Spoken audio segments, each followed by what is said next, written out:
subscribe, subscribe, subscribe, subscribe, subscribe.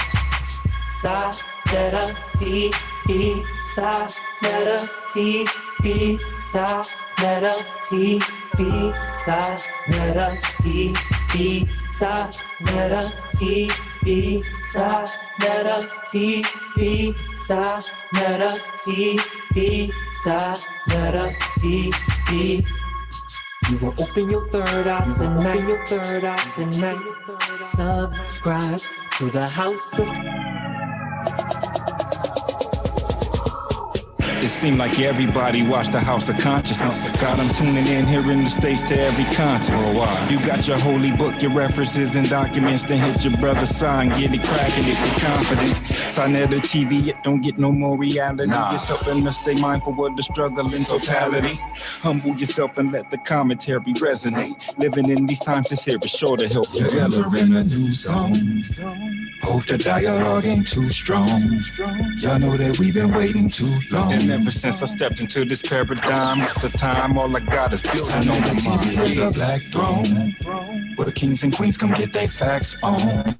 Just be prepared to have your mind blown. And ever since I stepped into this paradigm, most of the time all I got is freedom on my mind. For real, for real.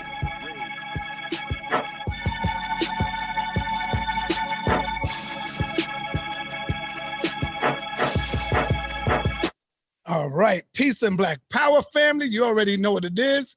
Welcome to another Sa-netta TV House of Consciousness production. As you can see who we got on the screen, the man who is the most hated on YouTube. That's why you see the title, all right? Why is Hassan Campbell the most hated on you, the most hated YouTuber? So we're gonna find out. We wanna dig into the brain, into the mind of Hassan Campbell, and we're going to see what's going on. This is part one. I want to let y'all know this is part one. We're going to have a follow-up. So I want to say peace and black power to you, Hassan. What's happening? Peace, peace. I mean, it's a lot of things. It's a lot of things happening right now in Black America for us to touch on. It's a lot of things happening, man. And we already know when you touch on certain topics, certain people are going to get offended. You have people that can take constructive criticism, and then you have people that's like, you can't tell them about themselves or it's going to be a problem. And with a lot of us, we like to act like our shit don't stink. So that's one of the problems. But yeah. Yeah, but do you think you go a little too overboard? Even though you know you within your right, even though you know you want to say the right things at times, but do you go a little overboard? For example, like we know Duck have just passed like a couple of weeks ago, a week ago last week. And a lot of people is making videos saying, why would the man disrespect the moms? Like, that's what they saying. Why would you go as far as being disrespectful to the mother? What do you say to those people who say that? Because the mother is automatically, she's gonna talk in a good way about her son. You know what I'm saying? She's going to say, oh, yeah, my son is the best. My son is this and my son is that. She's not supposed to get up there in the white media and beat her son down. So do you think, honestly, that you do go overboard sometimes? Asante. Well, where do I start? Yo, where do I start with this one? Right. All right. Wow. Where do I start with this? Like, for one, if you look at the videos, when I spoke on Duck, I spoke highly of him. Even with the mother, when I got to the mother, and I make it clear, I personally get outraged with our Black sisters. And let me start off with this. Let me turn this sound off. This going in my ear on my. All right, there you go. So let me start off by saying to all of the Black queens out there, shout out to the sisters that dedicate their lives to raising their children properly and uplifting the Black household. Because I'm not putting all sisters in the same category, because they're not. You've been with your wife for years. I've been with my wife for years. We take care of our family. So there's black men out there that's taking care of their family, and there's black women that's taking care of their family.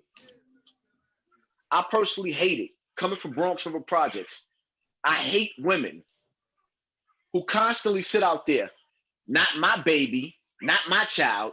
Soon as they child do something, you got to fight the mother and the child. Now, they child that killed about 20 people in the hood, and as soon as that child get executed, that mama up there talking about my baby ain't did nothing to hurt nobody. The one thing I respected about Pistol Pete mother was she stood in the courtroom and the judge gave Pete life. She spoke to the judge and she told the judge she ain't apologizing for what her son did, because her son, anybody in that cast that they named in the court system, if they would have caught her son first, they would have did the same thing to him. So I salute and respect her for being honest. I personally despise sisters that sit up there and let their kids terrorize and then sit up there and say, not my baby. There's a lot of brothers and sisters that's watching this scenario with the brother Duck, may he rest in peace. And I need the sisters that's paying attention with an intellectual mind, not the hood boogers, the intellectual thinkers, the sisters that want to do better, to understand that there's a protocol that comes with dealing with our children, and being in denial and lying about what our children do is not it. I'm not telling the sister to tell all of her son's business, but what I am saying is, don't get up there, sit up there and blatantly lie about something that he took pride in being a gang member. And even though I respected the fact towards the end, he was talking more towards squashing all his beefs the way we did. I respect him for that. Don't rob him of who he was. That was my whole thing. So of course you're gonna have people on YouTube that's gonna try to twist everything that I have to say. And me being the man that I am, I'm gonna stand by what I say. I'll say something even worse just to piss you off, because I don't back down. But see, Hassan, you're a smart brother. You know, we can't do no wrong when it comes to our mama. We can go and do a stick up, and if our mama see it, she got our back 100%. We could do no wrong with our mama, but when do you think, see, first of all, when you look at the brothers, when we begin to get older, our mothers ain't got no more control over us like we may think she do. This brother's not living with his mom, so when she hear about her son passing, which is, I think, is the second son, am I right? This is the second one that she lost. The second son, and she lost the daughter too. Yeah. Oh, see, look at that. That's bad. So when the mother hears that, automatically her motherhood is going to kick in. She know deep in her heart that, damn, I was telling my son not to do this. I told him not to do this, but she's not going to go live in the media and say my son is a bastard. My son was a no good mother. Women ain't going to just come out and do that, Hassan. So what I'm saying is, you don't think it's a little overboard, brother, like to come out and bash the mother of the son that she just lost her son, her last son, to be exact? Well, I'm gonna tell you like this. To be honest with you, I think I was nice on her. I think I was too nice on her, and I think the problem with the Black community, all of us, because the chain is only as strong as the weakest link. We as a people need a good old ass fashioned ass whooping.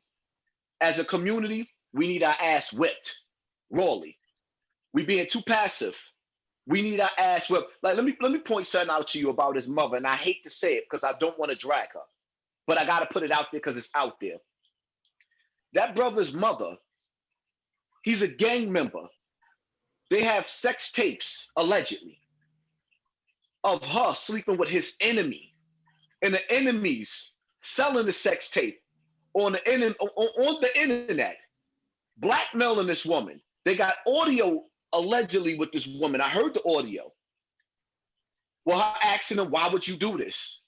Why would you sleep with your son's enemies and even put them in a position, allegedly, to put tapes out there on you? And see, my whole thing is, if you ain't part of the solution, then you are part of the problem. This woman degraded herself all over social media in the worst way. And I can go with so much more into it, but I'm just pointing that out just to show you the mentality of the mother. And see, my whole thing is what I need for the Black sisters around America to understand. Some of us Black men are cowards. We are cowards. We are not there for the kindergarten graduation. We ain't there for the elementary school graduation. We missed the first birthday and brag about after we came home. Some of us get all over the internet and brag about doing 10 or 20 years in Comstock, Attica, Clinton, but they'll never tell the stories about how many times their children done cried because we wasn't there for that first, second, third, fourth, fifth birthday party. No, nothing. So now, when you sit back and you analyze the situation with Duck, this brother had a brother, sister that was she died in a fire, lost one child. The brother murdered in the street. Now you get to this third child, and instead of moving that child out of the hood before it got too bad, because now we know, after me doing all the homework that I've been doing on Chicago, if you live to be 20 years old, you are considered to be an OG in Chicago. By the time your kid hits 12 years old, he's already done graduated to having a gun. A 12-year-old is a baby, not in Chicago. Now it's time for you to put in work at 12 years old. No more playing with doll babies, no more playing with G.I. Joes. So now, when a mother gives birth to a child in Chicago, if she didn't understand this, now I'm telling her, from his first birthday, you got 12 years to save every dollar that you could to get your child out of the hood. Because by the time they hit 12 years old, you know he's going to kill or be killed. To raise your child in the hood of Chicago, and you have the money to leave Chicago, not the ones that don't have the money to leave, but the ones that want to splurge on social media, where Louis Vuitton, Gucci, and all the rest of that, and you don't get your child, what you're doing is basically child abuse. And you know that your child is going to take place or take part in genocide that goes on in Chicago. And that's my whole thing right there. So I have mothers and Black sisters all across America that support me, that's young. I don't want them to think that that mentality that boy mothers had is the right mentality. So I had to speak out against it and say, you know what, for the people that follow me, nah, that's not it. Because yes, I understand that you're not supposed to admonish your children on social media. She didn't have to sit up there and lie. You're telling a bold-faced lie. That brother took pride. What was the lie? What was the lie? He said he was in a gangbanger, and he was, and everybody knows it. In every video that he contributed, or rather that he produced on social media, YouTube, and every platform, he took pride of being a gang member. So my thing to her was that I spoke on was, why would you sit up there and lie? He took pride in this. So don't sit up there and renege on who he was. Because Hassan, that's her son. Your mother never lied for you. So you can have the best, so you can have a better opportunity. My mother have lied for me when she know that she was wrong. My mother will see me do shit and she will lie, but when I get my ass in that house, she will beat the shit out of me, you know, in order to save me, to save my pride. You know, women, mothers will do anything for their son, Hassan. You got to know this, brother. That's what I'm saying. All right, so I mean, at the end of the day, she had the opportunity to do anything for her son, and you know what she did? She dropped the ball. She let him die in Chicago streets. What she should have did for him, she didn't do. You know, at the end of the day. But for all of the YouTubers that have a problem with me just saying that I disagree, like when did it become so bad for us to disagree with one another? I mean, because at the end of the day, why is there so many people that have a problem with me sitting up there saying she shouldn't have lied like that? She should have stood tall by the truth.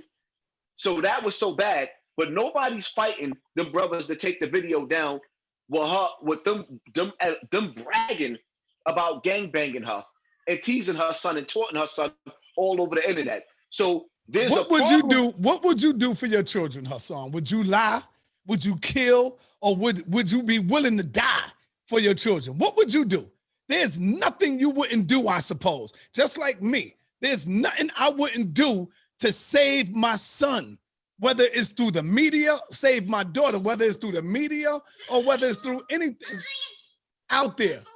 So what would you do? What would you do, brother? Would you lie for your daughters No, and your son? No? no. I have a problem with lying. You see what I'm saying? I have a problem. If my daughter and my son took pride in being something, then I'm gonna stand tall with them on what they was. If they wanted the world to know, that's like, for example, my mother hated the fact that I was Muslim. And I would hate, and I make this clear to my family all the time, I would hate for my family to sit up there and allow me to be buried in a church and have my family, my mother standing over my casket talking about I received Jesus. That would be the biggest lie. And that right there would be the worst thing you could ever do. So when his mother sat up there and went against who he was, that boy put his life on the line for his set. He loved his set. She denounced his set and said he wasn't down with that. Me personally, like I said, I'm gonna stick to my script because what goes on in the Black community is bigger than his mother. Her son was a casualty of ignorance. I won't even call it war. Her son was a casualty of ignorance because of her, and I can't have a pity party for her. Because in the mix of everybody having a pity party of me sitting up there saying, or just speaking on one little piece of his death, nobody's saying nothing about how I've been pushing and reaching out to these rappers that they've been warring with to squash the beef between those parties. So the platforms want to focus on, well, why did you say this to his mother? Why don't y'all focus on the fact that I done tried to reach out to King Von, Breezy 600, and all of the dudes that's pretty much at war with each other right now. Chicago just had 70 shootings. New York just had 50 this weekend that just passed. So now New York is becoming Chicago, and we running neck and neck with them. These are the challenges that I've been challenging, but it seems to be that, you know, the bottom feeders of YouTube have to keep the ignorance going. They got to keep the ignorance going. They got to keep the gossip going instead of supporting the message. Let's stop the violence before the next dead rapper die. I personally get offended, and I hate it when we pick and choose what rappers we gonna sit up there and praise. Nipsey Hussle died. Everybody went to Chicago, right? Everybody goes to Chicago to pay their respect. KJ Bowler died in Brooklyn. Up and coming rapper. He was known all through New York. He was there, made it. Nick Blicky murdered right in Brooklyn. And then right after that, all of them down with the woes and the chos, Pop Smoke. Now everybody hurt behind Pop. We had the opportunity to stop the next death, and we didn't take the chance to do it. You know, I just put a video up on my platform, 10 rappers that had a bad death. They was all murdered. You got FBG Duck, Stack Bundles, Chink, Pop Smoke, Nick Blicky, KJ Border, Extension, Tupac, Biggie, Nipsey, Proof. And if the list goes on, those are just some of the names that I use. So now when we sit back and we analyze all of the destruction that's happening all over America, when do we get to the point where we say, you know what? No more. Because everybody is saying King Von is next. He's next to go. So if we know that the question is who's next, and everybody's saying King Von is, and if King Von ain't, it's going to probably be Dirk or 600 Breezy because they around. Well, Dirk left, or it's going to be Keith Chief. So now we predicting the next death and instead of trying to stop the next death. We can't get caught up on, well, this brother had an opinion on this topic on his boy's mother, instead of getting to the next steps and stages of what's going on. Remember, Hassan, remember when me and you had our last interview and I said to you that you got a lot of knowledge, but you don't have the wisdom to go with it yet. Remember? I think the timing of your statement was wrong, brother. Not that you could have been wrong, but it's the timing of when you said it is wrong. And that's when the wisdom kicks in. Let's say you would have waited for another year or two to make that statement about Duck's mother. Like if you was to see her doing certain other things, that's when the wisdom kick in and you say, you know what? Now I understand you lost your children. Look at you out there. See, shit like that. That's what I mean by the wisdom and knowing when to say something and knowing when not. This was the wrong timing, I think. And you do know, brother Hassan, that Chicago is really up in arms with you right now. They really upset at your statement. They are calling for you to at least apologize to the mother of Duck. Would you at least do that on the show with Sarnetta? Would you at least make a formal apology to his mother for your statements? I would give that sister a hug and a kiss, and I would move mountains with that sister to try to stop what's going on in Chicago. My opinion was just my opinion. And as far as Chicago goes, I don't think you understand how many people that's behind me in Chicago.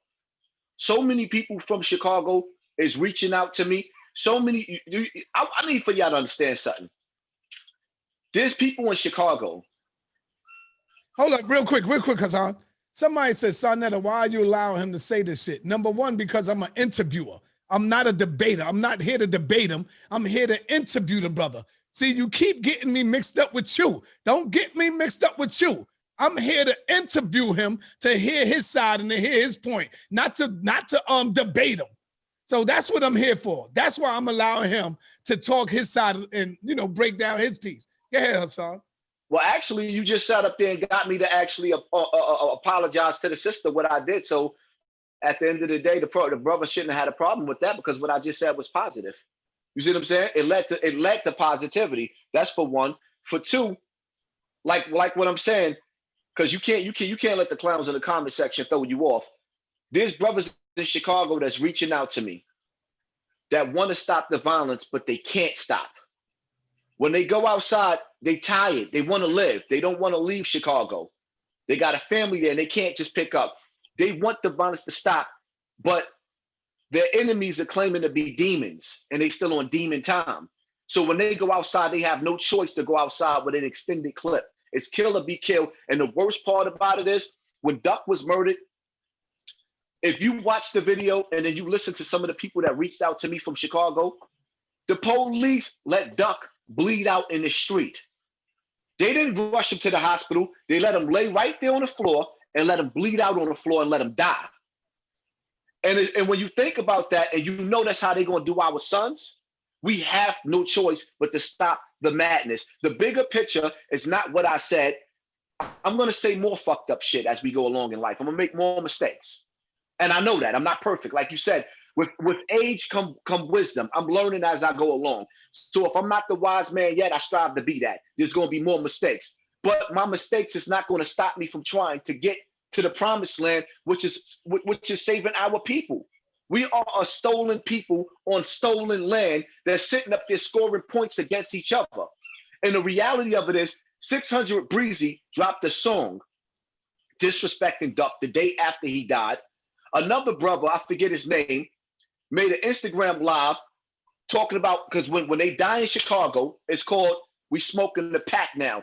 They light up the blunt, roll the blunt up, light the blunt up, and they smoke, and they name that blunt after the dead. So Duck just got smoked. He became a pack. And the brother was sitting up there laughing about how Duck got executed and he was wobbling on the floor like a fat bitch is what the brother said. So now nobody, and see, this is why I went at JoJo Capone so hard. Because my whole thing is, don't play Hassan Campbell. You in that JoJo Capone? JoJo Capone went hard. Do you know who JoJo Capone is, brother? Me and JoJo Capone got pictures together. We done spent time with each other. Yeah, I know who he is. Okay. So pretty much we done pretty much been introduced. We done been together. There's pictures with me and him on the internet. So my whole thing is, don't skip past the dudes in Chicago that's laughing like King Vaughn basically just said yesterday, basically there is no more Duck, FBG Duck, basically laughing about it on Instagram. Don't skip past the gangsters and get to the blogger and tell the blogger that I can't blog, but the gangsters can keep on disrespect and then make videos about his death, laughing at his death. Are you still living the street life, Hassan? Are you still in the streets? I say hell yeah. I say hell yeah. And this is where the wisdom kicks in, brother. I say you are still living the street life because for the simple fact is the way you do your blogs. It's the way you come out, where you going at the gangsters, where you banging on real G's, where you don't give a fuck about what happened. But see, at the same time, brother, I look at that as just being selfish, because at the same time you banging on these motherfuckers that don't give a fuck, you bring on your daughters and you bring them all on your screen and you let the people see your children. You put them in your videos. So if you are still living this life, whether you on the streets or not, because you talking about gangsters and stuff like that. I want to show you a real clip, a video that a brother did. I'm only gonna play a couple of minutes of it, and then I want your take on what's going on and what he's talking about. Here's a brother from Chicago that's talking. Hold on. Here's a brother from Chicago. I seen it. Okay. Yeah, see? Because, brother, whether you know it or not, Hassan, you still in the street life. Because if you not, you acting like you are, and you saying, I want all this goddamn smoke. Bring the smoke. This is what you saying, brother. But that's selfish, because you are in a house with like 5 beautiful babies, children, and you putting your wife at danger. You know these niggas don't give a fuck. So let's go. Today's video here is entitled Hassan Campbell, Don't Come to Chicago. And the reason why this video is entitled such is because of Hassan's ego, Hassan's rudeness, Hassan's disrespectfulness, Hassan's big mouth. All of the above, he gave his own self travel restrictions because he can't come to Chicago. If you all have been keeping up, I made a video giving Hassan a warning in regards to his disrespectfulness. Now he can't come to Chicago. With the latest video he did in regards to FBG's mother, the mother of the dead, whom according to him has no children left because of the violence in Chicago, had taken all of her children, and now you feel that she has no protection, which gives you the right to savagely attack her? Bro, these young boys in Chicago is not laying down like that. And they're not taking that. So it is highly recommended, Hassan, that you apologize to that man's mother on screen, on YouTube. That's very important, Hassan. All right, that's enough. So you see these brothers in Chicago, some of them, the thug ones, they don't want to get on camera. So what do you take from that, brother? Like you making a lot of noise, brother. I know some people say, oh, he just want all these views, but goddamn, at what price do you got to pay to get these views? Go ahead, right, brother. I'm gonna let you talk. Let me say this, all right? Because at the end of the day, right now, at this point in time of me being on YouTube, everybody should be able to agree that I touch on damn near every topic that I possibly could touch on with all the bad stuff happening with us. I don't have to do that. Nobody touches on more of the Black community than me. This is why they even say, they say that I hate, all right, they say that I hate the Black woman, right? That's why I made the video with my daughters outside, and my daughter was like, no, he loves me. He loves me. All my daughters, and that's not even all my daughters, was like, nah, he loves me, showing that I love the Black woman, right? And as soon as I start dealing with the worst of the worst, which is this gangbanging mentality, you know what happens? Now the death threats. You can't win for losing, because we like to scream Black Lives Matter, but you can't talk about the corruptness that goes on with Black people. You see what I'm saying? If I speak out against the gangs, now I'm supposed to have a scripted way of saying she's wrong. I gotta stand my ground by saying that I personally feel like I don't agree with her saying that, and too many Black women lie about their children. There's black mothers right now that can't even go to other black mothers and say, yo, your child keep hitting on my child. What can we do about it as adults? Because automatically, as soon as you even try to bring up her child being a bad child or doing wrong things, it's going to be a fist fight.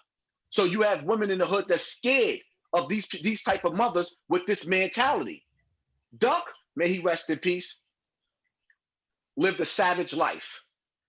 The video, his last video that caused his death, that was the first time I ever heard anything like that in my life, and it was the most disgusting shit I ever heard in my life.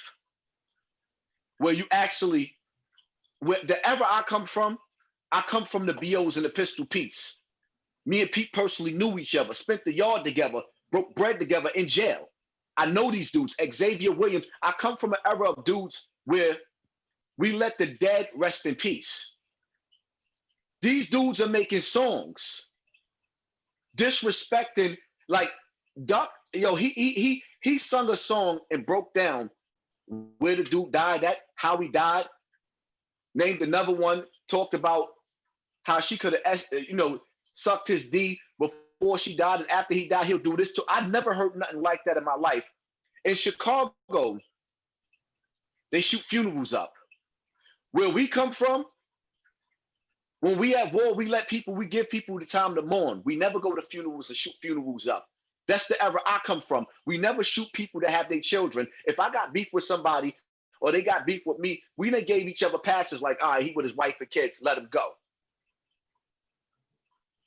These dudes think that you're supposed to sit back and sit in silence while they live a savage life and then want to tell you, you can't come to Chicago. Let me tell you something, brother, to the brother that said that. I swear to God on everything I love, I absolutely don't ever want to visit any place in Black America ever again that think that it's okay to treat Black people like the sundown town. Sundown towns tell you, when the sun go down, don't come to our town. That's white people. Now, amongst our people, we brag. And this is what I hate about Chicago the most, the fact that they want to play these stupid ass mind games where, oh, Black people over there, it's the police killing us. Then you turn around, the rappers will sit up there, nah, I killed that bitch. He was my pack. I smoked him. So which one is it? And me, to the day I die, I'm going to speak out against all these ignorant niggas, because behind every ignorant nigga out there is a mother that says, I just want my son to be able to go to school without getting bullied, without getting shot. There's a mother sitting up there saying, I pray to God, when her son goes outside, she's praying that her son just make it home. That's why I said to Duck's mother, you lost all of your kids. Is your grandchildren gonna be next? And they say, that's disrespectful. No, it's not, because generations of Black women are losing every generation of men and a family to Chicago streets. So now when you sit up there, you say to me, Sai, you be like, yo, Hassan, you don't think that that's too soon to say? Hell no, because by next weekend, it's going to be 50 or 60 more deaths. By the weekend after that, it's going to be 200. By the weekend after that, it's going to be 400. We ain't got time to organize. We got to start now. We don't have the time. And there's nothing more disrespectful than an RIP. So if my words come off a little bit offensive, understand that my intentions is to stop it. And sometimes you can't be nice about that. I ain't never heard Dr. Khalid Muhammad be nice out of his mouth. I ain't never heard Malcolm X be nice. He was straight to the point, even to the point to where that Elijah Muhammad said, all right, when you spoke about JFK, this is where you got in trouble because you was a little too. Yeah, but he would. But see, these people will have sympathy and empathy. It's like you don't have sympathy for the parents, for the mothers, because once they get old enough, some of the kids ain't trying to hear their moms. They moms wish they would do the right thing, but they not trying to hear what they moms say. I'm a grown ass man. That's what we say. How many times you said that to your moms, Hassan? Oh, I'm grown. I'm grown now. Oh, you say that to anybody. I'm a grown ass man. I do what the hell I want to do. You see? So you know what I got to say about that? Go ahead. It's like I said, with my mother, right? With my mother, when I went to jail for murder, my mother said no more. She moved from Bronx River to Queens. Now, she didn't realize that Far Rockaway was worse than Bronx River. So when it was bad out there. So when she got out there, she said, okay, I'm going to move into my house. She moved into a house in Long Island, right? She had to make a decision, and she was serious that she wasn't going to lose no more of her kids to the street. So when I came home from jail from my charges, there was no more Bronx River as far as me living with my mother. Now, I still live back in Bronx River, but my mother made sure that she wasn't going to lose no more kids to that same neighborhood. And that's what a parent is supposed to do. Me as a father, I sat back when I came home from jail, and I said that I want a better life for my children. So I saved my pennies with my wife, blood, sweat, and tears, and we bought a house to make sure that my kids don't have to live in Bronx River or Idawar or Webster Projects. When you know that the hood is going to destroy your children, and you know it's a good chance that it's going to do that, you have an obligation to do everything that you can to get your children out. And when you a parent and you lose all your children to the hood, when you have places in America, shelters all over America where you can sit up there and say, you know what, I don't want to be in that neighborhood no more. I need a new beginning. I'm going to go somewhere else. I'm going to go into the shelter and I'm going to get on my feet. If you want welfare in Chicago, you could be on welfare somewhere else. There is no excuse in some cases. My voice, if it offends you, then I meant to. In some cases, if I'm wrong, I will apologize. But if I got to be on the hot seat and we just going to overlook all of the rappers that's making fun of the dead rappers, and we're going to sit back and ignore all of the gang members that's sitting up there saying, hey, we ain't going to stop till we kill your whole set, but I'm the bad one, then so be it. Because I'm going to keep on doing what I'm doing. Do you have a death wish, Hassan? Some people may say, man, he just lost his fucking mind because of what happened to him in his early childhood. Let me ask you, brother, do you have a death wish? It's like you don't give a damn about nothing and nobody, you know. Do you have a death wish? Well, this is what it is, that what you got to understand, Shah, right? If it can't be peace, then it must be war. And first stages of war is speaking out against the evils in the world. So if it costs me my life, then I'm with it, because I know I died trying to stop something verbally. I didn't kill anybody. I used my voice to say, I don't agree with this. This is bad. It got to stop. If it costs me my life, and at least at this, even at this point right now, there's so many people, lives that I done saved. The streets love me. YouTube is not the streets. YouTube is people that look at a dude like me and say, hey, they listen to my story. They see I had a whole lot of pain, and they see somebody that's the best at what I do. I'm the best at it, at what I do. And a lot of people on YouTube, they look at me, they have never been successful at anything that they wanted to do at life. You got rappers that's looking at me. They never made it in the music industry. You got dudes that's bloggers. They not doing so good. They've been doing this just as long as you, and they can't get the audience to follow them no matter what they do. And now they became slaves to my brand. Everything that I do, they gotta counter it and make videos.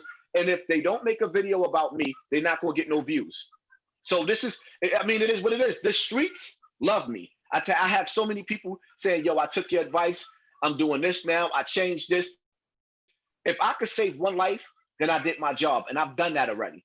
So as far as the critics that's not doing absolutely nothing, they're not making videos addressing the single mothers, the single fathers, and trying to uplift the community, I don't care what they think, because there is somebody out there that appreciate me for what I'm doing. I've heard you say, people are banging on you and going wild on you because you've been molested. Do you really believe that?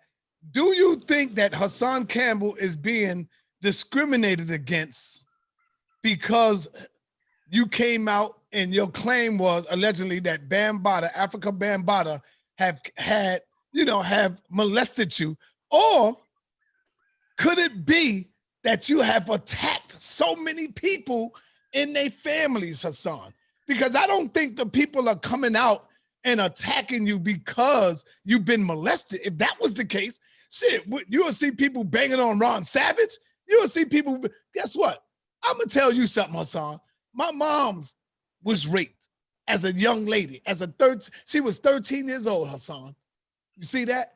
My mom's was raped as a 13-year-old girl when she was 13 years old. She just recently told me that story. And I asked her, I said, Ma, why you ain't tell me this a long time ago? She said, I remember you saying, how do you tell somebody that?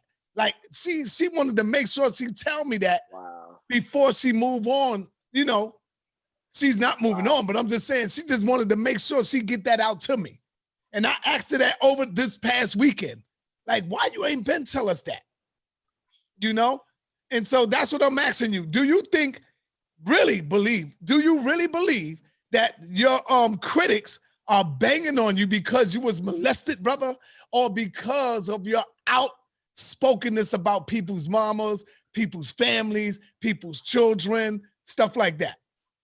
Honestly, I think that's a wasted question. I think that was the most irrelevant question that you ever even asked me on the days of being on the internet, because basically what you're doing is giving life to somebody that's worthless to me. It's like why ask about them? Is so much more to talk about. I don't care about who's making a video about me. I'm to the point now where I actually enjoy it. Like, keep on. I don't care about that. There's so much more to my intellect to ask me questions about than to ask me somebody that just feel like they're gonna critique everything that I do in life. The reason why they're critiquing what I'm doing in life is because they have no goals and they have no plans for their lives. Because if you're successful in life, there's no way in hell that you can see every move that I make.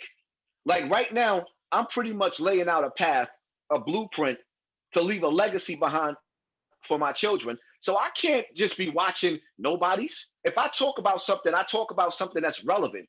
Honestly speaking, Hassan Campbell should not be relevant to anybody that's making videos about me because I'm nobody. But when you sitting up there and you are making videos about me, it's not because I was raped and molested, it's because I'm successful. When you see me with a beautiful black wife. When you see me with beautiful black children. When you see me, that's like, for example, right? I just put a video up with me and my daughters, with them saying how much they love their daddy, and I love them, right? That's the video I was talking about. The YouTuber, why would you put them on YouTube when you got this beef all over? The YouTuber takes my picture, the same one that disrespected your wife with them dancing in the kitchen, that became your mod. I ain't even saying his name. I'm not gonna give life to him. He comes in, he takes my picture with my children. The reason why dudes want to antagonize you with your children is because they don't want me to look balanced on the internet. They want to intimidate me not to look like the family man. That's a government tactic being used, because at the end of the day, we all make mistakes. And I done said some disrespectful, I done said some of the worst things about a little bit of everybody, but I try not to disrespect people's children or parents anymore. I learned that, you know what, there's a way of handling with stuff. So I move forward and I try to do better. But I'm here to let everybody know that's watching me. You're going to see more of my children. I'm going to teach Black America that there are good men that value their children, that worship the ground that their children walk on, and that's going to die for their children. We're not going to abandon, all of us don't abandon our children. So you're going to see a whole lot more videos. Y'all dudes can make all the videos that y'all want to, make all the fun, because the reality of it is, it just shows that there's a hidden agenda. Now, as far as like, you know, as far as focusing, once again, I got to say it again. You asked the most irrelevant question, because like, there's so much going on in this world. You think that's an irrelevant question, brother? I think it's an irrelevant question, because it's like asking who got K2 on the corner. Like, we want to smoke some K2. So let me ask you. We want to smoke some dust. So why, like, I'll ask you, let me ask you, why do you think Hassan Campbell is the most hated YouTuber right now? I'll ask you that. Let me ask you a question, Si.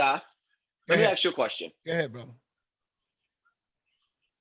How can me and you use our two platforms to make a dent in some of this violence that's going on in Black America?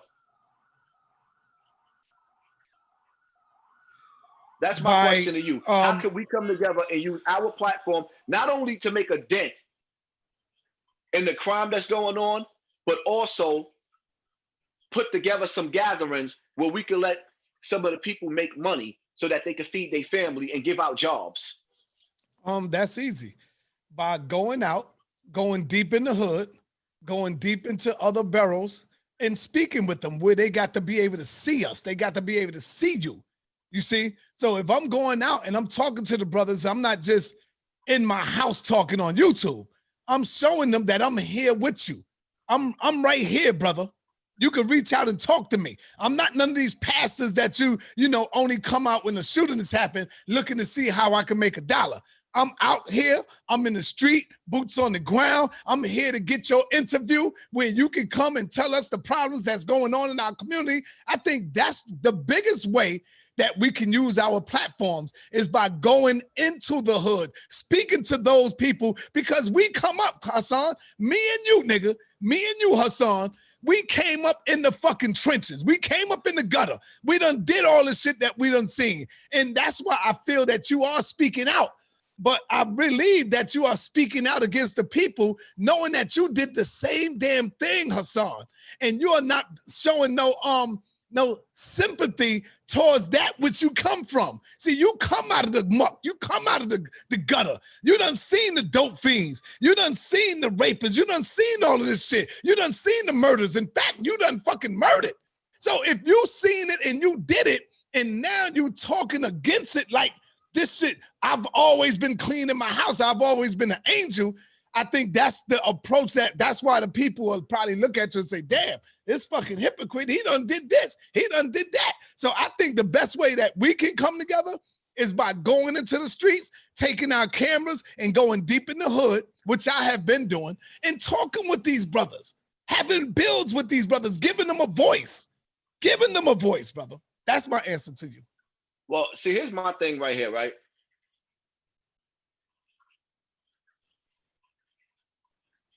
It doesn't make you a hypocrite to change.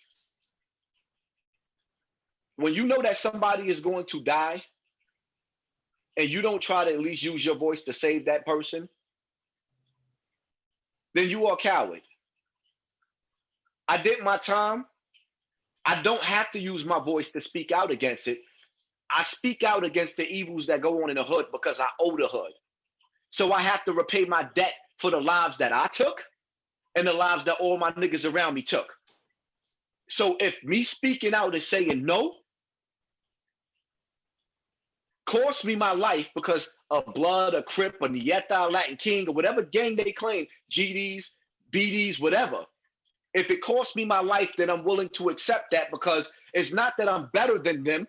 I'm the uncle that knows that you don't go in the store to steal. Yes, I did it as a kid, but do I let my son do the same thing or my nephew? No. And this is the thing that's wrong with the hood, because we want to sit up there and scream Black Lives Matter, but it's only when it's celebrities. Mm-hmm. Or it's only not when the police kill everybody, it's when they select somebody that they want to make them a famous dead person. Because all dead, let me give you an example, right? I agree with you 100% when you talk about Black Lives Matter. Let me tell you something, right? Let me tell you something. The brother Junior, because I'm gonna give you an interview that's gonna make my people want to look at you. You see what I'm saying? You already got the same audience. I'm gonna give you what I would say to my audience, because sometimes audiences are being biased. And I'm only speaking to the intellectual people that follow Sinetta, not the hood boogers, the internet hood boogers that just want to come around for the drama. Junior, the one that was killed by the Trinitario gang, he was stabbed up, horrific death. Mm-hmm. He was stabbed up. I remember that. The world came out. I spoke that video. People don't understand, right? That video was one of the videos that made Hassan Campbell. That was my most powerful video that I've ever done, dealing with the case with Junior. That's what made my platform big. This is what people don't understand, right? These are the topics that I've been dealing with. Now, we have a young brother in the Bronx. I've been dealing with this behind the scenes in my Patreon. I haven't dealt with his death yet, because I was waiting to see what Black Lives Matter was going to say and what they was going to do about this brother that was stabbed to death. He was stabbed 3 times and he was set on fire in the hallway in the Bronx, in the High Bridge area where my son live at. My son decides not to say nothing about all of these deaths that's going, especially the one that just happened in his neighborhood. This young brother was stabbed to death. Now, let me add this on. The worst way you can die is to be stabbed and then set on fire. You stabbed and you was burnt to death beyond recognition. Nobody had nothing to say about that. Behind the scenes and in my live, I've been speaking about that. And yeah, to the dude, I'm not gonna say his name, that made the video, like, why Hassan Campbell? No, I have been speaking on that. You ain't been watching my lives and you ain't been on my Patreon. I was waiting because I wanted to see how much that brother live mattered. His life didn't matter. Everybody act like it didn't exist, like it didn't happen. So this is what I be dealing with. I deal with these topics. I speak out against these topics. We are living in a day and a time and an era where now we have babies killing babies on purpose. When they let their guns go, they don't care who they hit. I didn't come from an era where we purposely killed children and women and did not care about the repercussions. We didn't care about nothing. I don't come from that era. When I speak because I owe the community. So I try to give back what I owe through my voice. There's but so much you can do on the internet. And no, I can't be on the blocks 3 or 4 o'clock in the morning telling them dudes to stop it. I have to be in the house putting my kids to bed and getting them ready for school. No, I can't be on the street. No, not 3 o'clock. Not 3 o'clock in the morning, brother. No, hell no. But I'm saying when there's a movement, I think that's where we should be. Let me ask you, but I still want to go back to this question. Why do you think, again? Because the topic is, why is Hassan Campbell the most hated YouTuber? So I'm asking you, I don't want to tell you why you are. I want you to let the people see what's in your mind. Why do you feel that you are the most hated YouTuber? Because that's a fact. I don't care what nobody say. Right now, Hassan Campbell is the most hated YouTuber on YouTube. Why do you think that is, brother? Let me ask you a question. Well, I'm gonna give you the answer. I think that's an illusion that's being put out there by the government. I personally feel like, and I'm gonna prove to you that I have an FBI agent. When you say by the government, what you mean? Like, it's an illusion by the government? I have an FBI agent that's assigned to my YouTube page that promotes, like, they'll push the negative videos, but won't push the positive videos. I'll put my video on private and upload it, a video that should be monetized, because I know people could flag your video and cause it to go into gold so you don't get paid, right? So I'll put my video in private and it'll upload in the green where I get paid, and I'll still leave it in the private.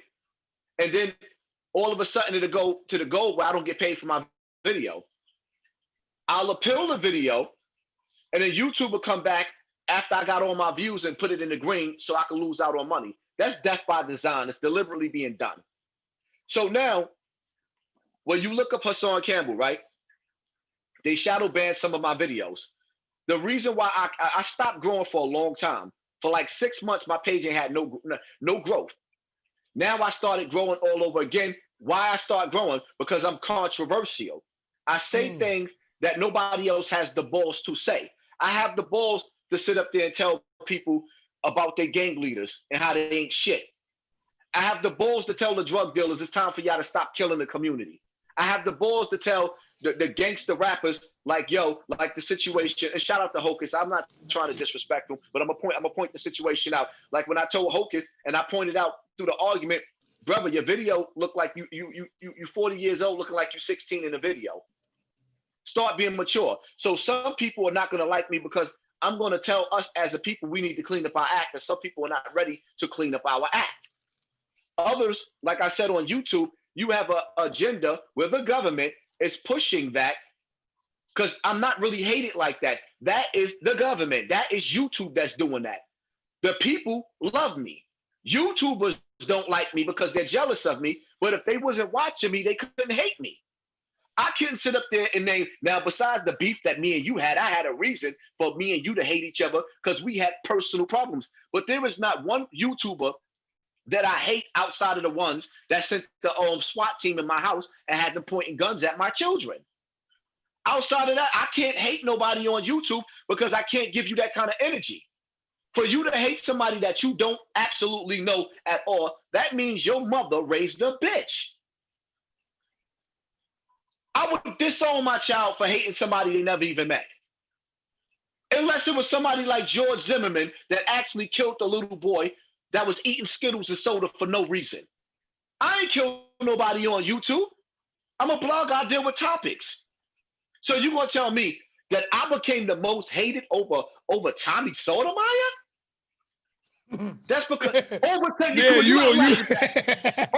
you brought that up. You damn sure passed Tommy Sotomayor. I passed Tommy. And the crazy part about it is nobody should ever pass Tommy with being the most hated. Tommy, well, some people call you Tommy Jr.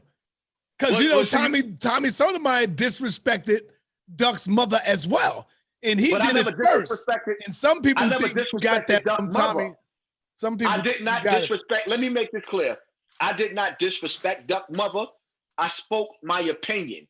The truth could never be disrespect. That's the problem. I didn't call her no D sucking B. I didn't say that to her. I spoke on how I felt. I felt like she shouldn't have lied. That's not disrespect. That's an opinion. See, once again, these are mind games that people are playing. There's no disrespect to this to that brother's mother. If I can help that brother's mother, I would. You see what I'm saying? This is the mind games that's being played by dudes on social media. If they really felt like that, they'd be going and trying to get these videos taken down with them dudes slutting Duck's mother out. Fight them, don't fight me. They ran the train on the boy's mother and put the video on the internet. But you mad at me for saying she shouldn't have lied? That shows you allegedly, brother. We don't know for sure. Allegedly, but I seen the video though. Not the sex video, but it's there.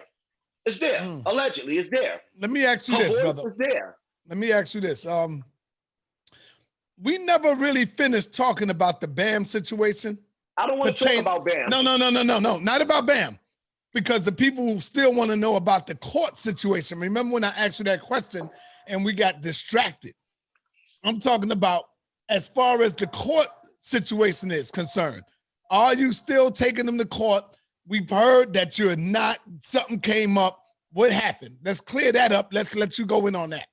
All right, so I'm going to say it again. The lawyers try to subpoena Bam Bada to court. They can't find him. The only records that they have of Bam traces back to him in the UK and Brazil. They can't find nothing on Bam in America, which I understand why, because Bam's name is Lance Taylor, Bam Bada Asim, Kevin Donovan. Bam have a bunch of aliases. He liquidated everything in his name so he couldn't be traced because he knew that this was coming. So what the lawyers said, they said, listen, we have to drop the case because if we don't drop the case, what's going to happen is when it's time for him to come to court, we're going to lose by default because we can't produce this man in court. So we have to be able to subpoena him so that a warrant can be put out for him. So now what I'm saying is, they told me, they said, listen, you're going to beat him in court. It's not the question. Another lawyer would take this case. They said, but if another lawyer take this case and they can't produce Bam in the courts, you're going to lose. So we have to get him. And they said, we have some of the best PIs to find him, and they can't find him.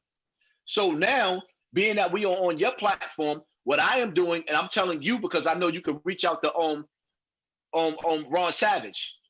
I'm telling Ron Savage right now to reach out to me. I don't know nothing about this court stuff. I need help with the criminal part. These people want their civil money. They want to sue and do the criminal together. If I got to drop the civil right now and take the criminal, I need Ron Savage to help me. And I don't know if Ron Savage has been paying attention, but Rob L1 has stepped up and other brothers, we got smoking guns. If Bam go to court, he's done.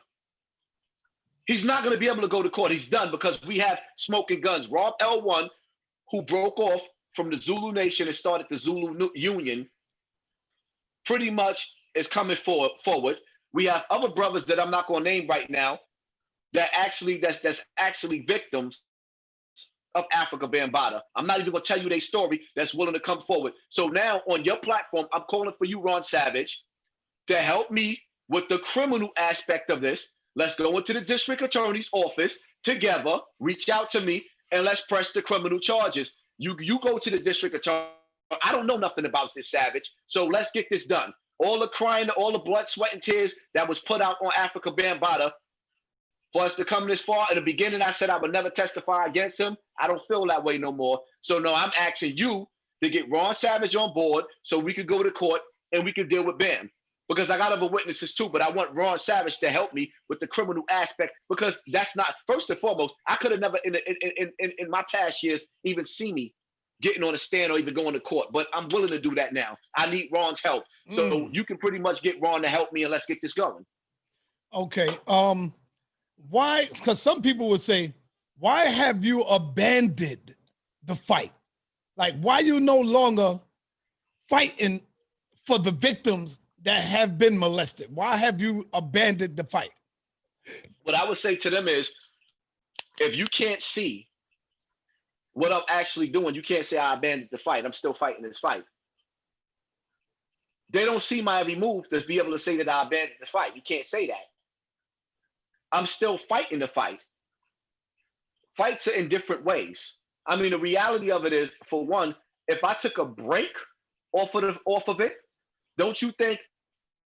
I mean, come on, Sa. Let me ask you a question. How many YouTubers because you watch all these ignorant niggas? How many of these ignorant niggas you done sat up there and say, including yourself, that sat up there and said you predicted that I was gonna kill myself because I had too much stress going on? How many times y'all? No, I never said I predicted you had stress. I never said that. No, yeah. You've seen dudes make videos talking about Hassan Campbell gonna commit suicide because I had too much going on. So now my question is, in life, when do you find balance? When you start to balance out, when do you be able? I mean, at the end of the day, like for example, my mother was in a coma, off and on for 2 years, and she just finally died. You already knew this. Mm-hmm. So you telling me that I'm supposed to fight child molestation and take care of my mother at the same time? Do people not realize that I have a personal life that I was actually drowning in, going through a lot? So when do I actually get to take time off to fight for my life? Because the reality of it is, even with the child molestation situation, I was in a battle fighting for my life. I got beef with notorious killers, and then people think that I'm supposed to fight for their children too. How am I going to stay alive and stay afloat? And I'm fighting for y'all too. And then at the same time, the whole, like, not the whole world, but some, like, so many people making fun of me being molested. Nobody wants to be made fun of. So you don't have the right to ask me the question of why have I stepped away for a little while, even though I just went to court and the lawyer told me we can't do it right now, but I just went to court because I'm still fighting. People don't have the right to ask me why I don't want to fight this fight no more when they sit up there talking about they think it's funny that I was molested. You can't have it both ways. Okay. If you want a person to be on the front line fighting the fight, you're supposed to support them, not make fun of them being molested. And I'll say this again. I've been in jail around the toughest of the toughest dudes. I've never met a man that thought it was anything funny about a grown man being raped in jail or a teenager being raped in the streets. Never. I've never met a real individual that thought rape was funny. But on the internet, yes, it has become a joke. It's all funny and it's all good when it comes to me. Personally, okay. I don't even think it's funny when two men have consensual sex. I think it's disgusting. I don't think it's a joke. I think it's disgusting. Well, you know, today, Hassan, right on 139th Street, there was a gay rally in Harlem on 139th Street and 7th Avenue. I'm hearing everybody saying no justice, no peace. I run my ass out there because it was 5 shots today. Somebody got shot out there. I run out there thinking that I'm running up on some shit to see if I can. So as I get close, I see the flag and I'm like, oh shit, I'm stuck. So I said, all right, I might as well let the people see what's going on in the middle of Harlem. And so now here I am standing in the middle of gays and shit. You know what I'm saying? I'm out there. I'm like, well, I might as well be the media and finish filming this shit and get it and let the people see what's going on.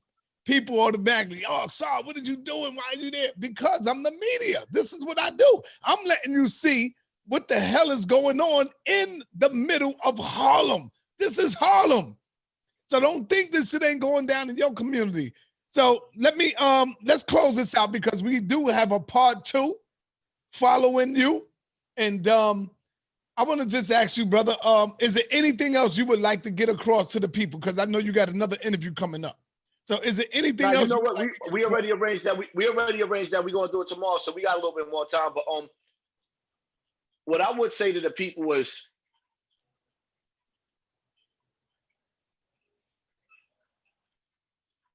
there's no future without the children. I'm seeing way too many people, living their best life. I'm seeing videos with brothers spending too much time on the street corners turning up. And if you always on the street corner, what kind of time are you investing in your children? These young boys out here need fathers in their life. These young girls out here need fathers in their life. Life is about balance. You just can't have a mother and don't have the fathers. We have to start spending more time raising these children. And like I said, people can sit up there and say, oh, he exploiting his children.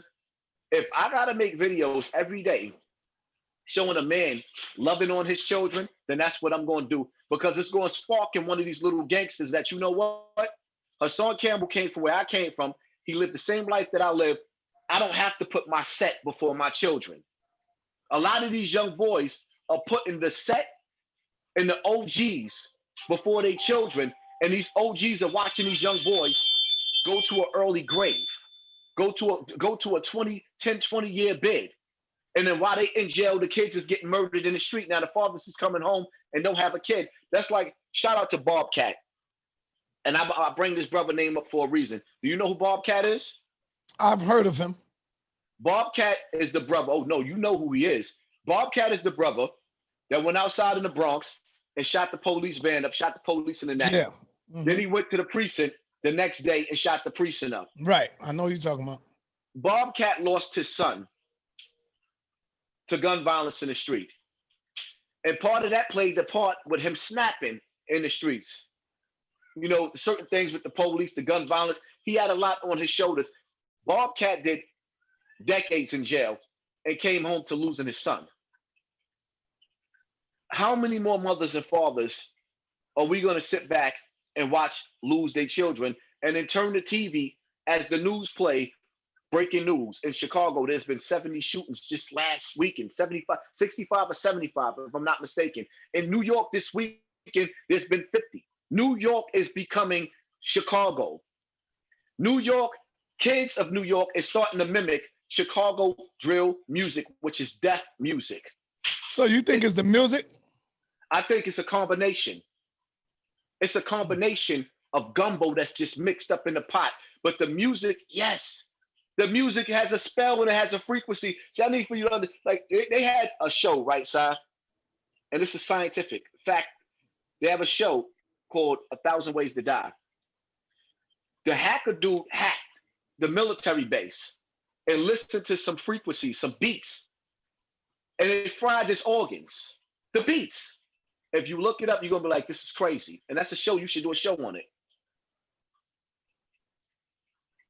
These people can do certain things where they can heal us with beats and they can kill us with beats. This music is causing so many, with the Duck, FBG Duck, his song that he put out, Dead Bitches. If y'all want to know this song, look up Dead Bitches. I guarantee you, everybody that has a conscious mind is going to be disgusted at the song. This is the mentality of the youth now, that you have to kill the op and go back and smoke a pack to it. We have to change that mentality. How did our children go that far? Now, Brooklyn is not being Brooklyn no more, where gangsters have beef with each other. Now they're carrying on the Chicago tradition. We don't even have unique style anymore. New York has become a bunch of followers, and I think that is disgusting. And a lot of dudes don't like when I say that, but I'm going to say it. I come from an era of New York where we was unique. We had different personalities. You had the Hassan Campbells and you had the Sonetas. We are not the same person, two unique people.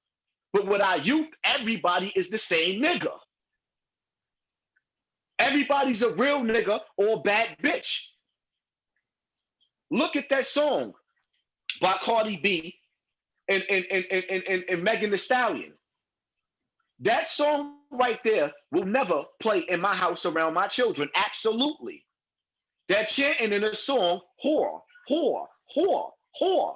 Come on, Hassan. You was looking at that ass though, right? Tell it too. Let me tell you something. You was looking at that ass, man. Nah, you know that shit.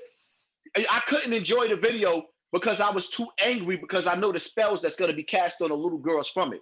Because when I look at the videos, you know what I see? I see women that's being exploited like the days of slavery. And I see our children, every time they look at social media, they're seeing that the most wickedest nigga or the most wickedest bitch is being pushed and being given stardom. So now it's telling the children that you can be ignorant and be successful. I don't want that for my daughters. The images that they put on for our kids is the most ignorant images that you will ever see. Cardi B and Megan Thee Stallion is running around literally dressed like whores and calling themselves whores. You sit up there, you watch Empire. The kids is fighting with the father's fighting with the wife, the son is running around kissing men. You sit up there, you watch Power.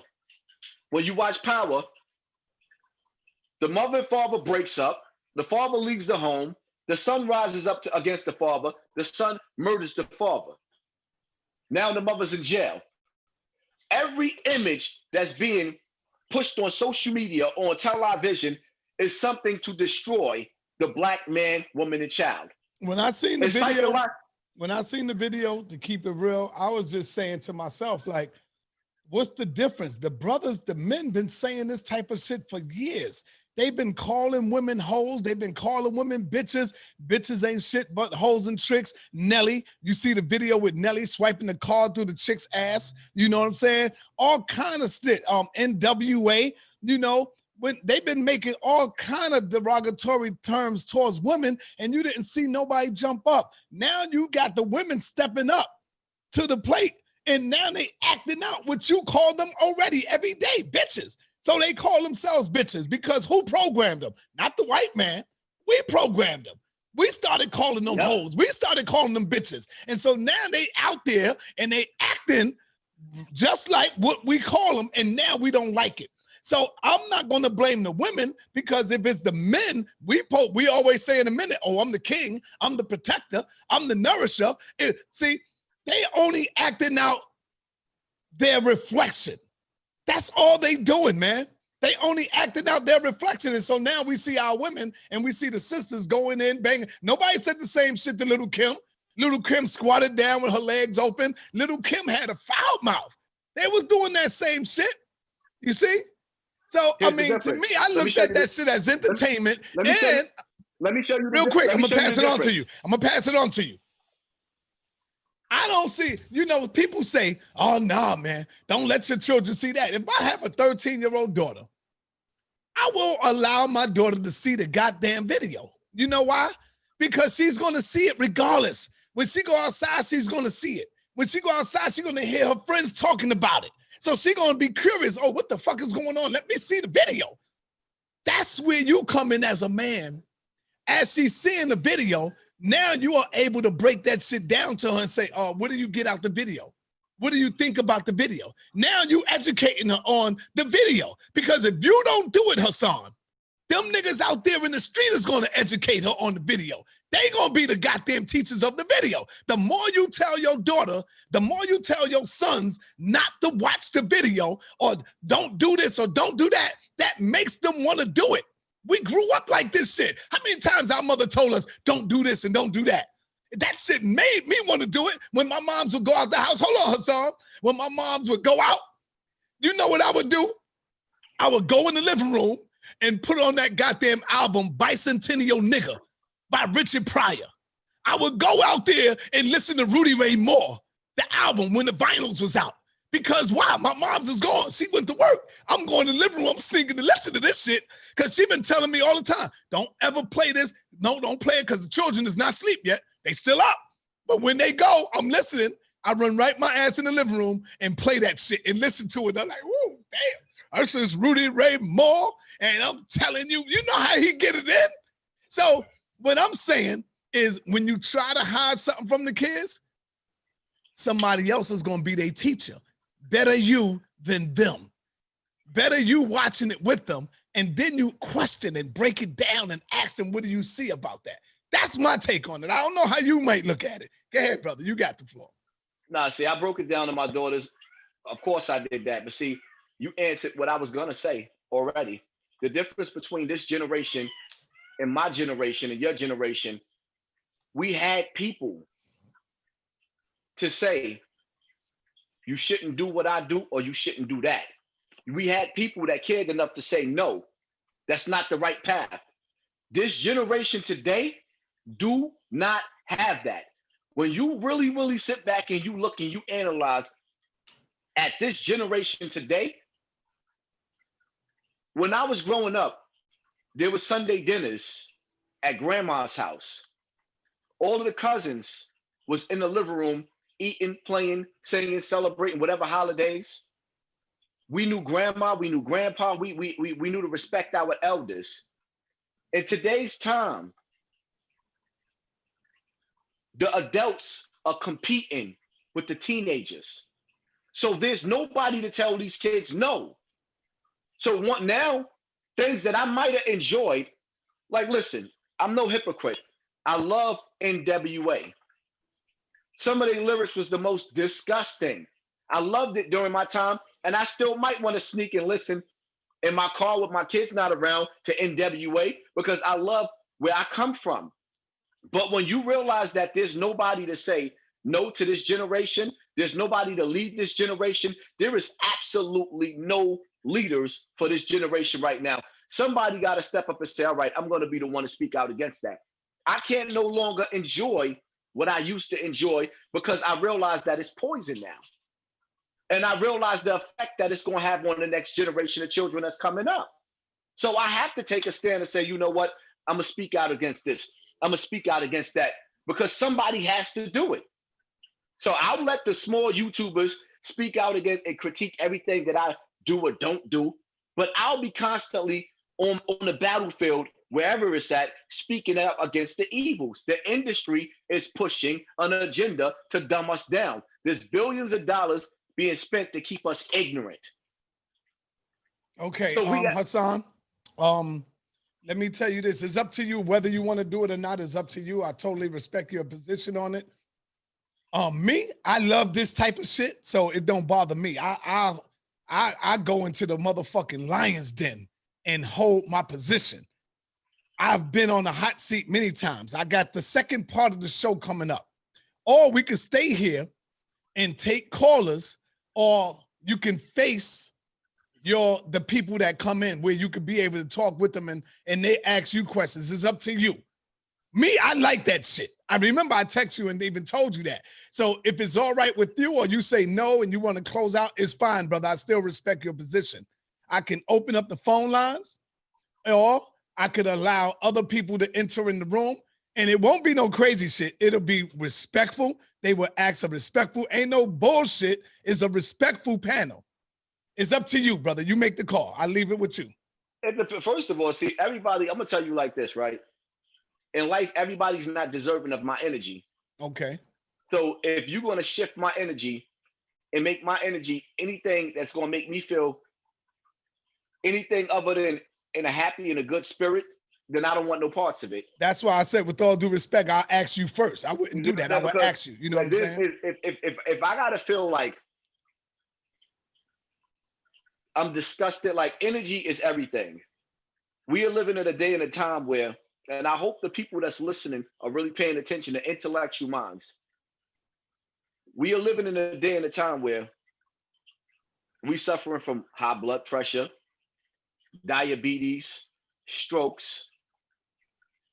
I'm not going to let nobody take me out of my realm and put me in a position where they didn't make my blood pressure go up because they being disrespectful or trying to and I'm not going to also let somebody that's an enemy to me come into a panel and I'm giving you life.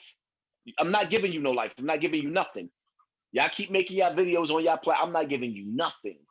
I know how valuable I am. I know how many people was eating off of my name. I know how I'm eating. I'm eating.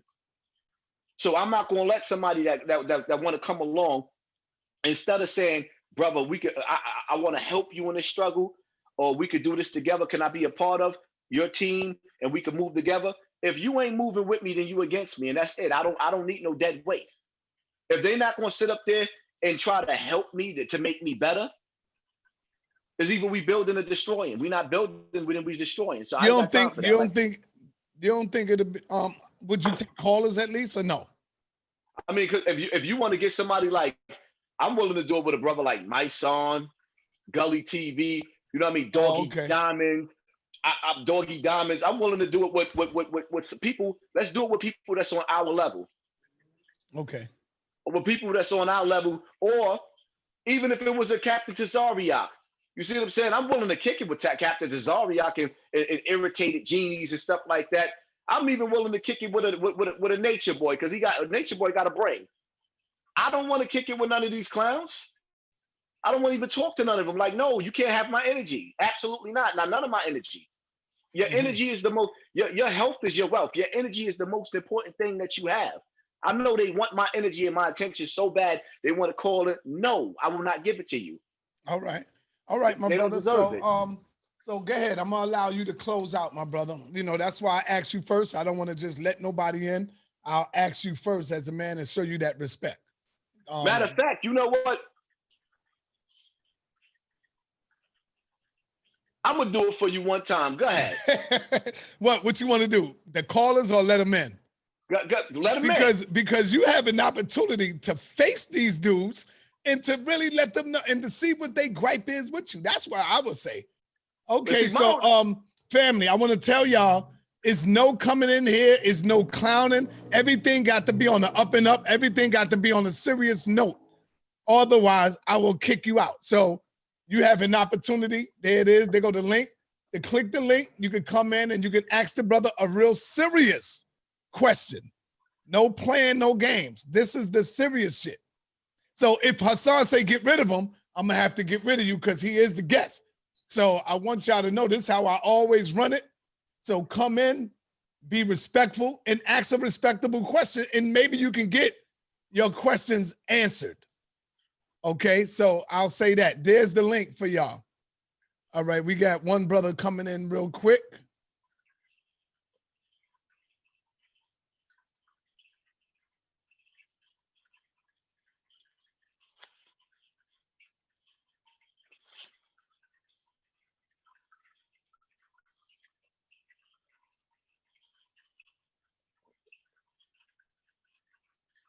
Well, I can't hear you, sir. No, I'm saying unmute yourself, brother. You on mute, brother. I don't want to let everybody in at one time. It's just a couple of people. You on mute, brother. You on mute. Come in. Do you hear me? Your audio ain't working, brother. Your audio is not working. Can you hear me? I hear you now. Peace and black power. What's your name where you're tuning in from? Melee all day, Pittsburgh. Pittsburgh in the building. All right, hey Melee. Let's be respectful so we can have a respectful dialogue, brother. Go ahead. You know, with the passing of FBG Duck and his brother getting murdered, and when, unfortunately for you, when your mom's passed away, you know, a week or two ago, you know, condolences to you for that.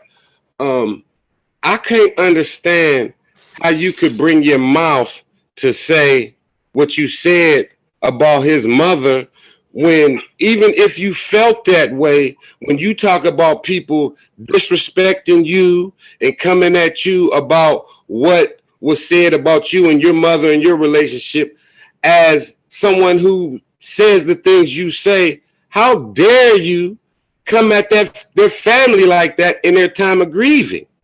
What you got to say about how you could just disrespect people, but when it's brought to you in the same fashion, you ain't feeling it? You don't think that's hypocritical on your part? Now, I'm gonna answer this question, right? All right. You can hear me, Si? Yeah, we hear you. All right. So basically, when my mother was getting her the life support pulled on her, and she was actually on her deathbed, and I realized that my mother was going to die. The same man that's sitting here talking to me about me talking about somebody else's mother, him and a few others was making videos about my mother's death. Now, mind you, I never said the whole month that my mother was dying was my weakest check on YouTube. My next check is going to be my weakest check because I wasn't even putting videos up like that. These brothers was making videos talking about me using my mother's excuse, her death as an excuse. I didn't even mention on YouTube anything about my mother, but this bro already made videos about my mother and my mother's death. I want to respond to that. Hold Go ahead. up. Because I'm not going to do no back and forth. First and foremost, I don't know you from a hole in the wall. And being that my mother was dying, you shouldn't have had nothing to say about my mother. You shouldn't even brought her up because she don't have nothing to do with YouTube. But you brought my mother up, and all of the rest of you cats brought my mother up.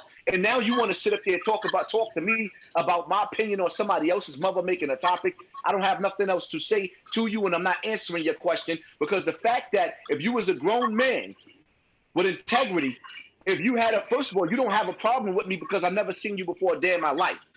I don't even know you for me to hate you or not like you. But what I don't like about you is the fact that my mother don't have nothing to do with anything that I do. My mother's not on social media speaking, but you brought my mother up, which you should have never brought my mother up. And you brought my mother up because you wanted to get my YouTube attention, because you wanted to figure out a way for me to pay you attention. Because outside of that, I don't know you. I've never seen you a day in my life. You don't even live in New York. So there is no reason for you to ever make videos about me. Okay, just let me respond respectfully. Now, first of all, you are the one that brought your mother up. And in this platform, when you bring things up, you open it up to be discussed about. Secondly, what I said, I never said nothing about your mom or being disrespectful. In fact, I said condolences to you. What I said was this. You are so open on YouTube that when your mother passed, instead of being with the family and grieving and doing what you got to do, you on here talking about 50 Cent, this one and that one. And it just was a weak move, because if you care about your mom like the way you say you do, I'm not saying you don't, but what you were saying just defies logic. And for the second part, for you to say you're not going to answer my question about FBG Duck and his mom, what you're saying I did to you, you did to them. So it's not cool for me to do, but it's cool for you to do. And I'll let you respond. Again, you brought my mother up. You could have said anything. I done did some wild shit on YouTube. You could have brought anything up, but you waited for my mother to die before she died and after she died to speak on my mother, which was a low, decrepit, dirty ass fucking blow. That was some dirty shit to do. And now after you just did that to me with my mother, you want to ask me about somebody else's mother? No, I'm not answering the question. Conversation is over. Okay, all right. Let me move on. Okay. Hold on, Mole. Let me move on. Peace and Black Power, Black Star. I see your name. What's up, man? Okay. Hold on. I can't hear you, brother. I might have to kick you out. What's up, man? Nah, you sound horrible, bro. Hold on. I can't hear you, brother. Oh, man. I got to kick you out, man. You don't sound good, brother. No, you sound horrible, brother. All right. I'm sorry about that. You got to go. If you don't sound right, you got to go. Let me go to the next one. You have an opportunity to talk to Hassan. Peace and Black Power. Hold on. Your audio is not connected yet, brother.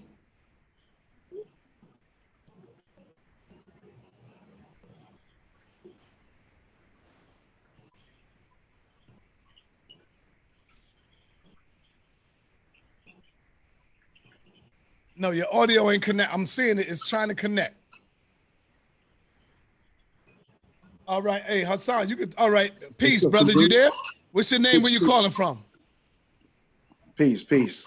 My name is Wise. I'm calling from Mount Vernon. All right. What's on your mind, brother? Do you have a question? I'm calling from Mount Vernon. I want to salute the brother right here, Hassan Campbell. Put some on this brother's name, man. everybody out here, man. This dude is out here, man. Grinding. He's calling out names. Ain't nobody doing what he doing. Word is born. Like Sonetta, I met you before. I'm Lord Jamal, brother, man. You met me before over at J Crib over there in Staten You whose brother? You who brother? Lord J. Okay. All right, brother. Word up. Hold on. Let me turn this off over here because I'm just seeing myself on the screen. Let me say, I got so much love for Lord Jamal, man. I appreciate Lord Jamal so much that it ain't even funny. Yeah. Go ahead, brother. Yeah, brother. Okay, yeah, I'm sorry. Right there. I was just watching myself on TV. That kind of threw me off. I'm not watching that. I'm just paying attention to you. Can you hear me? Yes, we hear you. Okay, yeah. So I was just saying right there, man. Like, ain't nobody going hard like for this stuff. And can we stop bringing up the damn situation seriously like that? Like, we got so many serious issues on the table. You keep going back to this every time we got the man. You know what his platform is about. So the guy goes hard. You keep bringing this stupid shit up that we don't even need to be discussing no more. You understand? So you saying that Bam Bada raping and molesting all the little boys out there? You said that stupid shit, brother? Listen, that shit. We should not bring that up. Hold on, Wise. Hold on. You saying that Bam Bada been out there raping and molesting little boys all through Bronx River, going all over the world, and you saying that we should not bring that up? We should just all be asleep to that, brother. Is that what you're saying to us? No, I'm saying. Your name is Wise, brother. I'm saying to you, brother, he already told you the brother's, he's out of town, whatever. We can't get to this brother right now. Right now, so we should cover that up. We should not talk about Bam. That's what you're saying. Now we shouldn't talk about that right now because right now we have race soldiers that is killing us. We got, the hood is, it's trying to kill itself right there. You understand what I'm saying? Like, well, these niggas are shooting each other right there right now. We got other things we got to start getting our money together. Sal, you need to start getting all the people that love you and tell them, listen, man. So getting Bam Bada locked up and away from our children is a waste of time. We should not talk about that. No, we Bam Bada off the hook. We got race soldiers. We got to put our money together collectively. Let's start talking about that. All this other shit, man. That's all side shit. That ain't helping us none, bro. Okay. I don't know if you cut me off or whatever. I got you, brother. Right there, family. Go ahead. Yo, salute once again to the brother Hassan. Put some respect on this dude's name. Thank you, brother. I appreciate you so much, man. All right. So what do you think about that, Hassan? Where he's saying that that's not important no more. Do you agree with him? That Bam Bada is not important? Being that Bam Bada is running around still molesting little boys to this day, according to you. You think that that's not important, brother, to talk about Bam? I think what the brother is trying to say is that because everybody's not on, don't speak the same on camera as off camera. I think what that brother's trying to say is the brothers they're tired of seeing me being put on trial and not Bam on trial. They're tired of me being questioned and me being bashed. Let's get back to the real stuff. A lot of people, and the reason why, like, you could pull the best out of me in interviews, but it's like every time we get together, minutes is being wasted because we're not actually getting. I think this interview, like when we got to the point and I brought up the fact that I want you to reach out to Ron Savage and get Ron Savage help, I think that was productive right there. If Ron reaches out, then me and Ron Savage gonna be a powerhouse together if he reach out and we go to court together. So that would be productive. But at the same time, this brother is basically saying, because he knows somebody's gonna come up here and they calling and want to bring Bam up and put Bam on trial. And by the way, I'm going to say this real quick for everybody. The Zulu Nation has spoken out again. If you go to my community tab on my big page, you will see where the Zulu members, two leaders of the Zulu Nation just spoke out on Bam Bada again. So don't question me tonight on Bam. Go listen to what they have to say. They're going to tell you the whole rundown and give you everything that you need. So now you don't have to take my advice no more because they know of other victims. So y'all can go watch those videos. All right. Peace and Black Power, family. What's your name? Where you calling in from? What's going on, son? This is T-Sean, the one. I'm calling from Memphis, Tennessee, to be exact. I wanted to chime in on some comments you guys made about the WAP video. The WAP, go ahead. Send anybody into claims right now. I think there's a big misunderstanding with people's dislike with it. I think it's consistency. You know, if you look at, I did a post about the different eras. If you look at a certain era between the 90s to the 2000s, you had Eve, Lil' Kim, you had a mixture of different vibes. Everybody wasn't on the same subject. But now you got City Girls, you got Nicki Minaj, Cardi B, Meg Thee Stallion, pretty much all of them talking about the same thing. And especially at trying times like this, everybody is pretty much, it's all the topics that can be talked about right now, and all they can talk about is the same shit they've been talking about consistently. I mean, Cardi B hasn't let up on what dick she's about to hop on, whose money she's getting from, same with Meg Thee Stallion. So I think people are getting tired. All right, brother. This is really not about that. If you see the title, let's talk about something else. If you want to deal with that, or do you have an issue with Hassan? You have an opportunity to talk to him, or if you want to big him up, you can do that as well. It's on you. I was in agreement with Hassan's point of view, and okay. I was with your point of view. That was why I went on that long thread on that one, because I was showing how I was in agreement with what he had said about the particular phenomenon of the WAP song and stuff like that. And I appreciate that, because, you know what I mean? The brother, I appreciate that, because that's very much needed, that people got to sit up there and show that there's people out there that actually agree upon me, that not everybody hate me, and not everybody agree with everything that I say, and not everybody disagree with what I say. So I appreciate you, brother, because I know everybody's not going to agree with everything I say, but I appreciate when brothers show like, yo, some people actually respect what I have to say. And I thank you for that, brother, because I got you. Yo, here we go. We got Hassan in the building, and now you brothers have an opportunity, or sisters have an opportunity to come in and talk directly to him, and y'all ain't showing up. Like, what the fuck? Go ahead, May. You know who I would like to see come in the building? Who? Pull your boy Wax Dog in the building. Shit. That's who I want to see come in the building. Hey, Wax, if you out there, he calling on you. Hit the link, man. Here's the link. Yeah, go ahead, man.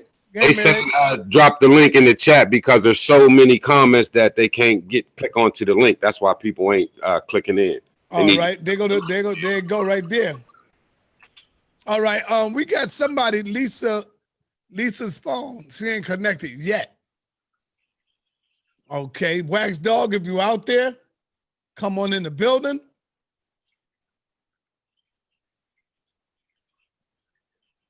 French Dose ready to come on too. Just y'all be respectful, man, and let's have a brotherly dialogue where we ain't gotta, I don't want no cursing each other out. I don't want to do the nigga shit. Let's just deal with what's going on. That's it. All right. Peace and Black Power family. What's your name? Where you calling from? My name is Straight Drop. What up, man? All right, you got to come in. You got to show yourself. I'm trying to. My camera ain't cutting on. Okay. We ain't doing the hide and seek thing over here, y'all. You got to show who you are so we know who we talking to. Yeah, ain't no hiding. No hiding.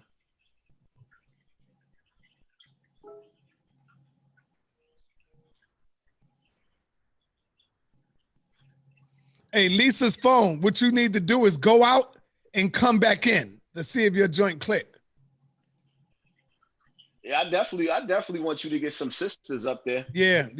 But I want people that I want to see some people that haven't been making videos about me. Yeah, that's cool. I want to see people that haven't been making videos about me, that never made a video about me, that have something to say. Because if you a YouTuber and you just making videos, you just trying to get your page up off of me. I'm every time you use my name. It ain't about that, Hassan. Easily, when people that make videos, I'm not talking to you. Like, listen, somebody says something, you can answer that and then get rid of them.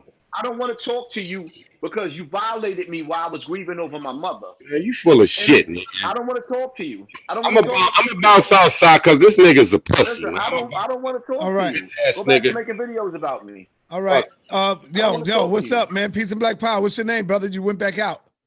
All right, what's up, man? My name is Straight Drop or whatever. Right? All right, Straight Drop. What's up, man? What up, man? Damn, I'm trying to cut this camera on, but it ain't working. But either way, I got a question for Hassan. All right. Okay, go ahead. All right. He did a video a long time, and I believe he blamed Jew. He blamed Mel Cross. He blamed a whole lot of brothers for people breaking in his house, right? And then when we did the research on that, Nobody, you was never, your kids was never pointing guns at, none of that. It was, your whole story was true. And then you went to the police station on me and said that I was doing crazy stuff to you, which was fraudulent. That whole act was a sympathy act. No cops never came to your house. Hey, you got to show yourself, brother. Hold up. I am. Hold on. I'm trying to come in, man. First of all, yo, Sai, for one, you listening to him, you know well enough to know that what he's saying, I never said y'all broke into my house. I ain't say break in. I said you trying to say that we called the cops, or that wasn't a scenario. It was another crime that happened in that area. Who's we? Me. I called the police when you went to the precinct. It's me. I went there. Hold up. I've never seen you a fucking day in my life. Hey, hold up. Two people can't talk at one time. For one, I've never seen you a day in my life. I never heard your show before. Never seen your YouTube channel before, ever in my life, ever. You want to bet $1,000 on that? You want to bet $1,000 on that? You flagged my channel. You flagged my channel. You flagged my videos. How you never seen me? I don't flag channels. I have somebody else do my that. video. Hassan Campbell flagged my channel. Get him out of here, Si. I don't want to talk to him. All right, brother. He don't want to talk. Let him talk. No, let him talk a little bit more. I'm gonna let him hang himself a little. I'm gonna hang myself. You lied for sympathy. Your own daughter came in the room and didn't know what happened. It's all on video. I have the video. You flagged it down. Address that. The truth. All right, now, first lie. For one, I never said nobody broke into my house. For two, what I said was you internet dudes, which not you, because I don't know you. Never seen you a day in my life. Never seen your channel. Never knew you existed.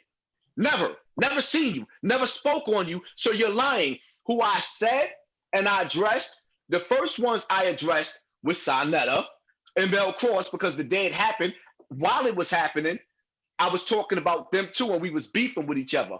So after the fact, I found out who really did it.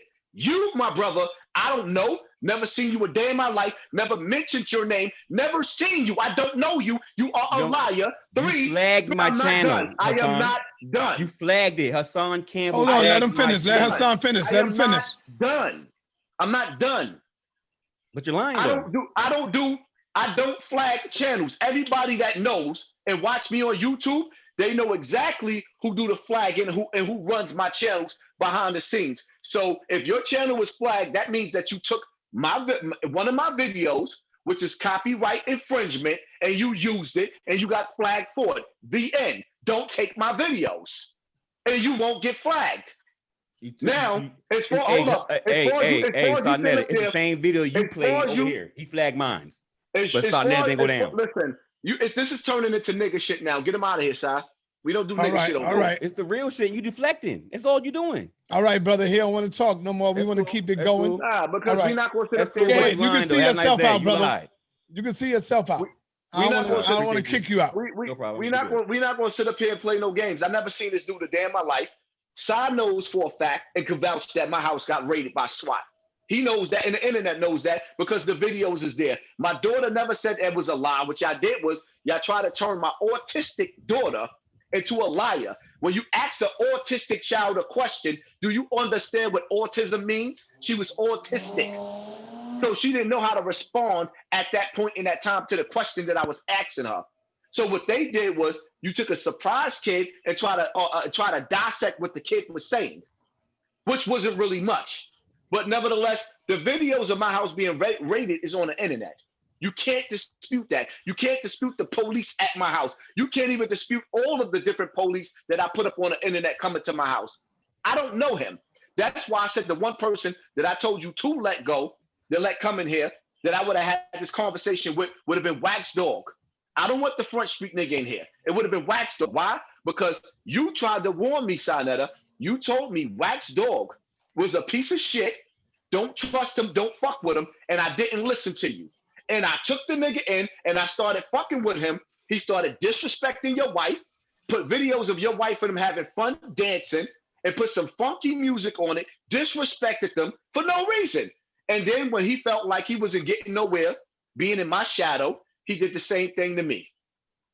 After he did the same thing, before he did the same thing to me, Wax Dog was running around with the front teeth nigga, Front Street, he running around with this dude in the mall. I seen the video. So I'm like, hold up. Somebody brought it to my attention because I didn't know who Front Street was neither. I don't watch these niggas. Yo, that dude right there be making videos about you and Wax Dog is with him. So I said, wow. Make a long story short, Wax Dog was somebody that I had as a mod. I don't know him in real life.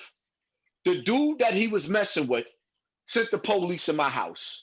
The dude that he was messing with went and got a white boy and had a white boy say that I raped or molested or had sex with him. That lives in Virginia. The same white boy that Wax Dog and Front Street used was the same one they had fishing in the toilet for a $20 bill. They doodled in the toilet and they had the dude in the toilet fishing for money out the toilet. So this is the type of stuff that these dudes was doing. They used that same dude to say that I had molested him and he was a certain age. Never seen this white boy a day in my life. These are the games that's coming from them dudes in that same group. He's part. This dude that just got off is part of that same group. I've never seen him a day in my life before. So that's why I said, hey, because the one thing that I want Wax Dog to explain face to face while everybody is watching is how you disrespect somebody that don't even talk about you. How you disrespect somebody that got 2 years worth of video saying Wax Dog is my dude. Wax Dog, shouting them out. Wax Dog, Wax Dog. Every video, Wax my dude, Wax my dude. How you make a video disrespecting somebody and then become a troll to somebody instead of, if you're not rocking with me, you should have went about your business. But instead, every time I turn around, you making disrespectful videos and throwing my kids out there. He's the only one that I'm willing to sit up there and talk to because I want him to explain to the people how he made over 1,000 videos on somebody that he was supposed to be cool with. When people fight with each other, they go their separate ways. This nigga just can't figure out how to get out of my life. All right, hold on. Peace and Black Power, family. I see you, Sonny Religion. What's up? Hey, how you doing, brother? All right, you got to turn your camera on, brother. Hold on. I was just actually charging my phone. All right, what's going on? What's your name? Where you calling in from? Sonny Boy, I'm from California. From where? But I was actually, I don't want to change the mood of the conversation, but I'm actually on a more positive level. I wanted to ask the brother. Go ahead. The stuff that you're doing as far as like the movement with the kids. Do you have anything that you are doing this way as far as on the West Coast? I would love to, but not at this moment. I would love to, though. I would love to come out to the West Coast and be amongst the brothers out there. But, my arms is not really that long right now. I'm just pretty much trying to get myself established in New York. And then once I get myself established, maybe I can meet up with brothers like you and start doing things in California. Okay, good. Yeah, because I'm listening to a few of the names that y'all talking about. I really don't know, and a few points that you and Sonny was hitting before everybody got on. It was a lot of things I actually agree with because I'm really not familiar with all of your material, but I'm familiar with your material. So when you was talking about the positive stuff that you're trying to do. All right, thanks, brother. We can't really hear you. Your audio was a little messed up. Sorry about that. So, thank you, man. Appreciate it. For the future callers, y'all got to stay next to your Wi-Fi so we can get good reception. Okay.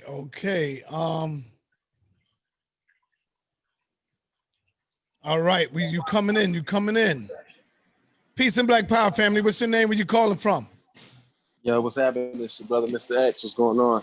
All right, what's going on, Mr. X? I'm chilling. I'm listening to the interview, You have brother. any grievances, any statements or comments or pull-ups, what? Nah, no push-up pull-ups. I got my shirt on. I ain't like these brothers, but I will say this. No, I'm saying, do you have anything you want to say to Hassan while you got him here? Yeah, I got you. I want to ask this.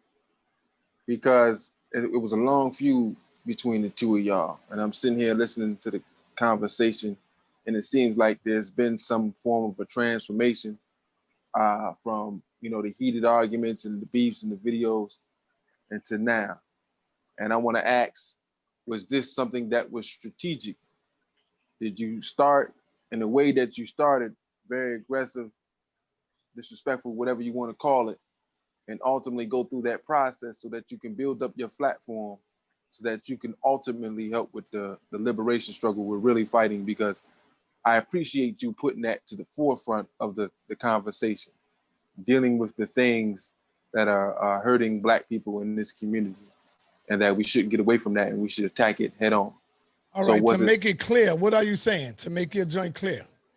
So when you started, the way that you started building your platform, was that strategic to the point where you got it as a respectable, known YouTuber, then you would flip it into being involved in more positive things? Okay, absolutely not. Go ahead. Absolutely, go ahead, Hassan. Absolutely not. Let me explain something to you, right?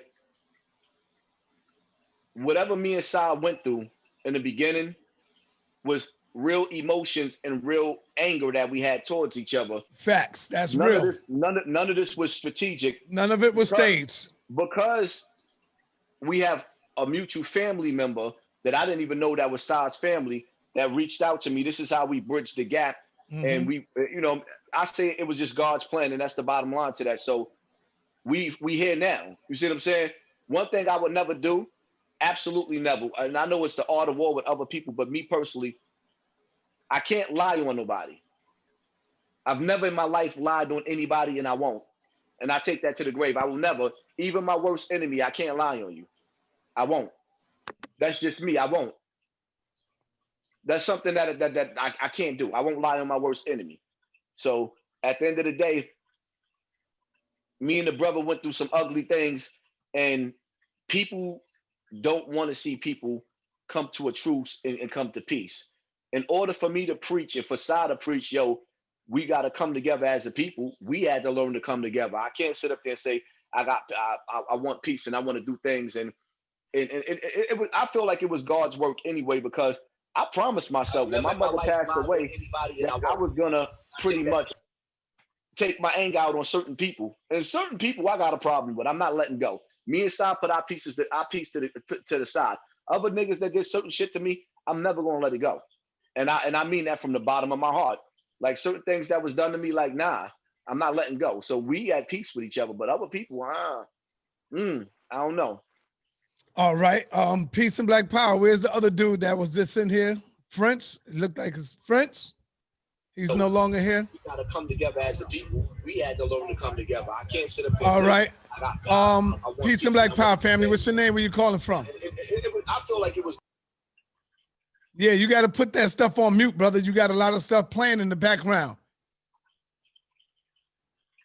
Real G's, I see you. Unmute yourself. And then what happened to French? French was in here. French Dose was in here. Real G's, unmute yourself, brother. You got to turn that down. You got the sound up, Real G's. Turn it down. Peace and Black Power. Where's the other dude that? Peace and Black Power. Real G's, what's up, man? I'm on mute. No longer here. Hold on. Real G's, turn it down in the background, brother. There you go. Oh, man. Can you hear me? There you go. All right, there. Brother, turn it down, brother. Yo, can you hear me? Yes, I hear you. But you got to turn the background noise down. You playing the video. Put that joint on mute. Can you hear me? Yes, I hear you.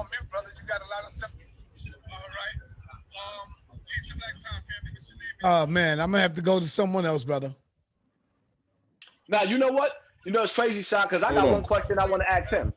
Okay, hold on. Let's get him. Let's get it sound. I got one question I want to ask him. Real G's, you there? You hear me? Let me see how to do this. See, he don't even know. He don't even hear us yet. I'm unmuted. Can you hear me? Yes, we can hear you. Do you hear us? 1 2 1 2. I got one question I want to ask him. Right? Yeah, hold on. He can't hear us yet. He can't hear us. That ain't me. Turn on your audio, brother. Do you hear me, Real G's? The problem is he got the TV on the background behind him. He got to mute that. Real G's, do you hear me? See, he don't hear us, man. And my question, he can answer. Yeah, we can hear you, but you can't hear us, so we're gonna have to move forward, brother. I got something to say. My question, yo. What is your question? What is your question for him? My question towards him is, right? He's a part of your circle. Yes. And I come from an era and a day and a time where when people make peace and teams One, two, one, two. and crews make peace with each other, right? My question is, why is it that that brother continue to make diss videos about me after me and you squashed our beef when he's part of your crew?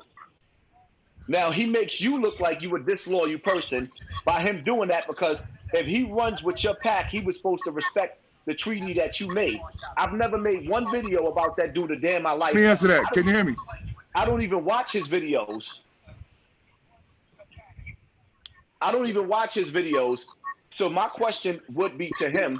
You can answer that. You can answer that for him, stop being at his audio, because he's messing up the whole show now. You might as well move on. Yeah. You can't hear us, real G's. Yeah, we messing up, man. It's messing up the whole. You know what I mean? It's messing it up. Yeah. So that'll be my question that he can answer on another show, and he got time to think about it. If me and you squashed our beef, and we ain't disrespect each other, and we kept the treaty, he's supposed to be part of your circle. Why would he make videos disrespecting me and keep taunting and like, I search sometimes just to see what comes up when my name is there, and I keep seeing his face. I never look at none of his videos because I know he don't know me, so I don't care what he has to say. Because I was here from day one. So my whole Do you hear us? Do you hear us? Because I was here from day one. So real G's, you hear us? Day one, nigga. No, he don't hear me. All right. He can hear me. Can he hear me? Yeah, he hear you. You keep muting me, Sonetta. Because we talking and you can't hear us talking, brother. Sonetta, you keep muting me. Sonetta, you keep muting me. Get rid of him, Si. Yeah, we got to get rid of you. I can hear you. Nah, you messed up right now. Can you hear me? We got to get rid of you, brother. I'm sorry, brother. We got to get rid of you. So, you know, that was my whole thing right there at the end of the day. Yeah, here, answer that. When I make a pact and I make a treaty, like, see me, I'm on the internet by myself. But if I got a mod or somebody running with me and I know that you running with me, true. I'm not gonna have you making videos disrespecting somebody else because we done made a treaty. So that's my thing. But moving right along. Right. Peace and Black Power, family. What's your name? Where you calling from, brother? Peace, y'all. Mark Castle Hill. You already know, man. Castle Hill. Yeah, I'm from the east side. I'm from Harlem, though. Now, hold on. Let me take, you know what I'm saying? Let me just give a shout out to y'all brothers, man, because, I'm from the town. So I already know how things are and everything like that. I know the OGs out here. I know the OGs in Harlem. As a matter of fact, I was on 2/5 a couple of weeks ago. So I think I ran out of I was with my shorty on Champs, and I walk out and I see you in this little commotion. I walk out, I see you on the scooter and all that shit. I think I'd be cracking up. Bro. Right. I'm on the scooter, man. Yeah. Shit was hilarious though. But move right along and everything like that. I want to switch over. First of all, regarding Hassan, I respect you, my brother. Like, a lot of motherfuckers, the thing is in life in general, right? This is how I look at things. And whenever I talk, I speak from a perspective of my opinion, and I make that clear with everything. A lot of people put a lot of focus onto a lot of things that don't concern them, and going on what I say, like what the other brother said that came on here and everything like that. They said, oh yeah, when he addressed you, Sa, speaking regarding of the situation about Bam and everything like that, and everybody already knows that shit already.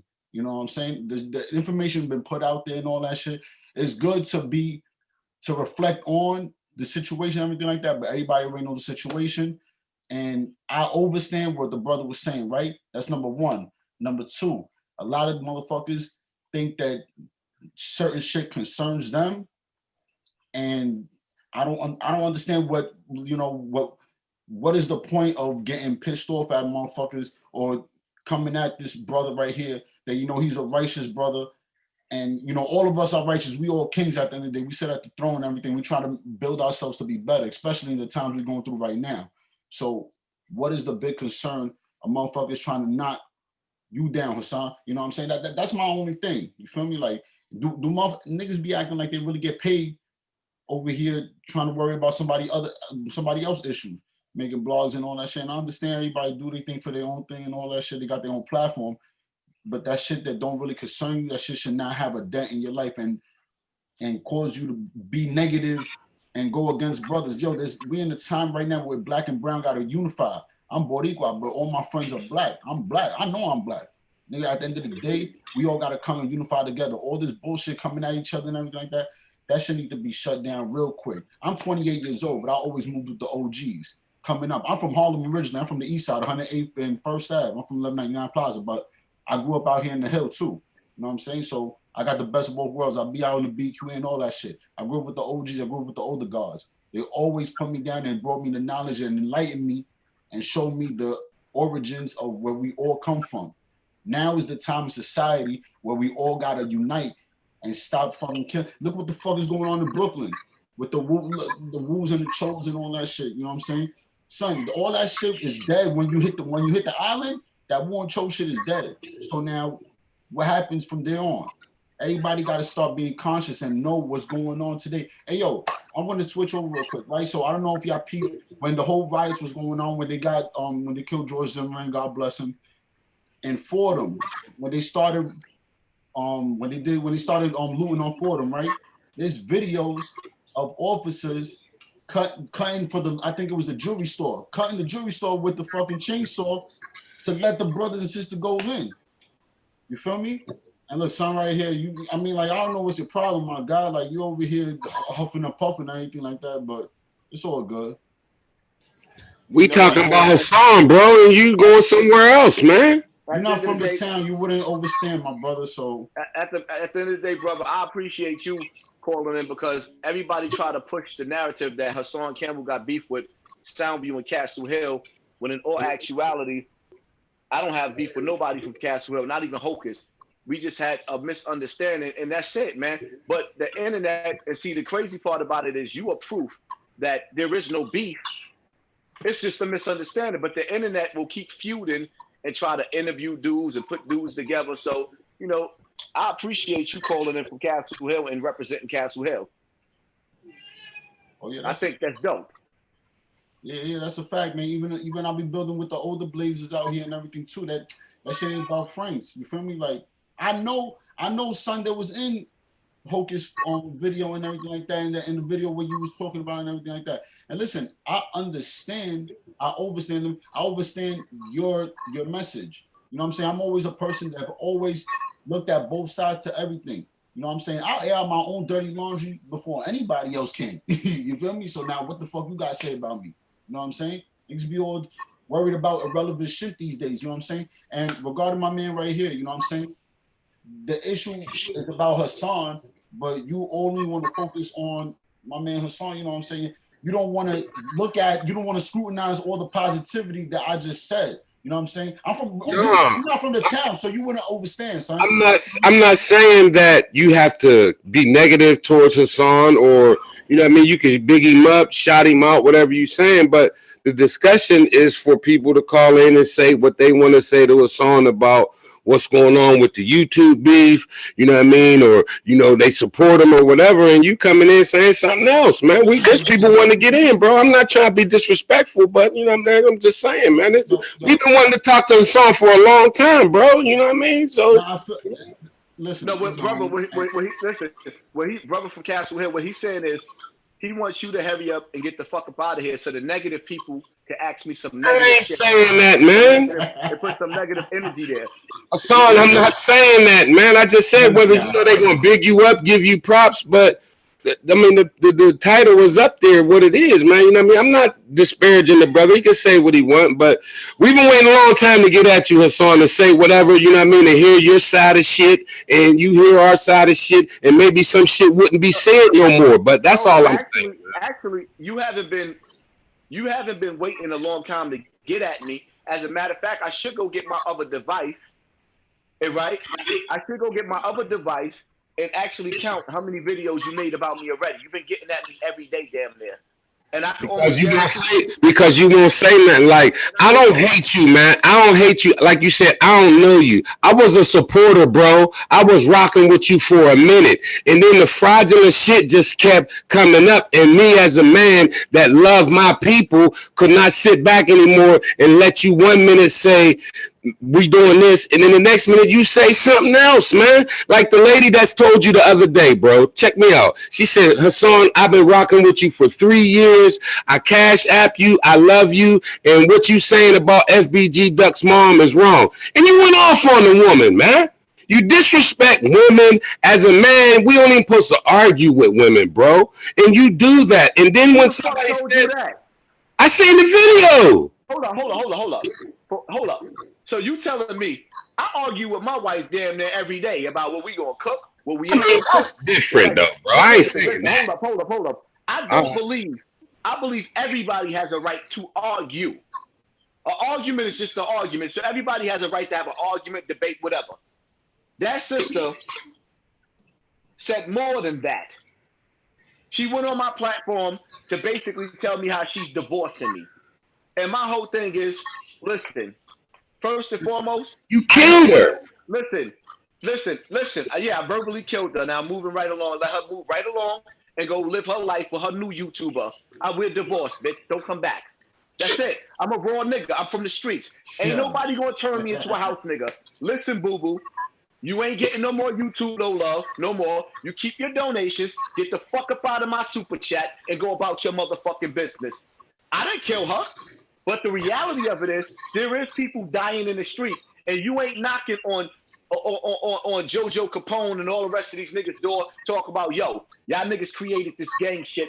Go take care of y'all children. Y'all not going out there telling all these other niggas, these big homies all around y'all state, yo, y'all sitting back and watching these kids kill a neighborhood, but you mad at a YouTuber, a blogger, because I had to come to terms that Hassan Campbell is now a blogger. So now you mad at a blogger for being a goddamn blogger, and so you so much mad at a blogger for being a blogger I balance it out. I have more positive than negative. So you decide that you want to take it upon yourself. I'm gonna go into my device. I'm gonna find my device, and I guarantee you that you done made at least 75 videos about me, and I can count them right now.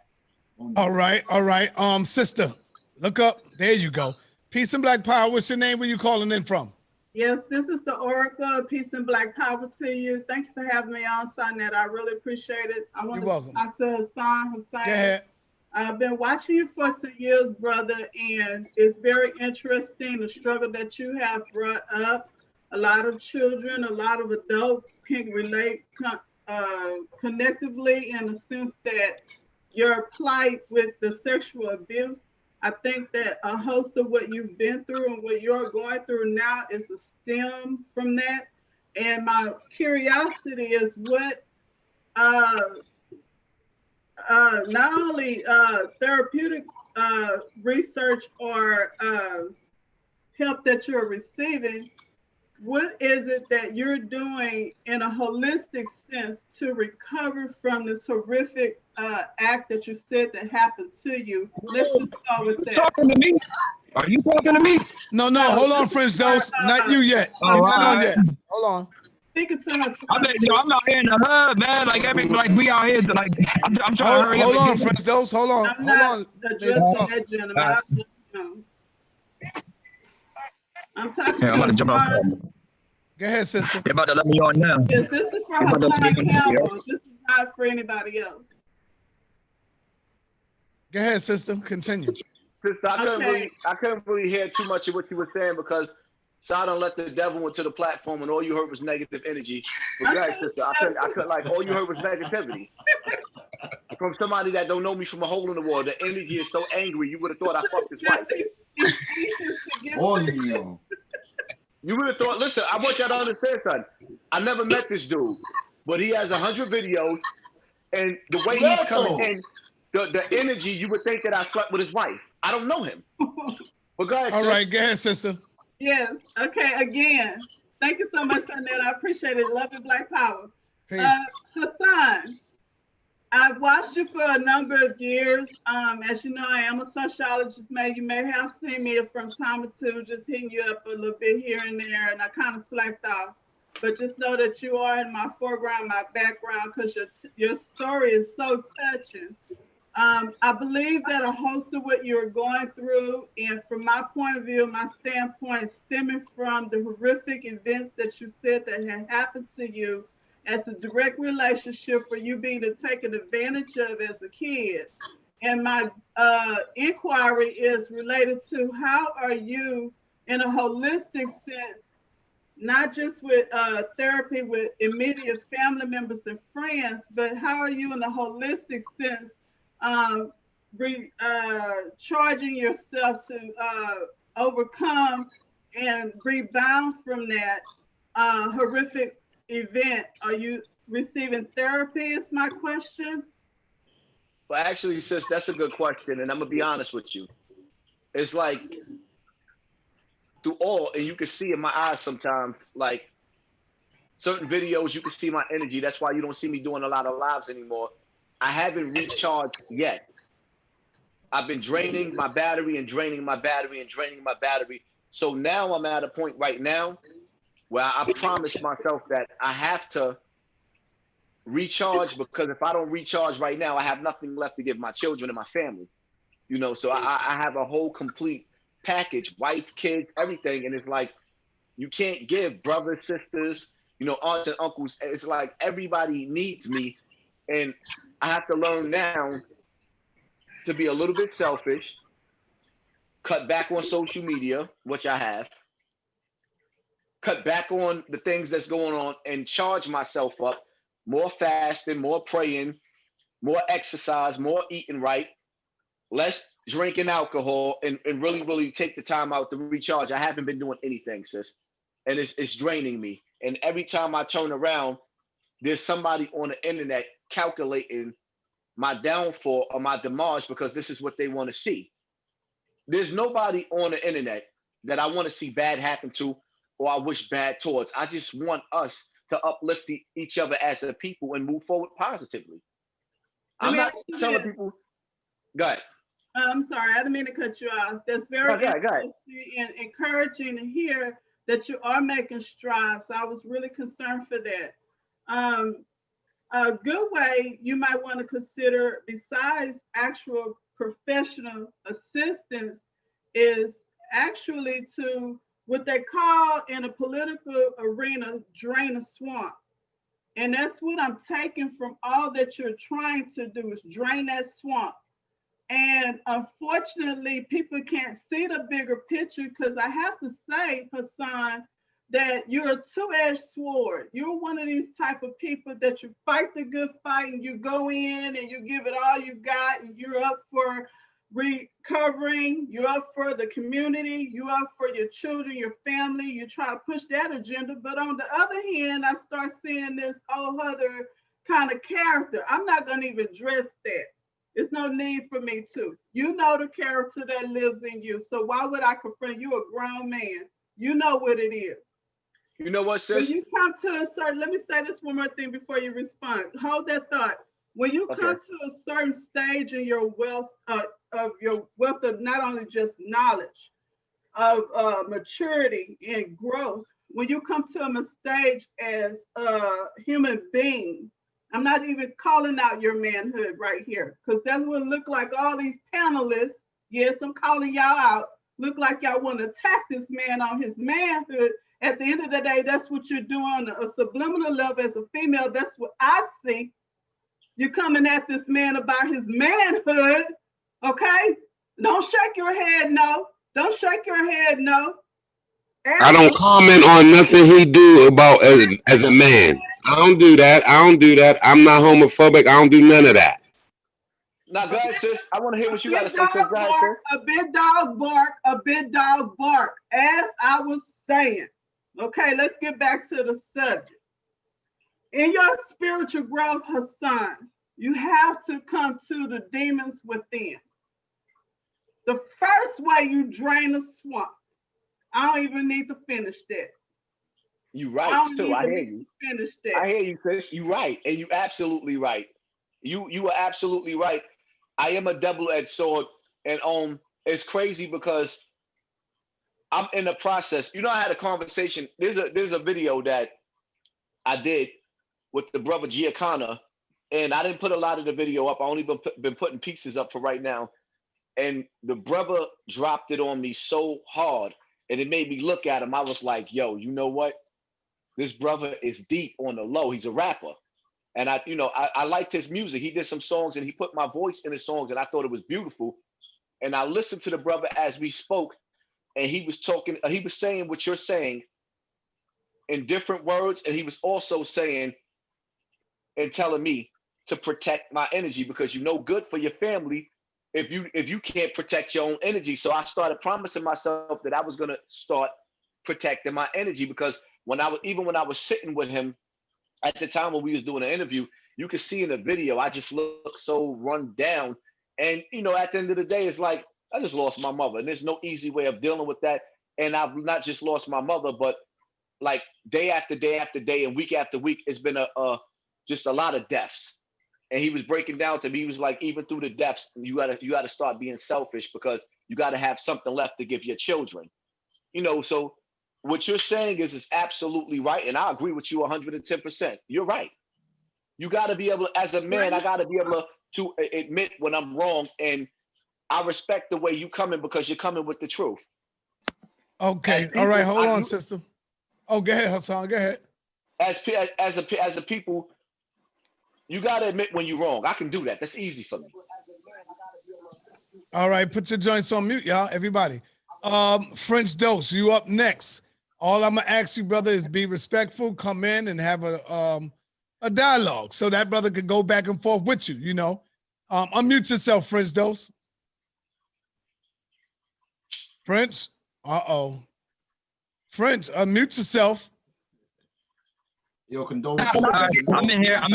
All right, let's go, French. All right, you got the floor, French. I gotta go now. All right, so can everybody hear me? Hold on, you got a lot of stuff going on back there, brother. French, you on mute. You have a lot of stuff going on. Unmute yourself, French. Let's see if we can hear you clearly again. Here we go. Can you hear me now? Nah, there's a lot of stuff going on when I unmute you, brother. You got something playing, French? Nah, it's people talking. Oh man, we can't hear that, brother. Nah, hold on, they about to stop right now. Everybody stop. I'm getting on. Hold on. All right, we'll come back to you, French. No, I'm back in. We quiet. Now, we good? Yes, we good. Let's go, brother. Hey, yo, Hassan, what's up, bro? Hassan Campbell. I know you hear me. I'm listening. All right, so look.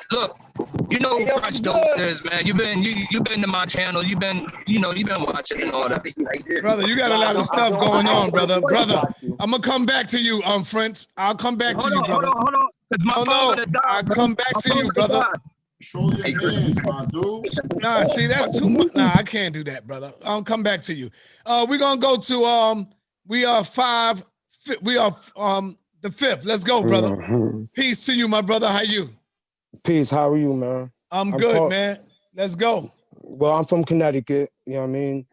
So to address it off rip, your voice ripples that loud. Like you're a big figure. Like when you talk, a lot of people watch, a lot of people listen. So when you like, I don't understand, you're not from here. Well, sometimes your voice is so powerful that it affects people outside of your direct zone. All right, I got a question. I got more than one question. So do you want me to go one at a time and then let them answer, or do them all one at a time? No, do it one at a time, let them answer. All right. So first, like when you be on, like this is how it started with me. I started watching you, and a lot of the shit you were saying, I was like, damn, this nigga been through a lot of shit. And as the video's going, I feel like he wasn't lying on certain shit, you know what I mean? But then the video start going more in time. Now we get closer to present, and like he'll be spitting some real shit, then he'll go left. Next thing you know, he's telling a little kid to go shoot another little kid. Like that. So now we are supposed to be comrades, like brothers. So if we are so, none of us are above reproach. So from me, I don't hate you because I don't know you. I don't have a beef with you. It's nothing like that. So if we are brothers, I should be able to give you some type of constructive criticism in a question manner. So maybe you could give me more clarity because there's maybe something I don't know or maybe something I'm missing. Because, well, go ahead, go with that question first because I'm gonna keep going to. I'm gonna say this, like, and I'm gonna apologize to everybody that's watching, and I don't mean to laugh because I know for a fact there's no video with me telling a little kid to kill another little kid. But what I do understand is that some people don't understand sarcasm. So I know I got to be careful when I'm being sarcastic in my videos because my humor is what make people love me. I be sarcastic. I've never told a kid to shoot another kid, ever. I'm totally against that. That's for one. For two, my whole thing is, if you disagree with me on a topic, right? Because this is a back and forth conversation. Then how did you find yourself on different platforms where now you actually going live and y'all constantly making videos together bashing me? You see what I'm saying? Where does that happen at? See, what I don't understand as a man, because I'm gonna let you ask all the questions you want to ask, but as a man, I'm gonna ask you, how many videos and how many group settings do you get in where dudes start actually stalking one person? There's over 7 to 9 billion people on this earth. How is it that y'all constantly on a daily basis, you and Dose, find yourself in groups just talking about me, wonderful me? I need to understand, like, there's bigger YouTubers, bigger celebrities than me. What is the fatal attraction? Well, it's no fatal attraction, but so now, like I started, like I was saying, you would start like a lot of shit you were saying, you was on point. Then you would say some shit that just didn't make sense. Like 1 minute you'd be like, I need money for guns and shit. I'm like, what the? So now wait, my first question is about the topic that you don't want to address. So we're just gonna skip that No. question. What's your first question? Go to your first question. I'm gonna do this for you. Go to your first question. You sure? Because I know you don't want to address this. Go to your first question. Let's get this moving. All right. So now this was my first red flag. You was talking about how you be backing down the hood and how you clap niggas and all this shit, but the person who actually victimized you, you didn't do nothing to. So now I understand. I'm from the fucking hood. In my hood, the way it goes, in this order, either you kill that motherfucker or you turn them into the police, because this ain't no drug dealer robbery. This is a sex offender, because for the simple fact of when you don't do it, you almost enable him. And imagine all the people who came after you. Now I'm thinking about the kids who are after you that maybe you could have put to a stop, or I don't know. Like, I'm not trying to. Good question. Now, let me take you to school, son. Where you come from, the dudes that look just like you, the uncles, the grandfathers, is sleeping with all the little cousins and the little nieces in the family, and niggas ain't doing nothing. 1 out of 3 females are being molested, and nothing happens about it in your community. In your community, that happens all the time. In my community, this is why our children end up going through the same thing by the same family members. Let's not play any games. When it comes to Africa Bambaataa, he raised me. And I was raised under certain conditions where that pedophilia, it was pretty much legal. So in my younger days, because I'm not gonna never lie to nobody, I would have never killed Africa Bambaataa for what he did to me, because it was natural to me being molested, because I was molested a lot. So I didn't look forward to killing him. I just looked to creep around him and get around the rest of my family members that came from the Zulu Nation. I didn't want to kill him. And at that point in time in my life, if you would have tried to kill him, I would have killed you, because I love that man like a father. I don't expect uneducated people on this topic to understand that's just what it was.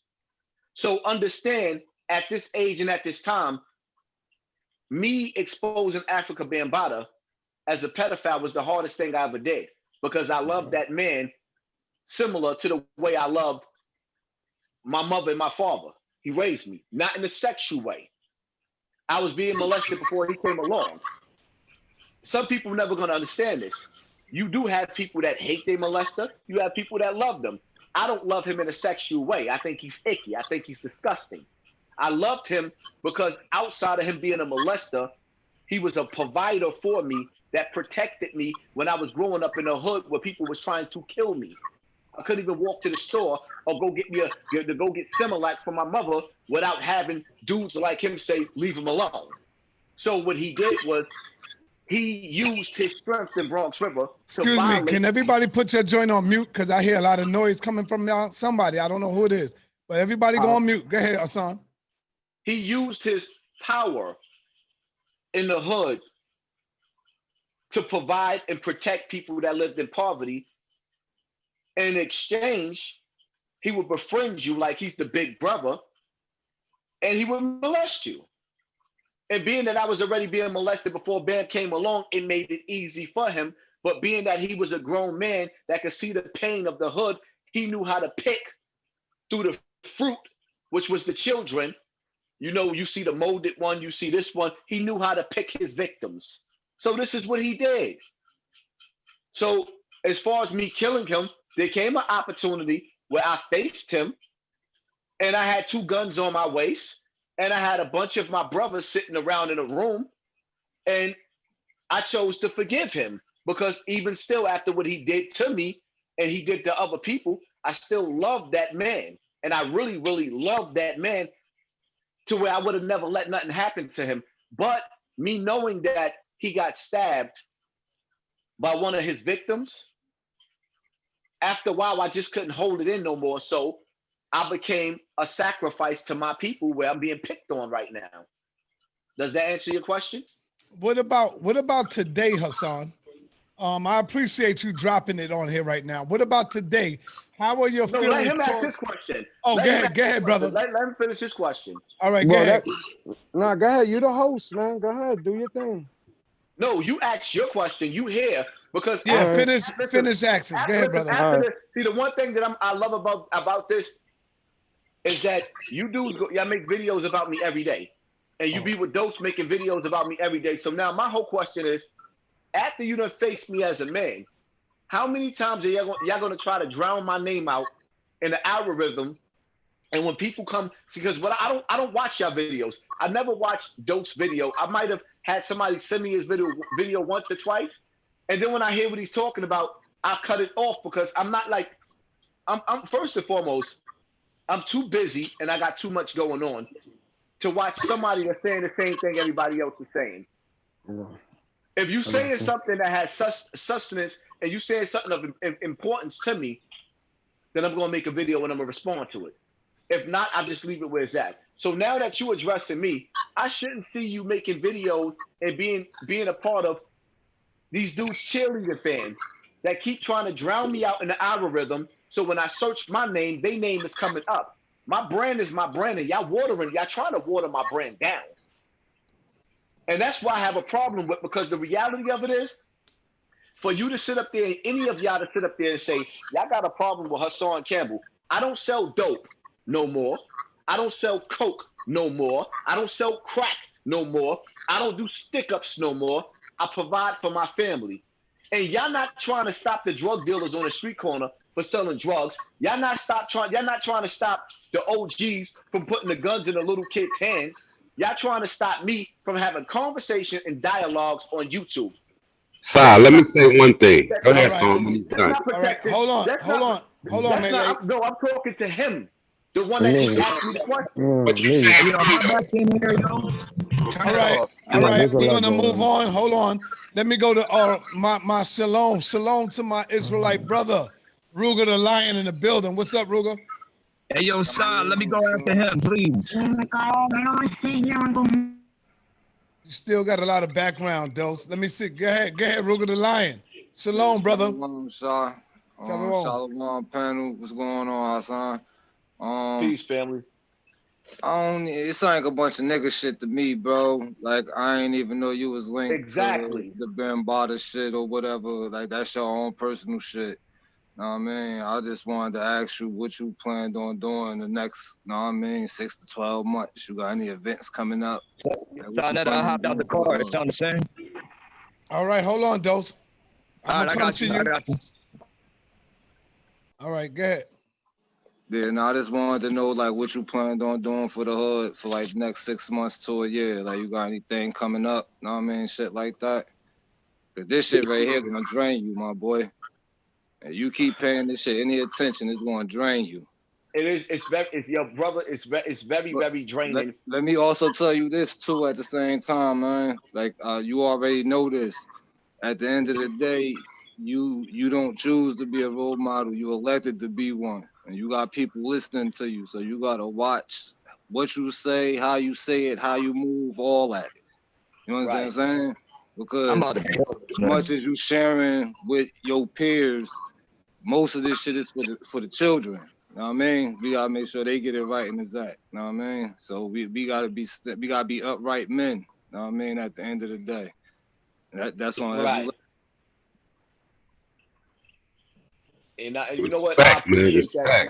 Righteous men gonna come off with righteous energy, and I appreciate you, brother. Peace and blessings. All right, let me come on over to brother Jermaine. What's up, Jermaine? Unmute yourself, brother. Unmute yourself. And then we're going to come to you, Dose.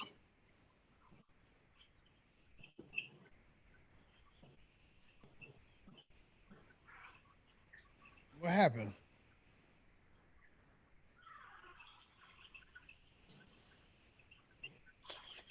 Uh-oh. What happened? What happened, man? Being that ain't nobody saying nothing. Do you got any events or anything coming up? Quick. My man, you just kicked it with him, bro. Huh? Come on, you said your piece, homie. All right, go ahead, Dose. Go ahead, man, because you really want to get in this shit. Go ahead, brother.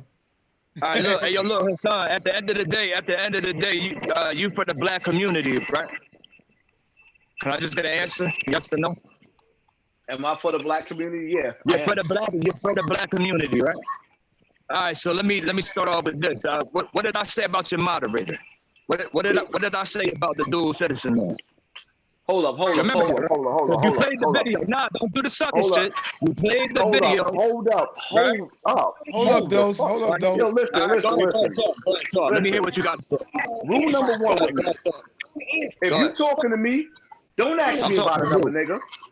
You talking to me, don't ask me about another nigga. That's your moderator, nigga. You trying to use me to say, and your moderator, I'm not doing all right, hold on, Dose. I'm not doing nigga energy. Dose, you got an opportunity to talk to him. I'm not doing nigga energy. I'm not doing whole. I'm not listening. No. I'm gonna bring it down. Go ahead. Listen. Hold on. I'm gonna set the rules for you. Because if I'm gonna talk to you, I want you to understand something, right? Right now, everybody up here been talking like grown men and grown women. I'm gonna do it too. I'm gonna tell you why I'm mad though, because of that. But go ahead, I got you. Go ahead. I don't listen. I'm not gonna let nobody ask me about another nigga that I don't know. That's your man though. No, hold up. Don't tell me who's my man or who ain't my man. I don't know him. I don't know none of my mods. You understand? I don't know none of my mods. The same way I didn't know Wax Dog. The same way I don't know none of them. I only see people. I'm not finished. You're talking, and you coming with nigger energy. You're not coming with grown man energy. You coming as a street nigga, and you don't know me. We don't know each other. So whatever anger that you got, where you so hyped up, you coming with the wrong energy because you do not know me. You don't know me neither. I don't want to know you. I never listen. I never in my life. I don't want to know you neither. I'm just exposing what I'm hearing, bro. Listen, Sai. I expose what I hear. All right, you want to move on? All right, Dose. He want to move on from this one. This dialogue is a positive. I'm not gonna. I understand. Look, Hassan Campbell, can I tell you about him though? Can I mute him real quick? Now, let me make you understand something, right? This dialogue has been a dialogue where people have been talking back and forth with respect. You come in with an ignorant energy, and I'm going to protect my energy. If you have something to talk about like a grown man, then you ask a question, and we can answer the question like a grown man. Outside of that, all of this nigger shit and this nigger energy, you can take that back to the street corner and get back with your niggas. Do what y'all do. If you got something to ask me and you want to talk to me like an adult, you talk like an adult. First and foremost, please don't ask me about none of my mods. I don't know none of them. I can't vouch for none of them. If you sit up there and you see me telling people all the time that my mods are blocking people that's donating to me, I don't know which one of them niggas is doing that. I don't know none of them. I don't personally care what argument you got into with another YouTuber. That's little kid shit. I can't even respect a nigga that want to have a conversation with me about another YouTuber and y'all arguing over YouTube. What the fuck would I want to ask you about another YouTuber for? There's so much going on in the world. My platform is one of the deepest, the most controversial platforms there is. Everybody else does said something and said they piece. And you coming with nigga shit. I'm done. All right. We're gonna move on. Now can I just speak my piece real fast? All right, you got a question. Go ahead, brother. All right, look, Hassan Campbell, look, man, the only thing I was trying to tell you is that the dual citizen man and me had a problem. All right?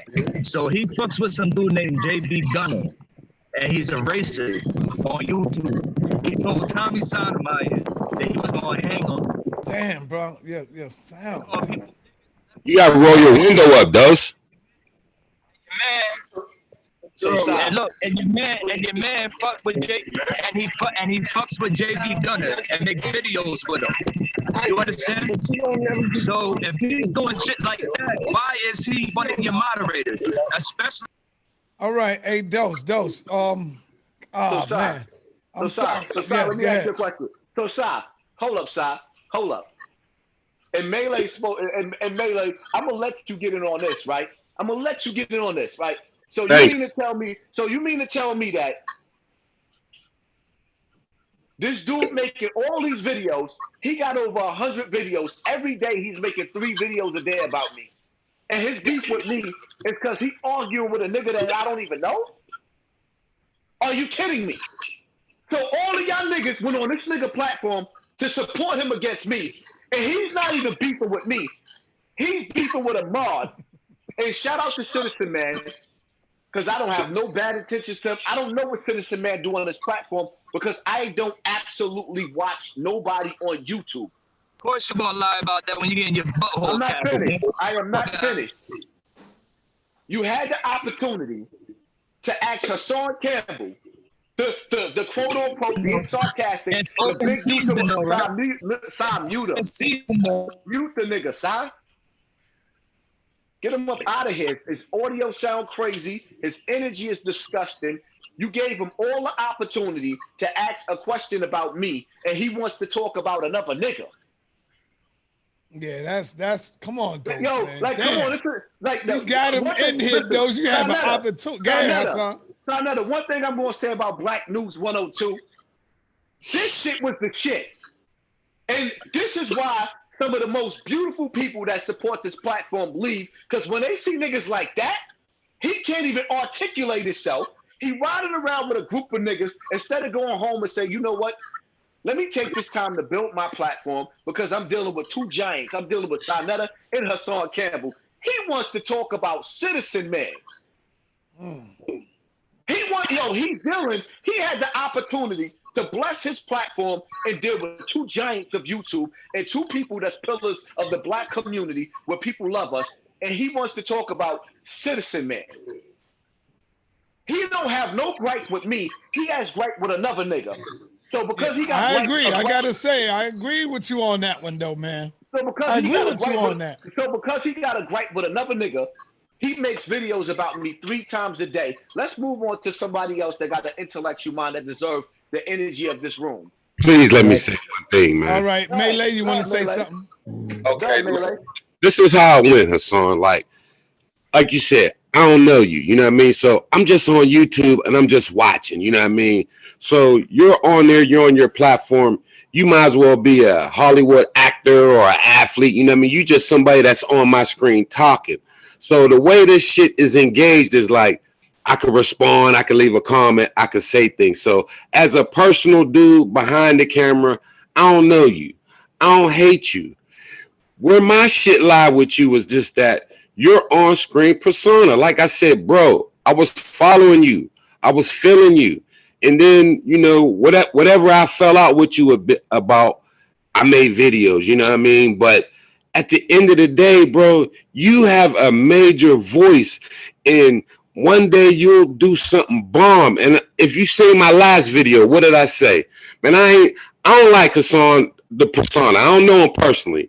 But I ain't making no more videos about this dude, man. I'm gonna let that dude eat. If all he know how to do is go on YouTube and make videos, get donations, who am I to try to stop him or to keep saying shit about him? So I said I'm done with that. But the reason I would come back and make a video is because you come and say some nutball shit, and you are one of the dudes that have a big voice, and just some days you just be wilding out, man. And I'm like, man, this nigga's tripping, man. Like, Let me respond to that. Go ahead. Let me respond to that. Because some of y'all got me fucked up, so I gotta explain myself and make you understand. I was raised in a lion's den to be a killer. Me too, bro. I'm not finished. We not comparing nuts with each other. I was raised by a rapist.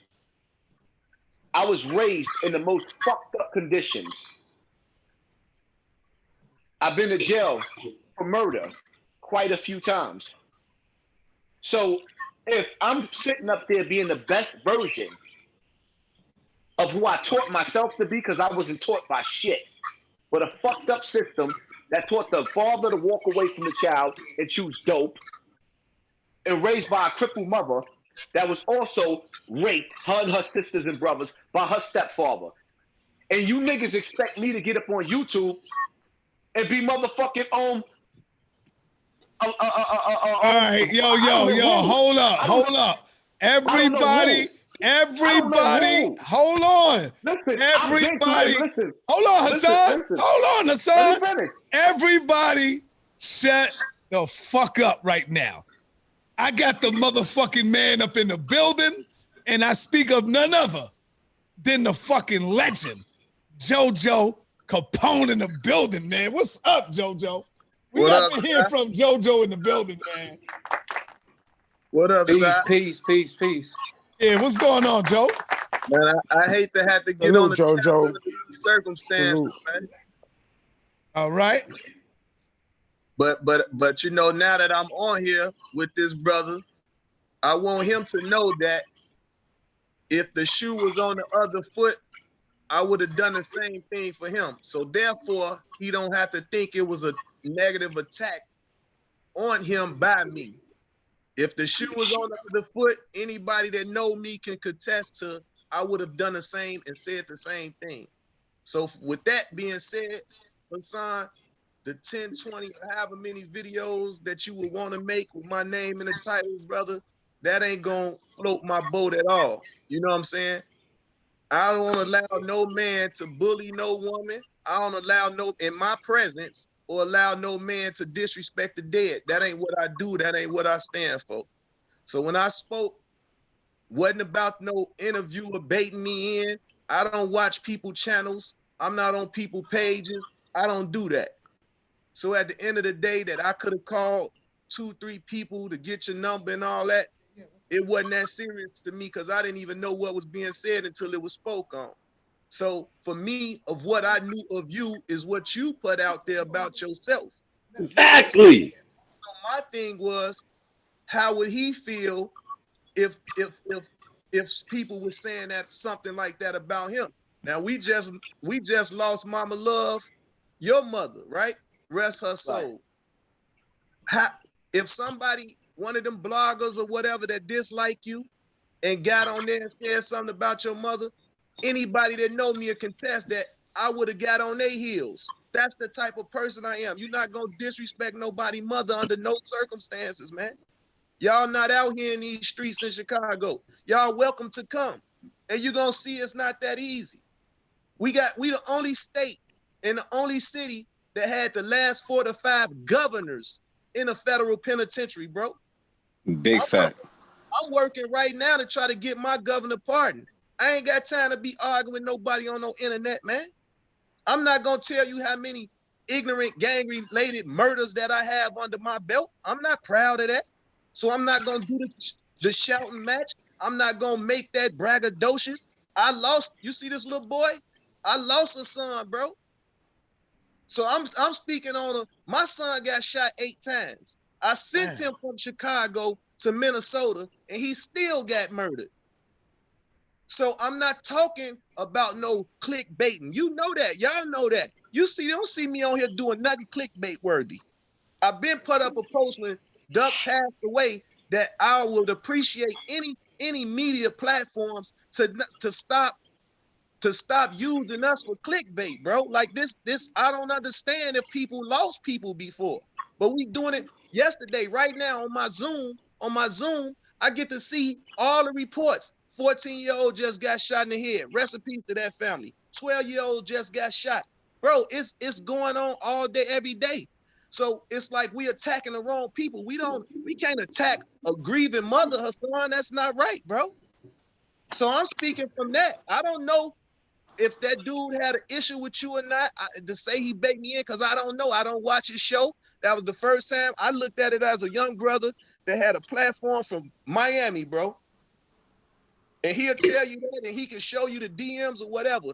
And I took upon myself to do the interview, to reach out and speak on positive things. And before he closed out, he said, hey, did you see what Hassan did or said?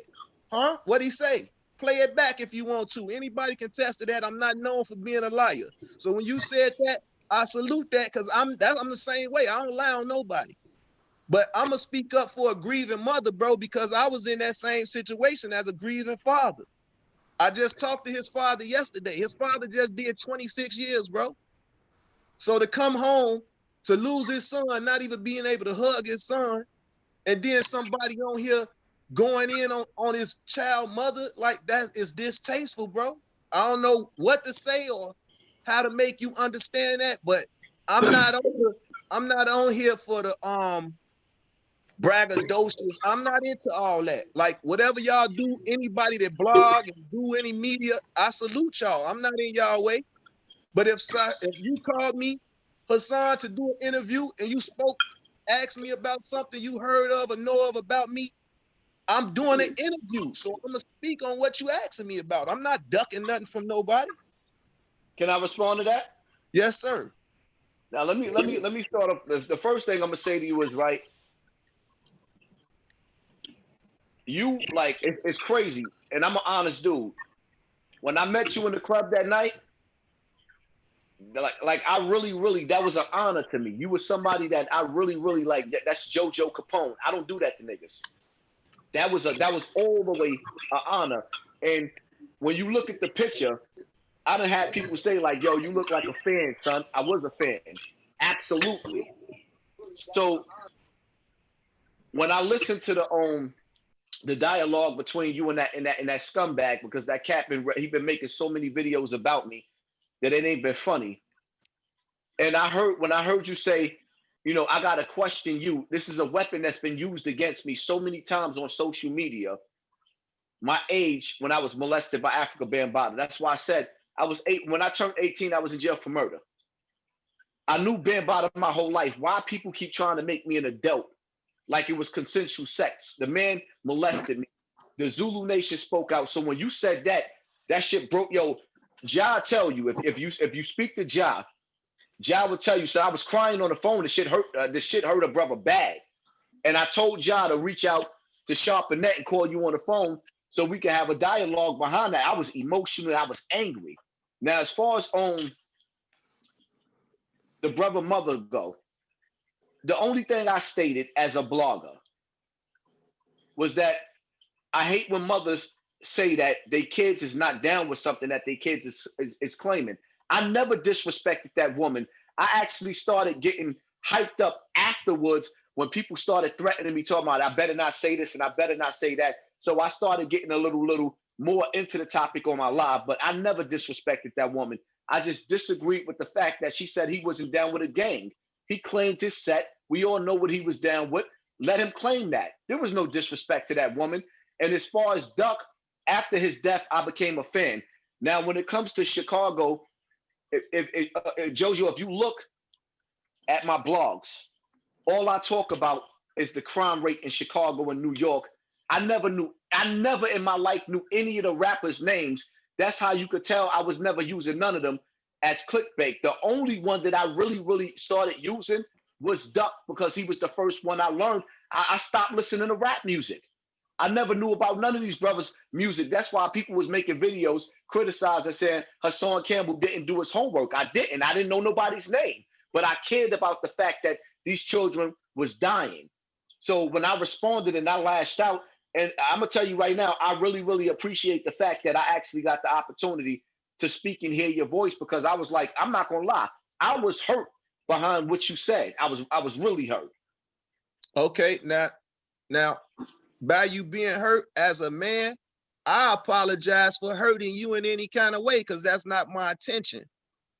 So when I, just like you finally done your homework and heard about Duck, so when I did my homework to hear about Hassan, it was, oh, that's the cat with the situation with Bam. Now I have credentials in for child care. So I understand what children go through and all that. I got credentials in that. My thing is, like I said, if just like when you was like, his mother didn't say what that's not her job, bro. That's her, she his baby. We could be 70 years old. We mama's baby. Just like with Mama Love. Can't nobody tell her nothing about her son. What she was gonna say. That's my baby. She not gonna say, oh, her son running around here fighting people and slashing. She not gonna say that about her son on the news, bro. Like, you serious? So that's why everybody was saying, Hassan, you wrong. Hassan, you wrong.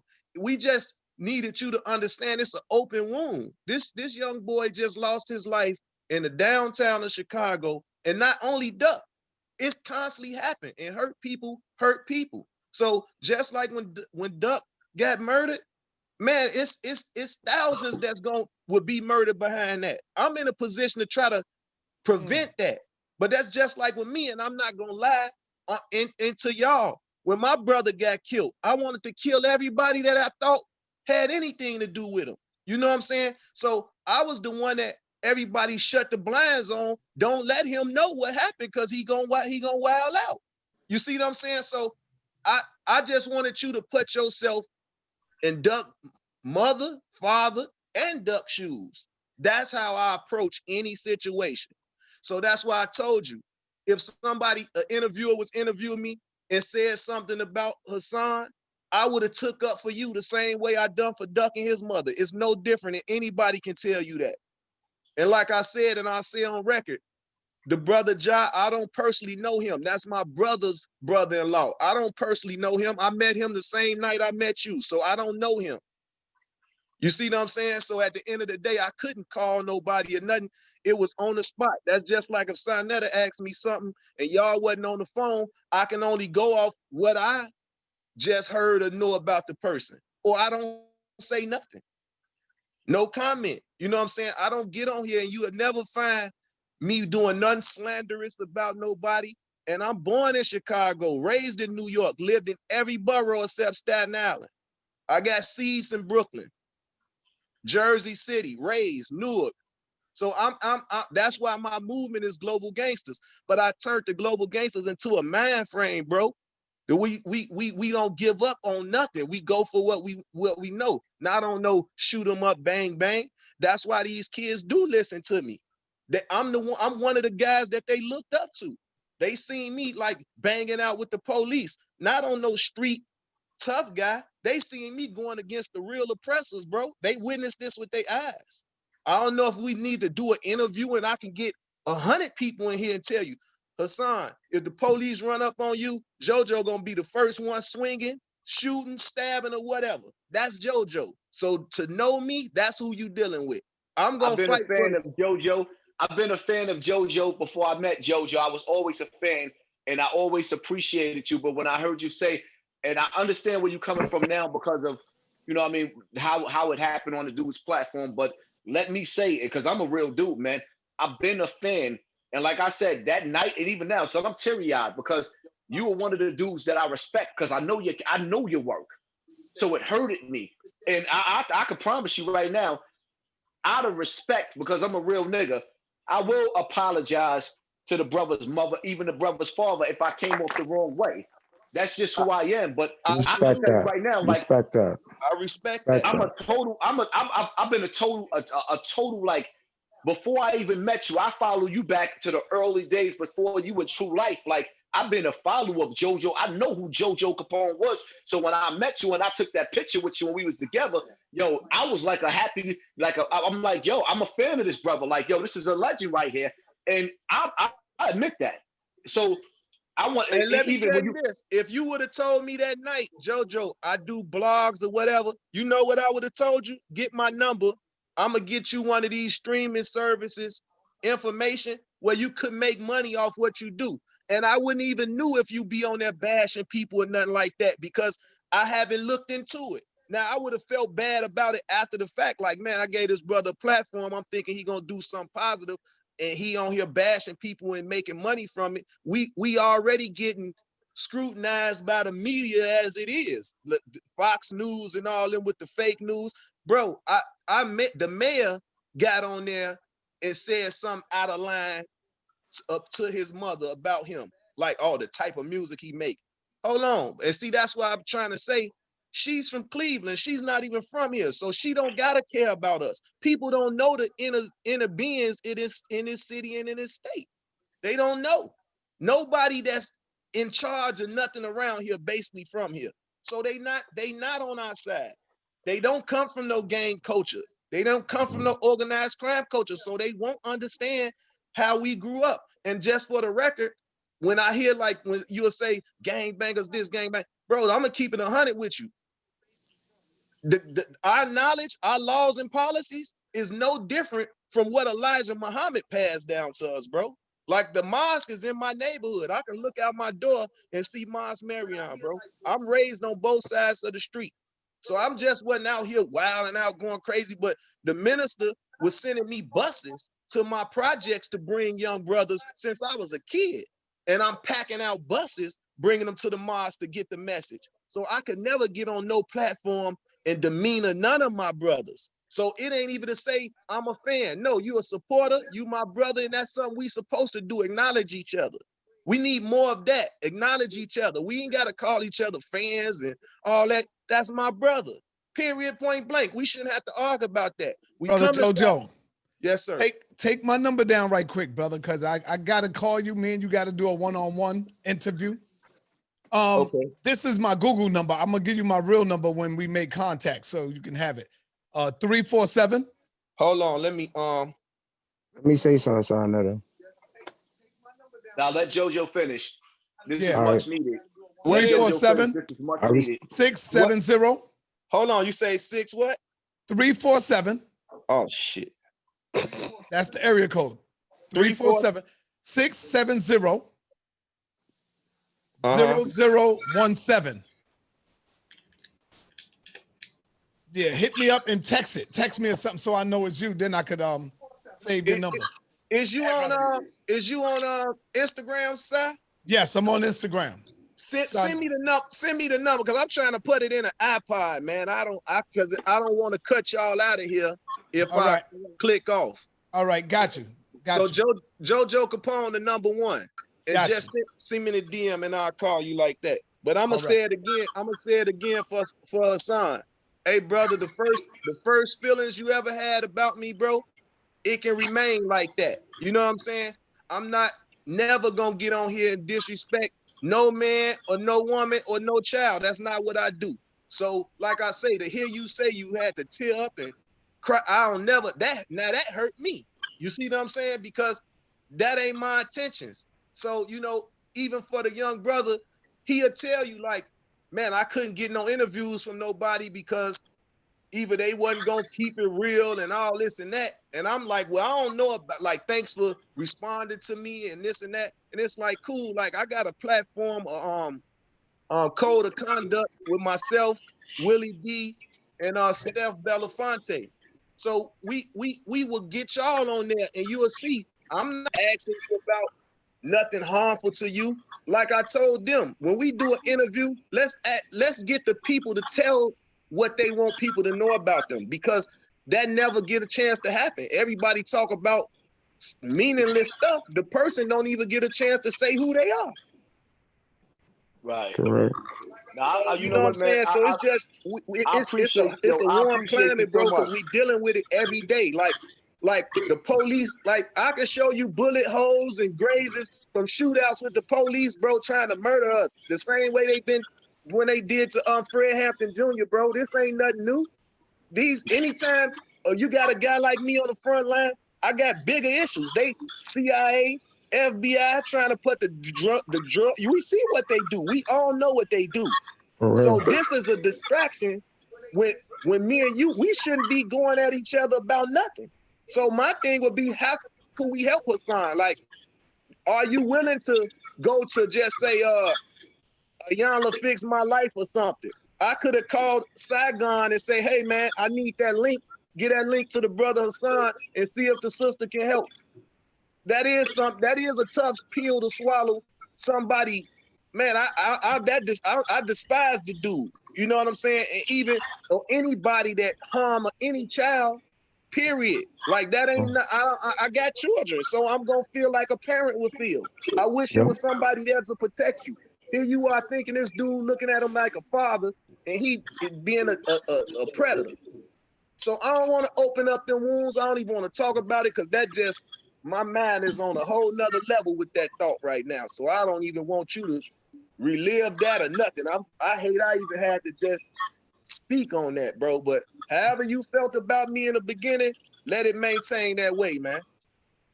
You know what? And I really, really appreciate you coming in and speaking and I'm emotional right now. Like I said, man, I was so hurt, and it brought me back to that night. Like I was hurt because I was like, yo, this is JoJo. You know what I mean? So I responded, but my whole thing now was, the one thing I am gonna say is, every rapper out of Chicago that I hear make a song disrespecting their own dead, I'm gonna speak out against that. All music is dope, but the smoking Tuka and the smoking this one, I'm gonna always speak out because the dead should rest in peace. Like you said, I want to see all the brothers rest in peace. And I think so many of them dudes on both sides is so dope. We could sit up there and make this music, because music is battle rap comes from hip hop, but leave the dead, let the dead be dead. That's my only thing that I'm really in the shootings. I'm going to speak out against the shootings, and I would love. See another thing, like you had to realize, not only did just regular media and stuff, we had to worry about this dude. What's that boy name? Academics building his whole career. So we don't want to see that twice. You see what I'm saying? That's a promise. So anytime somebody speak on us, he the first person that come to mind, because every time something happened, just like I salute World Star. World Star had put up, I don't know if y'all remember when it was a girl, she was like 8 or 9 months pregnant in a car with a little boy, and they shot the car up and shot her in the stomach and everything, and the boy died. Now I grew up with that family. That boy grandmama took me in like her own son, so he a nephew to me. Wow. So I don't want to go on World Star. I'm going on World Star to see up and coming rappers and see if we can get them signed and take them off the street and help them take 10 of his partners off the street and put them on the road. That's what I'm going to World Star for. I don't want to click on World Star and see my nephew getting shot up in the car and his baby mama getting shot 9 months pregnant, screaming and hollering. I don't want to see that over and over. So when bloggers get on the internet and speak on us like that and don't know us, never met us, or never even been to our city, it's like, it's wrong. You know what I'm saying? Instead of saying, I want to send prayers to Chicago, something like that. You see what I'm saying? Something like that. Like, I want to send some Timberlands. I want to send some raincoats to Chicago, to any other activists that's out there in the street trying to steer these kids in the right direction. Or I got a plug with a bank that's willing to invest in whatever nonprofit y'all got to help them build a free facility that can teach them trades and all that, because that's what I'm doing. So that's why I can't be on here arguing with nobody and you don't know what I got going on. Right. You know what I'm saying? Like, I wish I could screenshot my message. Rod Blagojevich was our last governor, he just got out the federal penitentiary, bro. Rod Blagojevich, look him up. Trump just pardoned him. We got a 3-way call Thursday to them trying to help me get a governor pardon, bro. Like I really lived everything that you can think or heard of about me. So I'll fight for you. I'll fight for brother Malay. I'll fight for brother Sinetta. The same way, equal. I don't do favoritism. I never done that. So that's why I just said, bro, if I did get a chance to speak to you, I just would want you to put yourself in that situation, and then you will see that bro wasn't bashing me. He wasn't trying. You see what I'm saying? So I'm glad I'm able to make that clear to anybody from now to future or future along the way. I'm not in here to condemn us. We've been condemned for too many years already. I'm here to uplift us. That's all I want to do, bro, is uplift us. Beautiful, I don't want brother. to talk y'all ear off. I love all y'all. I'm not too big to say I love y'all. I'm not too big to say I respect y'all. Love you too, brother. Thank you for coming through. Yes. Appreciate you for coming through, brother. Man, that was dope right there. I actually, you know what, it made me feel good too. I ain't gonna even lie. That actually made me feel good, because that's one brother right there that I always looked up to in the streets. And for me to have to go at the brother like that, you know what I mean, it didn't feel good. Like I said, I was teary-eyed over that one right there. But you know what I mean, me just being a man, you know what I mean, a man is going to stand his ground. So I appreciate that brother for being the leader that he is, and actually coming through and really take the time out and being a man. All right, let me bring it on down to my man, my motherfucking man Sanchez in the building. Yo, Sanchez, first of all, let me tell you this. I have lost contacts. I was in your chat yesterday telling you, yo, email me, brother, I need your number. So email me, text me and say, yo, this brother Sanchez, so I can put your number back in. But anyway, you are here, you are live, you up next. What's on your mind, brother? I will definitely email you. First of all, let me just text me. Text me. Okay, I'll definitely do that. Let me thank you for allowing me on, man. Let me just say to everybody in the chat room and everything that I just started tuning in a couple minutes ago. I had to leave, but when I saw you and Hassan together and I saw what was going on, I had to get on because I was looking in the chat room, and every time these brothers talk, these brothers are making great leeway. I don't know what the beef was about and all that, but I know what I see right now is very powerful. What I see right now is brothers coming together and working out the differences, and they doing it in a very mature way that we don't always get this. To see you and Hassan up here, man, is amazing. This was something I thought wasn't gonna happen. And what I wanted to tell the people in the chat room is a lot of times, you know, the beef that is perpetuated in these communities, we're to blame for it.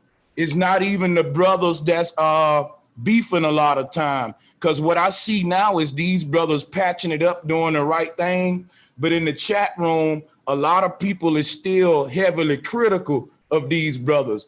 You know, they going in on Hassan saying, where that energy at? You know, he's saying he's a fan of JoJo. I think that's very real shit to me, because niggas got a lot of ego. For that man to say, look, I'm a fan of you, that's powerful. I think if more of us start doing that, man, and being humble and be willing to talk over our differences like this, not only will it clear up a lot of drama, but the platforms will benefit by them brothers coming together, you know what I'm saying, like you doing now. Sonnet, I just really came on here, man, to just say, I don't think people taking in the W right now. Like we've been, when this beef started online between you and Hassan, it split the community up, and it had people taking sides and stuff, and people were saying, man, they need to squash it and all that. That time is here. You guys are squashing it in real time. We're live, and I'm just disappointed in that the people ain't even taking it in. Like, I don't think you guys are getting enough credit for making this step right here. Like, this is a W right here. This is a big W, just being here talking about it. And I think a lot of the stuff I'm saying in the chat as far as, well, keep that energy, do this or do that, you know, that's going to perpetuate this thing to a negative way. I think if we all take a moment, take a deep breath and say, well, damn, look at what we're doing now. Look, these two brothers are here talking it out. And let's take the W in. Let's take a minute and just say, damn, that's a W right there. Look who all here. These brothers working it out. This don't happen, especially in the streets. Niggas shoot it out. They don't talk it out. And so that's what I'm saying, man. Let's take in that W real quick. Like, this is real dope. We didn't even take it in. You know what I'm saying? Well, folks is just trying to perpetuate the beef still. And that's why I came up here. Like, we can't do that to the people standing by watching. Remember, just like in the hood, we used to instigate brothers to fight who didn't really want to fight. I know it. Them two brothers did not really want to fight, but the crowd made it go. So I'm saying we got a lot of power in these chat rooms and as subscribers to actually help extinguish these fires too, but we don't know how much power we got. So I think if we're a conscious community, let's take in that W. Let's admire these brothers for being willing to talk it out. Let's try to move on positive and make this a positive outcome is all I'm saying. Thank you. All right. Hey, Brother Sanchez, go ahead and text me. Make sure I get your name with it. You know what? Most definitely. I'm glad Sanchez spoke on that, because first of all, dudes got to understand something. When you say keep the energy, the brother JoJo didn't say, yo, let's meet up outside and let's get it on. The brother spoke so much positivity. Only a man, a real man, can understand when a general. JoJo is not just a man, he's a general. And he spoke, he could speak with authority and say, yo, when you come to Chicago and when I catch you in New York, you a dead man. That man said some of the most positive and humble words. So now, what y'all think I'm supposed to get up here and act like a nigga? No. This brother, like, honestly speaking, I don't think people understand. Like, first and foremost, dudes like me and JoJo Capone, we different. JoJo Capone is not even supposed to be breathing according to the streets of Chicago, and Hassan Campbell is not supposed to be breathing. We two brothers that lived through some horrific shit. The brother that sat back and told you about so many deaths. He don't even lost his son. Sent him to another state and lost his son. And he, you know what I mean? Brothers done been through some shit, and he's pouring his life story out. And y'all niggas in the comment section is not talking like niggas in the street. I guarantee you somewhere there's going to be videos made on this topic tonight where brothers is going to be crying seeing me and JoJo Capone speaking the way that we speaking. But you internet niggas, you FBI, CIA, get your hand out of my pocket, niggas. You get your hand out of my pocket, niggas. We see you niggas. And I don't even want, I'm gonna be honest with you, Si. After JoJo and Sanchez, if people not gonna bring the same energy that we just had, I don't want nobody to rob this energy. This live right here was a blessing. This was a classic, and it feels good. Anybody else that comes with any energy after this is just the devil. Okay, Hassan. Hassan, you said that, you know, to let the dead rest in peace. No disrespect, and I ain't saying nothing fly. I just would ask, because it hurt me to see you on the video saying, man, fuck George Floyd. Can you give his people an apology, man? When you said, I don't think he's dead. I got family in Minnesota. The man's dead. Could you at least say that, man? Apologize to George Floyd and his people for them comments. If George Floyd is dead, I apologize to him. If he's alive and it's respect, I say fuck him. If he's really dead, then I apologize to his family. But I don't believe that he's dead. But if I'm wrong, I apologize to his family. Hey, y'all gotta mute yourself, man, till y'all get on, cause y'all be too loud. All right, let me bring on another brother. Peace and Black Power. What's your name? Where you calling from? Oh, what's up, Si? Who that? This is Shanks. Oh, what's up, man? What's going on? How you feeling? I'm good, man. You live. You got a chance to talk to Hassan. Try to keep it respectful, and that brother will see who that is. Like, who is this? I can't. Yeah, come on in. We need to see your face. Uh-oh, Shanks in the building.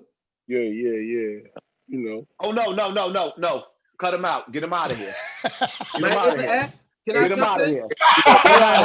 Hold on. He don't want you, Shanks. He don't want you. I don't want. Hey, it's not me. I don't want to lose the brother. I don't want to talk to him. He don't want to admit. Hey, Hassan, sometimes you got to face your. No. Nah. What I'm not gonna do. What I'm not gonna do, son. Yeah. That man said SWAT in my house.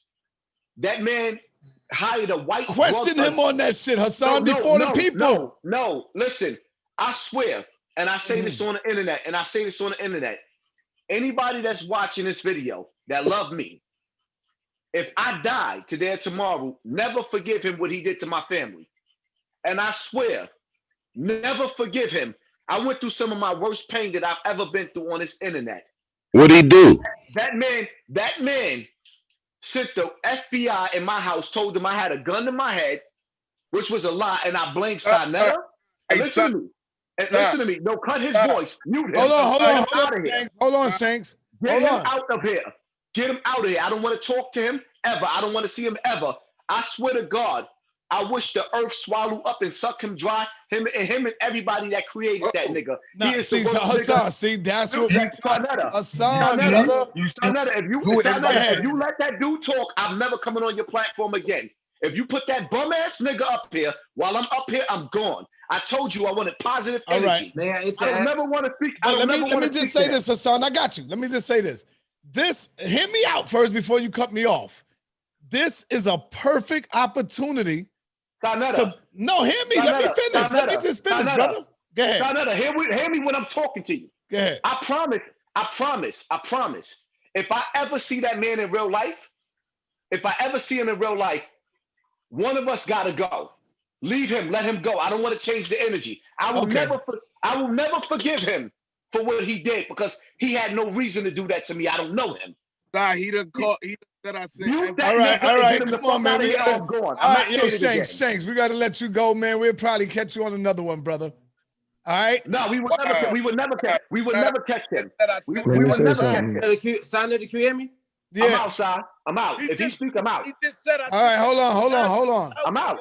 Hold on, Haas. We're gonna get him out. We're gonna let him roll. Let me say something. I'm not even trying to listen. All right, look, Hassan, he's gone. But let me ask you this. Let me say this, brother. Hold on, man. Let me finish. You had a beautiful show tonight. I never ran from nobody that accused me, Hassan. I face all my critics. Understand something. And I'm gonna say this for the last time. That fucking man had a white boy accuse me of rape. Some shit that they did with Emmett Till and everybody else. That man called the police and had fucking SWAT run up in my house and also had me and you and Mel Cross feuding with each other even more. I don't never want to speak to that man ever in my fucking life. Ever in my life. And I promise, anybody that's watching me that ever see that man's face, and if I die, never forgive him. Never forgive him. I ain't gonna say too much. Never forgive him. To all of my niggas that ever fucked with me in life, now y'all seen a nigga face, please don't never forgive him because I'm never gonna forgive him. Ever. All right, silly. All right. Let me come back. I ain't get silly yet. Silly ain't spoke. What's up, silly? I need Wax Dog to come in the building, man. That's who he will talk to. Can I say something? I'm gonna say it like this, Side. Listen, Side. My whole thing is like this, right? After JoJo Capone, that was the most beautiful energy. Don't corrupt it. If you want to do something with me and Wax later, let's do it on another day. Okay. Because I still want to have that conversation with why he would back this nigga for doing that, but not tonight. All right, I'll do that. Who keeps saying that? I want to say something. Me. Who? Me, 5/5.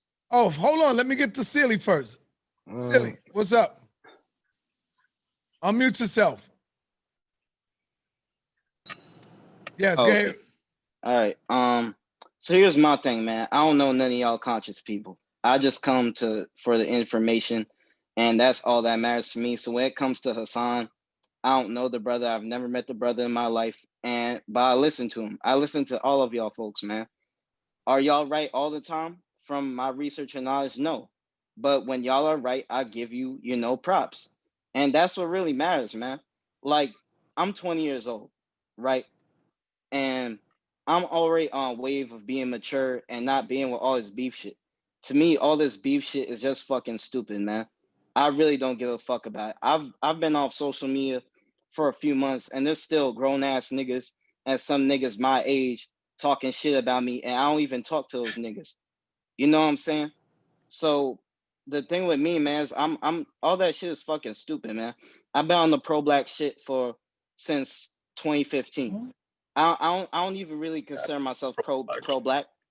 I just consider myself a nigga who just reads, you know what I'm saying? You consider yourself a nigga who just Yeah, reads, brother? I understand what he's saying. I understand I know. what he's saying. All right, but Easy on him. sometimes He a he's baby. 20. Right. So let's correct him. baby. Let's correct We him. It's correct the him. He's a time, baby. Hassan. Teach him right now. I Hold agree with on, Sinetta. silly. I agree with Hassan, teach Sinetta. him right now, brother. I agree You know with what? You know Sinetta. what though? Hey. You know what? What I say is that young brother is being passionate. Sometimes we gotta let them be passionate and say, I understand what his brother pain is coming from, so let him talk. Go ahead, young brother. Right. But brother Sealy, don't you know the term nigga? May I say something That's after? yes, Nah, the term let him talk, nigga. let him I'm gonna talk. let him finish, but hold on. The term nigga is a very derogatory term. When I call somebody nigga, we understand Hassan, him. please, brother, you All right, gotta go ahead, let Sai, me go do ahead. what I do. Go ahead, Sai, When go I ahead, call Sai. somebody a nigga, Sealy, you best to believe it's not meant to be good. It was That's you, niggas. though. All Brother, right, well, that's listen, you. Sally. It was niggas who killed Malcolm X, brother. It wasn't black men. They wasn't True. black Okay. men. It was True, niggas who yeah. set up Huey P. Newton.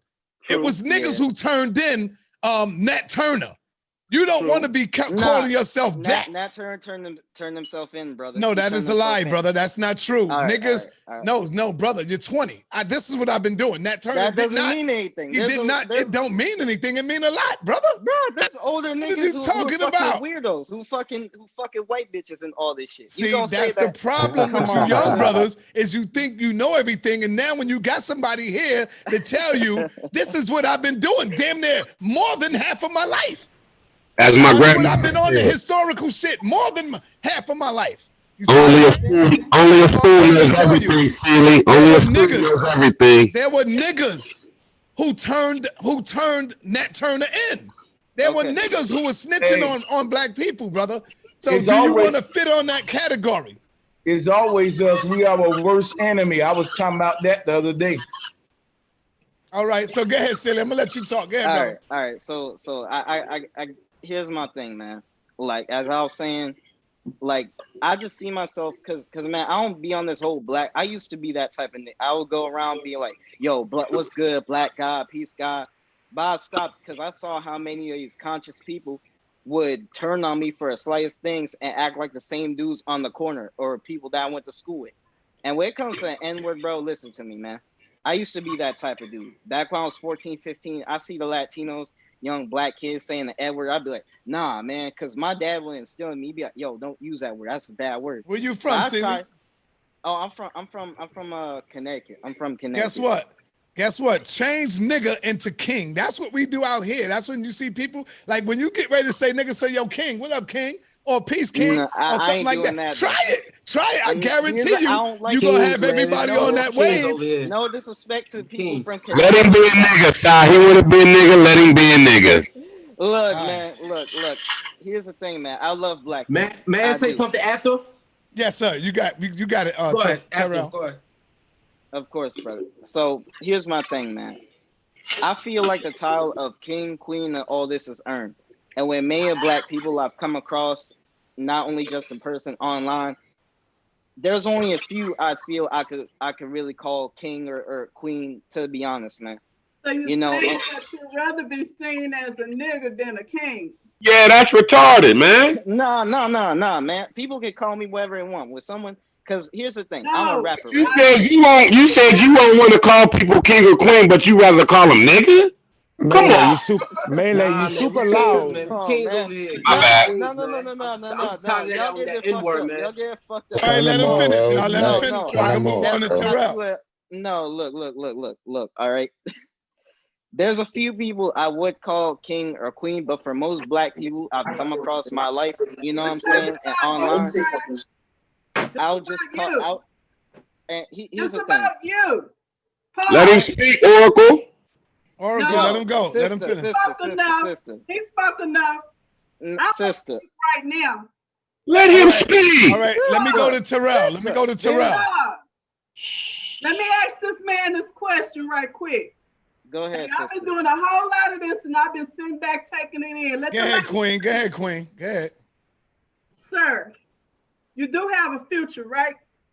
Yes, I do. I do have. Do you know your past? I know my past. Yes, I do. It's a process.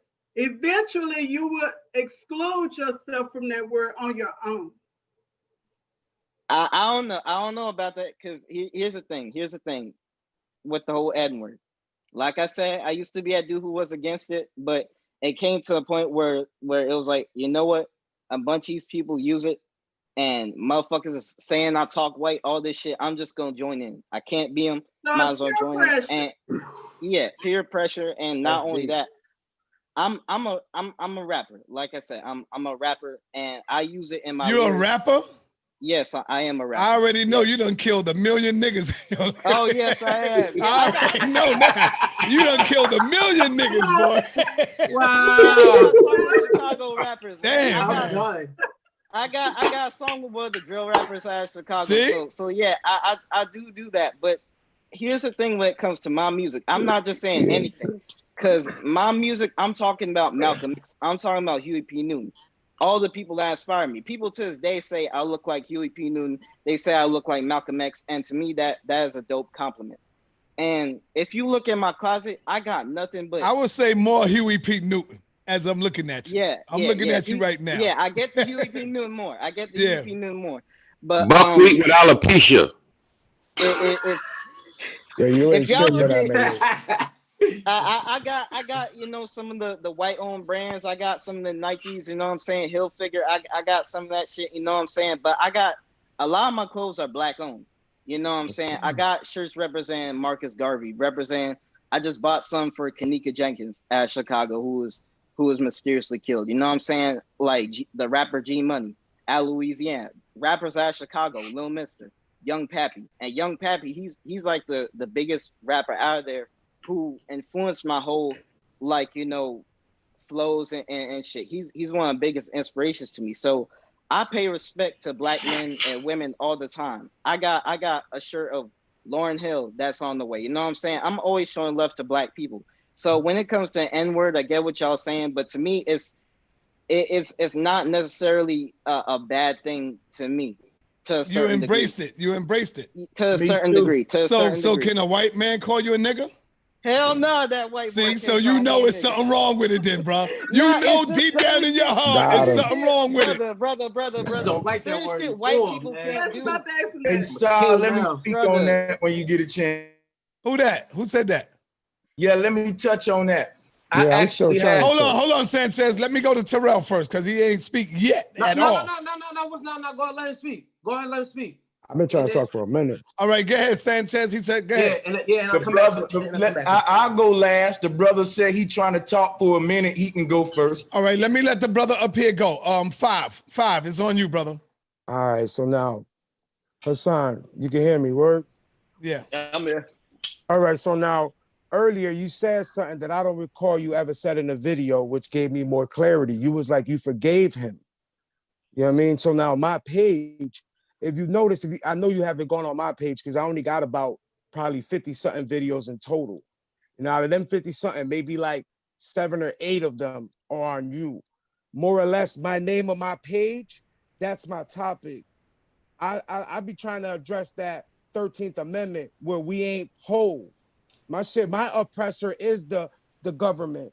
So now with this dialogue, with end in sight, I'm hoping for a connection because that's what we need. That's why I keep saying we need to unite and become a fist. If we all together, they cannot stop us. So Word. you like negated my other questions because once you said you forgave him. Yo, what happened to Jay Quill though, man? I was like, damn, what the fuck happened to Jay Quill? He said he clicked the link, but you didn't put him in. No, I did click. Remember he was in when I told him. Oh shit. That was a car accident. That was a car I heard accident? That shit. Yep, I heard that shit loud and clear. I thought that was a sound effect. Nah, that shit's that was real a car life. Accident. Yeah, outside his window. It was a Yeah, I car heard that. accident. Out there. True shit.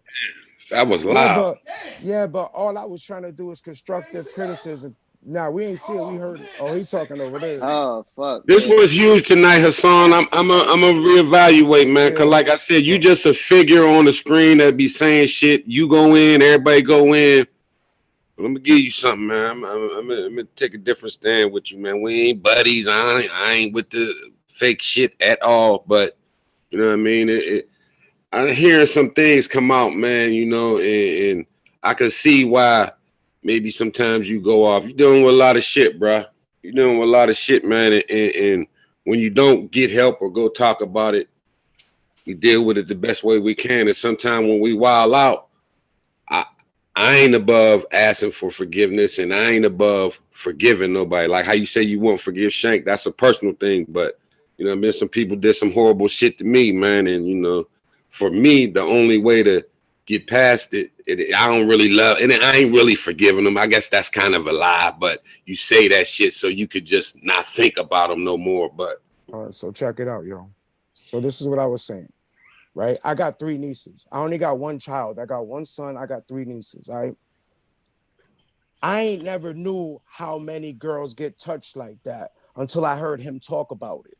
Literally, it made me call my nieces to my house and address this. Because like I done changed my nieces' diapers. My nieces ain't never been, that's just never happened. I don't know too many. And then as this is now as a grown man. So now almost every female I know, I ask him about that because he and I never understood that because my brain don't talk, my brain don't think like that. So now a lot of my shit that I had questions for, he kind of addressed when he said that I don't understand his sarcasm. You know what I mean? So maybe there's a lot of people like me that don't understand that sarcasm because I don't speak sarcastically in that manner about children or about somebody disrespecting somebody's mom or disrespecting somebody's situation. So I would never disrespect your mom in hopes of you never disrespecting mine. You know what I mean? That's how that shit works. Because I treat those how I expect and want to be treated. I command a lot of respect, so I try to give all the respect. So now with Dose, he has his own personal agenda with you. You asking about how we get together. All it was is we spoke and we see that we just 2 genuine people. I'm not up here putting up no show, trying to, you know what I mean? That's not who I am. That's why I told Sinetta before when I called from Times Square. I was like, yo, listen, I'm not into yelling. I'm not into disrespecting nobody. We could take our turns talking however you want to do it. Because the more we address it, the more we get it out, more or less, a lot of the issues people gonna have, they're gonna go away because they're being addressed. You know what I mean? I don't have no beef. I told you I don't know you. I never seen you. It's just that think about it. I'm in another state. Your voice ripple that loud. When you talk, it's like a rock hitting a pond. That shit ripple. I don't think he knows that. You know what I mean? So now if you get a bunch of us together and we all click and we all go, because our oppressor is the system. You know what I mean? We need to get it right within each other. Like the president, how you say, you sending the army over there, but we got so much shit in our own backyards. We need to clean our own backyard so we can link together. You know what I mean? I'm not, all I'm about is, yo, we need to get this shit right because there's younger kids that actually listens to him and follows him. You know what I mean? So I understand you might have a bad day. I get all that. You know what I mean? But it's just when you be like, I'm a stick heavy dick in your kids, sticking fingers in niggas' butts, like that shit is wild. So, Disgusting. but you, like he said, I don't understand his sarcasm. Let me So now it respond to makes that. a little bit more sense. Real talk. That's what I I'll wanted to stop. talk to you about. Let me respond. I'll stop. Let me respond to that. Right. Go ahead. I'll stop. Go ahead. Here Let me it mute is. my shit. Here it is. Let me break something down to y'all, right? Because some of y'all came along and y'all wasn't here from the beginning. So when you see the edited versions of my video, I hate to address Kev Gills, but I'm gonna address it for y'all because there's a lot of new people that's coming along. Kev Gills was somebody that reached out to me when I first came out on Africa Bambaataa. I took him in as an internet friend. I didn't meet him. This is why I learned that I was the stupidest nigga because I'm way too smart to do what I did. But he came along. He attacked people that attacked me. We fought together over the internet. He was my friend. My Chucky, my friend to the end. And the whole time the nigga was lining me up because He was on YouTube. Hassan stupid. He said my Chucky. He was my friend to the end. And crazy, man. Yo, he was my friend This to is the end. My silly Chucky. shit. That's some silly shit, yo. when he made a video, this dude was banging on Sinetta. Sinetta Okay. tell you, like, me and Sinetta be born with each other. He be clowning Sinetta, clowning Polite and all the rest of that. When me and Sinetta was beefing, he be going that side hard. Sai told me, don't trust that nigga. Sai, you ain't gonna never have to tell me that shit again. Sai be like, don't trust that nigga. I'm like, for real? All right. Sai was like, go ahead, keep on playing. You keep on trusting that nigga. Make a long story short, he made a video making fun of me being molested. That's not cool. And when he did that, I was drinking. I got the alcohol. I was drinking. I was crying. Listen, understand something. He was my first internet friend. I was the stupidest nigga. You don't have no, and to everybody watching, you don't have no internet friends. Take that from me. If you meet somebody on the internet, that nigga not your friend. You don't know who the fuck you talking to. All you talking to is an agent. So this dude, I cried. He broke my, when I said, then he made fun of me. I was like, I took him to my intimacy. Oh, that sounds gay. A real nigga will know what I mean by that. Like, if you follow my energy, when JoJo Capone got on here, you know that you can see the difference of Hassan Campbell, because there was a love there that he didn't know existed, because this is JoJo Capone. When we go outside, we don't look up to Michael Jordan, we look up to Big Meech. So that was the respect there. Kev Gills, I took it to my intimacy, because any enemy I had on the internet was his enemy, until he started making fun of me being raped. So I got drunk. I'm angry. Usually when I got beef, I go outside, I point a finger, somebody gets shot. That's just being real. My niggas are shooters. We always shooters. We handle it. If you disrespected me, I'll put hands on you. I'm going to catch you. On the internet, you can't catch a nigga. So when he sat up there and he said and made fun of me being raped, I said, okay. So I said, okay, what if I sit up there and stick heavy dick into your 12-year-old and your 13-year-old child, because he made fun of me being raped. There is nothing funny about me being raped. So you But Hassan. Yeah, hold on. I gotta say this, man. I gotta say this, man. Everybody, because Hassan, that dude made fun of you being raped, but then you turned around and then you just put yourself, but you put yourself in that light by saying that. All right, hold on. Hold on. Everybody go on mute. Go on mute, Hassan. Everybody go on mute, man, because I want to bring in a brother, man. Let me finish talking. Let me finish talking. All right, go ahead. Let me finish talking. So when he did what he did, I said, hypothetically speaking, what if I did that to your child? Because if you said at 12 years old, then I'm Africa Bambaata's boyfriend at 12, then it's okay for me to sleep with your child, and any jokes and any disrespect towards your children, except the same disrespect you giving me. Now, to Kev Gills, he don't give a fuck about his kids. So all I did was just make myself look stupid out of my anger. But at the time, I had to react. And at the time, I don't apologize for what I said at that point in time, because that's what I felt. But you made the world think that you wanted to do something to kids, bro. Listen to what I'm saying. No, listen to what I'm saying. No, you gotta listen. You can't justify that statement, Hassan.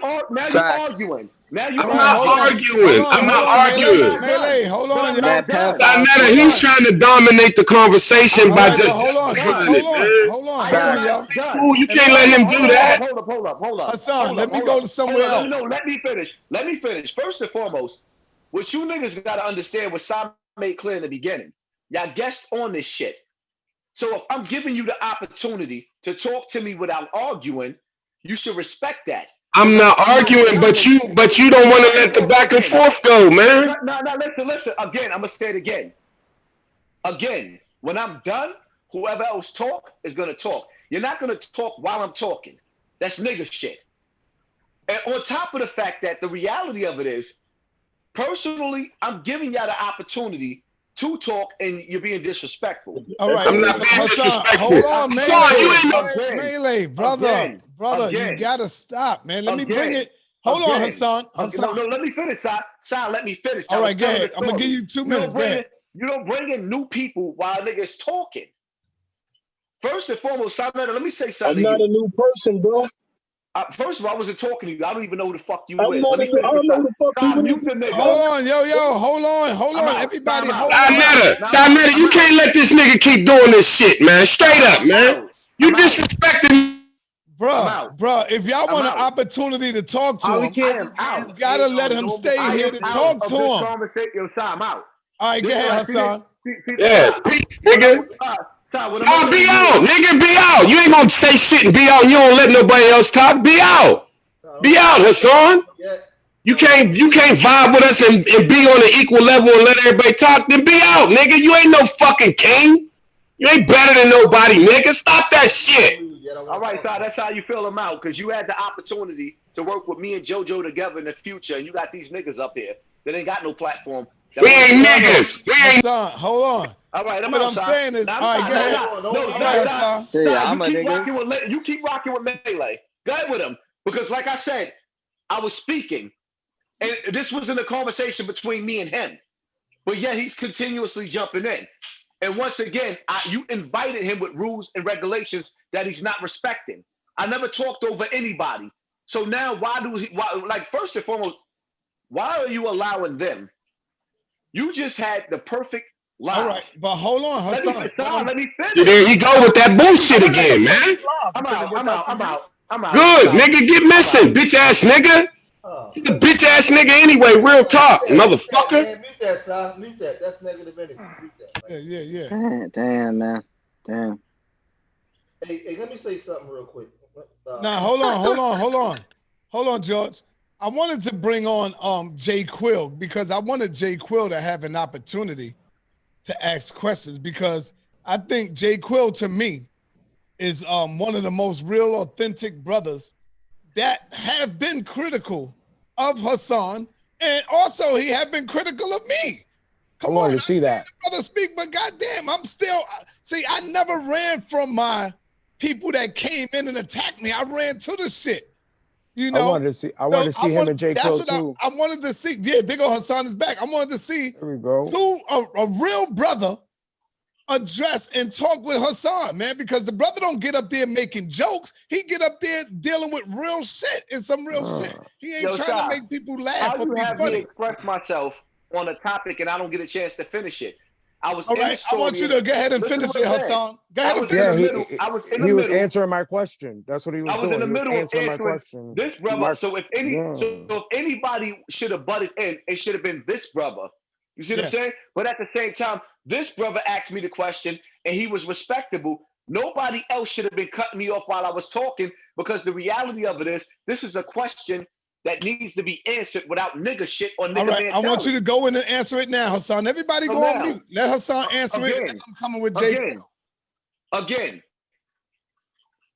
if you don't know what it feels like to be raped and then teased, I don't expect you to understand me coming at somebody's kids that teased me about being raped. Okay. So that is my response to the brother, because I'm not going to go through a long drawn out.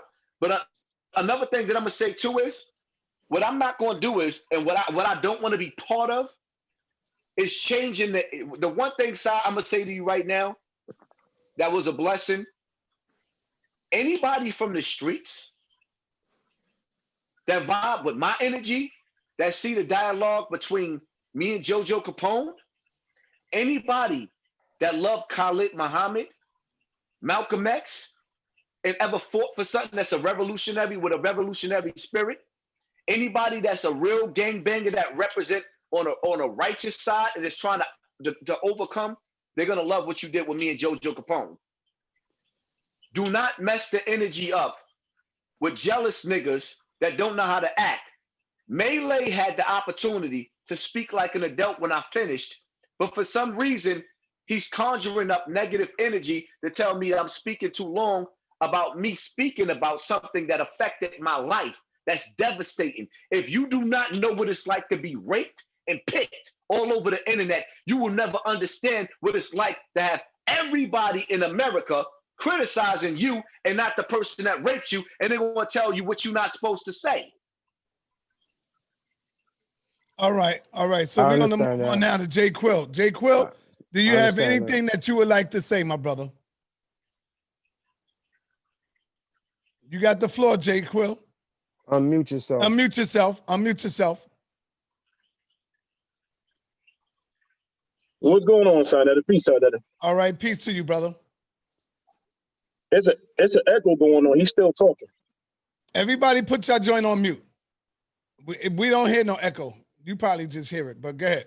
All right, what's going on, son? All right, everything good. Do you have any grievances you would like to ask your brother? Ask Hassan. See, it's like this. Yeah, it's like this. I'm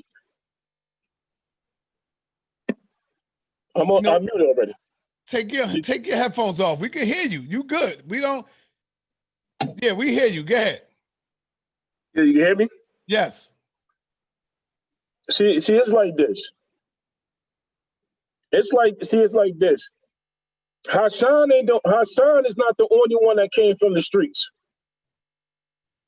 Hassan not the only one that came from the streets, right? Now, he's sitting there crying about somebody picking with him because he was raped as a young man. Now he's sitting there crying about he was picked as a young man being bullied on, but he came from the housing projects of the Bronx. I was born and raised in North. I lived in all the housing projects in North. So at the same time, you grow up with a thick skin. So there's no reason why he should be up here crying and over talking people, because if he was one of the illest killers in the Bronx, what's your and point? He ran with. Get to the point. I'm getting to the point. There you go, nigga. That's what I'm talking about. The point is Mind this. your fucking business. The point is this. Don't nobody hate Hassan. His character is on trial. His character on trial. So you can sit there and talk about the Bronx all you want. I have a brother that live in the Bronx. Don't nobody even know you in the Bronx.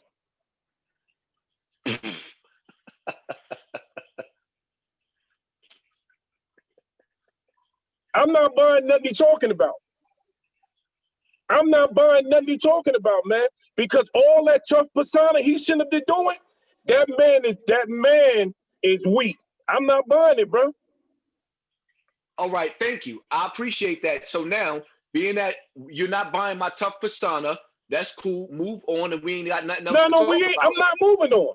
I'm not moving on. So people are because making what it is, you're not gonna move me. You're fake and you're phony, Hassan. You sitting there crying about they making fun of you. Why should we go after Ben? We don't even know Ben.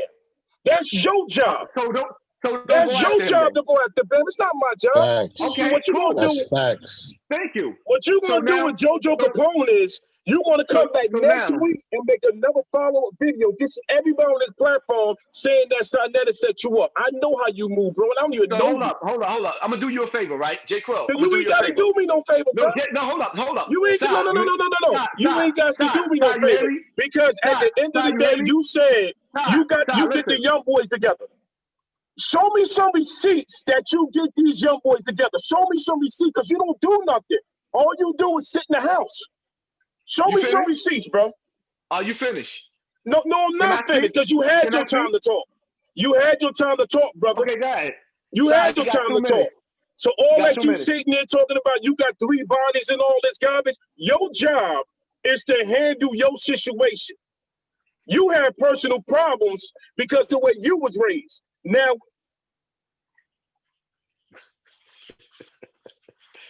are you done? Tell me something. You got 1 minute left. You done? Go ahead and talk, bro. Go ahead and talk. All right, now. Thank you. So you had the opportunity.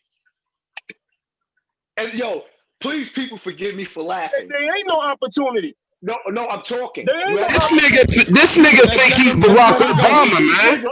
Let's let him go, Jay Quill. Let's see what he got to say, and then you can probably come back. Hold up, Todd. First and foremost, the Melee nigga is done with. Get him out of here. There's no more conversation with him. He had his opportunity. We gave him. Now all he doing is he had the chance to be on a panel, but instead of him listening, He's egging. So get him up out of here. Let somebody else come in. Cross him out. Goodbye. Bye-bye. See you later. Sayonara. Arrivederci. Fuck you, bitch ass nigga. You's a bitch ass nigga, man. You out here dancing. Motherfuckers don't even like you. Bye. Damn, that's how y'all So grown now, men hold get down. up. Nobody else is talking. I ain't finished. The J. Crow's dude. Never knew him. Never seen any of his videos. You got the opportunity to get up here and listen. Sai, you can hear me? Yeah, we all hear you. All right. So now you got the opportunity to get up here to say something about Hassan Campbell. And what you said is that you not a real nigga and don't nobody know you from the Bronx.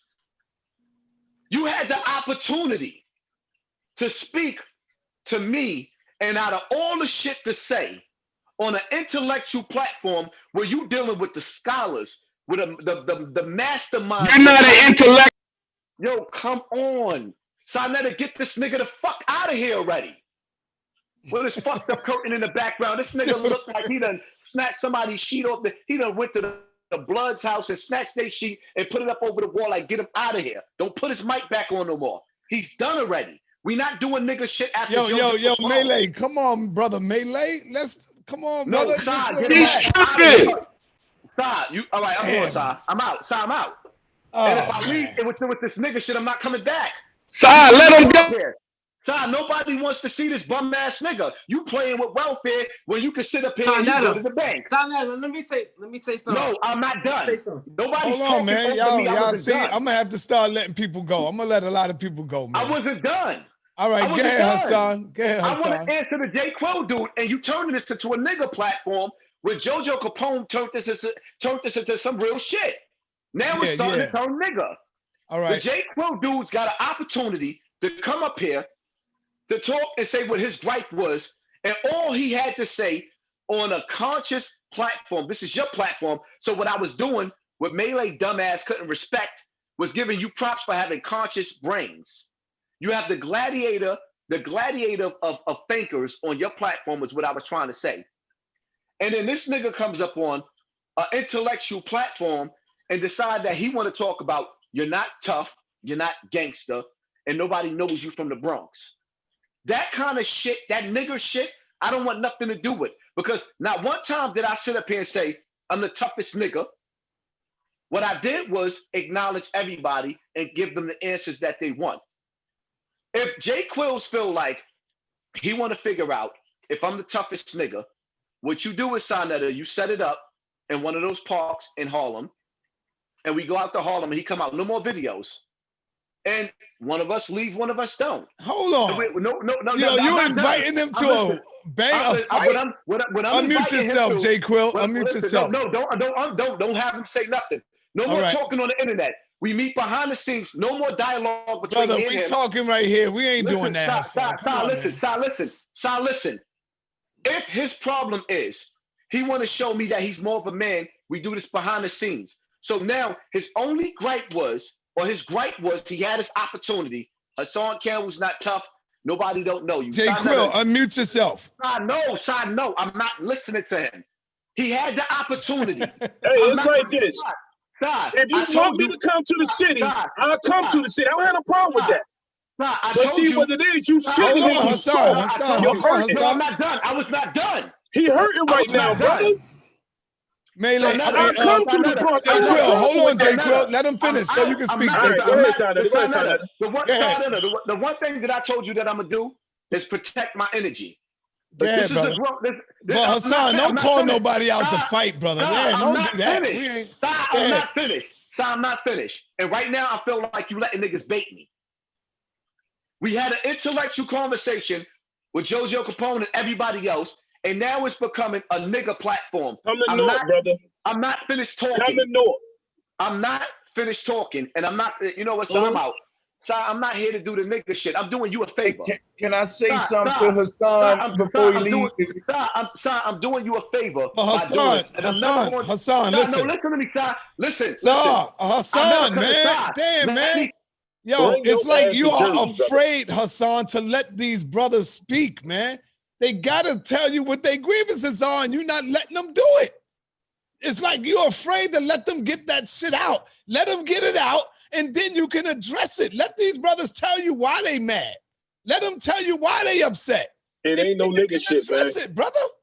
Hey, See, it's not turning into a nigga shit, Hassan. You gotta let them address it. But keep taking his videos and keep breaking them down. Hey, Hassan, I'm just here to tell you, man, what you going through is normal shit. Being YouTubers, bro, folks don't come out to us like that. You got to welcome the ops. I ain't telling you how to move or nothing, but I'm telling you, these folks, they can't say nothing but the same shit they been saying. You gonna come back with the fire and kill it, bro. So don't even be like, I'm out and all that shit. Let them talk and then destroy that shit. Yeah. I'm telling you, bro, that's all you got to do. See, me and Sanchez know how this shit work. We've been banging on this shit. We bang with everybody, and you got to be able to take this shit the way you dish it. Smoking cigar, blowing smoke. Hassan, take this smoke. See, you don't see nobody upset, Hassan. Motherfuckers is just chilling. George, what's up, man? Let's let some peace come up in here, George. Go ahead, George. Hassan, take the smoke, brother. What's going on, everybody, man? I'm just glad that you two guys are actually talking. Yeah, man. In smoke, bro. You know, a lot of times I would call you on the phone and tell you, son, to get off the air with that. Man. Get off the air. That's why true. You addressing that? You know, I would call you immediately. Why you addressing that? You know, I live in got some smoke and some lemonade for you, brother. I live in a real world, man, and with the way you guys was going at each other, where I come from, like that stuff happens offline, like real stuff. A lot of our people suffering from PTSD, and we addicted to drama. So a lot of people will egg it on. Hassan Campbell got to bring that fucking fire like he do. Don't run from nobody. They coming in challenging you. Bring that fucking fire, Hassan. No, but hold on, side. No, but hold on. No, but listen though. See, I can bring receipts what I do for my brothers in the streets, man. I can bring receipts. Hold on, J. Krill. Let George finish. Go ahead, George. I disagree, because everybody deals with their emotions different. Everybody deals with their anger different. So how Hassan might react to certain things might be different from the way somebody else does. You know, so unmute yourself, Hassan. You know, I just think that I just think that like all of us, all of us on here, we come from, we black in America, man. We come from all kinds of backgrounds. The arguments that you guys had, and as ugly as it's gotten, to see y'all talking here, I smiled when I seen it, but I don't think that I don't think that Hassan, and the place where he's at, and the way he deals with conflict, I don't think that he should be on here right now taking questions from people, because I don't think that Hassan's at a place where he can deal with conflict from other people. And it shows. I think that he has sometimes his heart may be in the right place, but he gets triggered real fast. And that's what Brother Sanchez. Yeah, but it's gonna have to happen one time, man. You can't keep running from your critics, brother. But listen to what I'm saying. That's for you. You might be able to deal with that. His personality is different, and it gets right back into the argument. That's why when I was listening when JoJo came, it was a certain conversation, but then once it goes right back to the negative, everybody deals with things differently. Yeah, I hear you, George. But when you talk like that, it lets people off the hook. If you can be able to dish out the smoke, you got to be able to take it now. You see, you can't dish out everything. So, on people and spit in that fire. But then when the fire come back, you got to be able to let that shit bounce off your chest and come right back. Unmute yourself, Hassan. I didn't mute you. Hold on, let me say this last part, but I'm gonna tell you what I said. You are so full of shit right now. Hold up, George. Let him go. Hold up. First of all, I apologize to the brother that I just cut off. When you gonna tell me that I gotta be able to take the heat, right? Sir, you supposed to be an intellectual mind. You telling me that listen. So you telling me that I'm supposed to listen to a dumb nigga tell me that I'm not tough? That's heat. I'm supposed to listen to a dumb nigga tell me that nobody knows me in the Bronx. Nah, ain't no dumb nigga. You a dumb nigga. Nah, why you letting him talk over me? Your rude words that you was gonna let nobody be disrespectful towards me. Fifth grade education, brother. Again, Si, why are you letting them talk while I'm talking? Go ahead. I'm muted. Because you mute, yeah, Hold because you on, muted J. Quill. me. Because you muted me. So now, I didn't come up here for a nigga to tell me that nobody knows me in the Bronx. Inside the whole world know that's a fucking lie. Everybody know it's a lie. You've been to Bronx River with me. You know niggas know me. So now, he came on his platform to tell me nobody know me and that I'm not tough. That's not heat, it's ignorance. I didn't come here to fuck up my energy. I told you that in the beginning. I don't want to talk about whether I'm tough or not. So when he talked about whether I was tough, I went into us meeting in the background. Fuck that, leave it alone.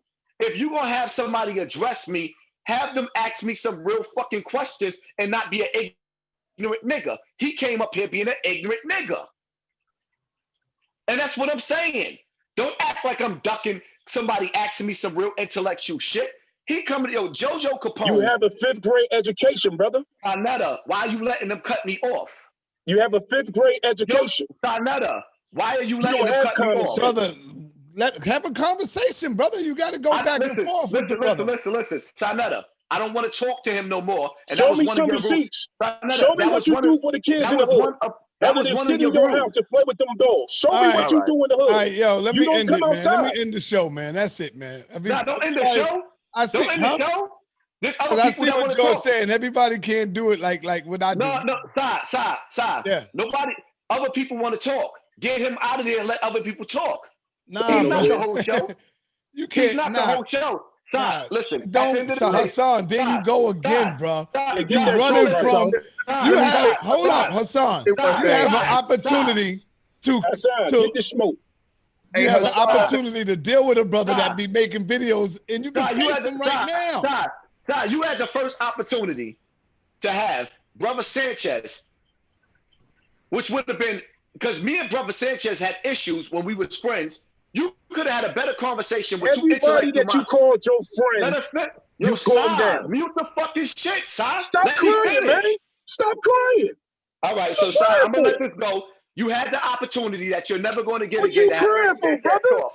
I don't want to talk You to a sitting there nigga. crying. Meet me outside on You the block. sitting there crying, bro.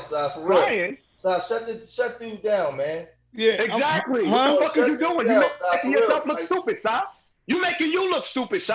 You ain't making me look stupid. You looking stupid. It's gonna go somewhere else where it don't need to go. So shut dude down. Here's the thing, George. Here's the thing, man. It's like.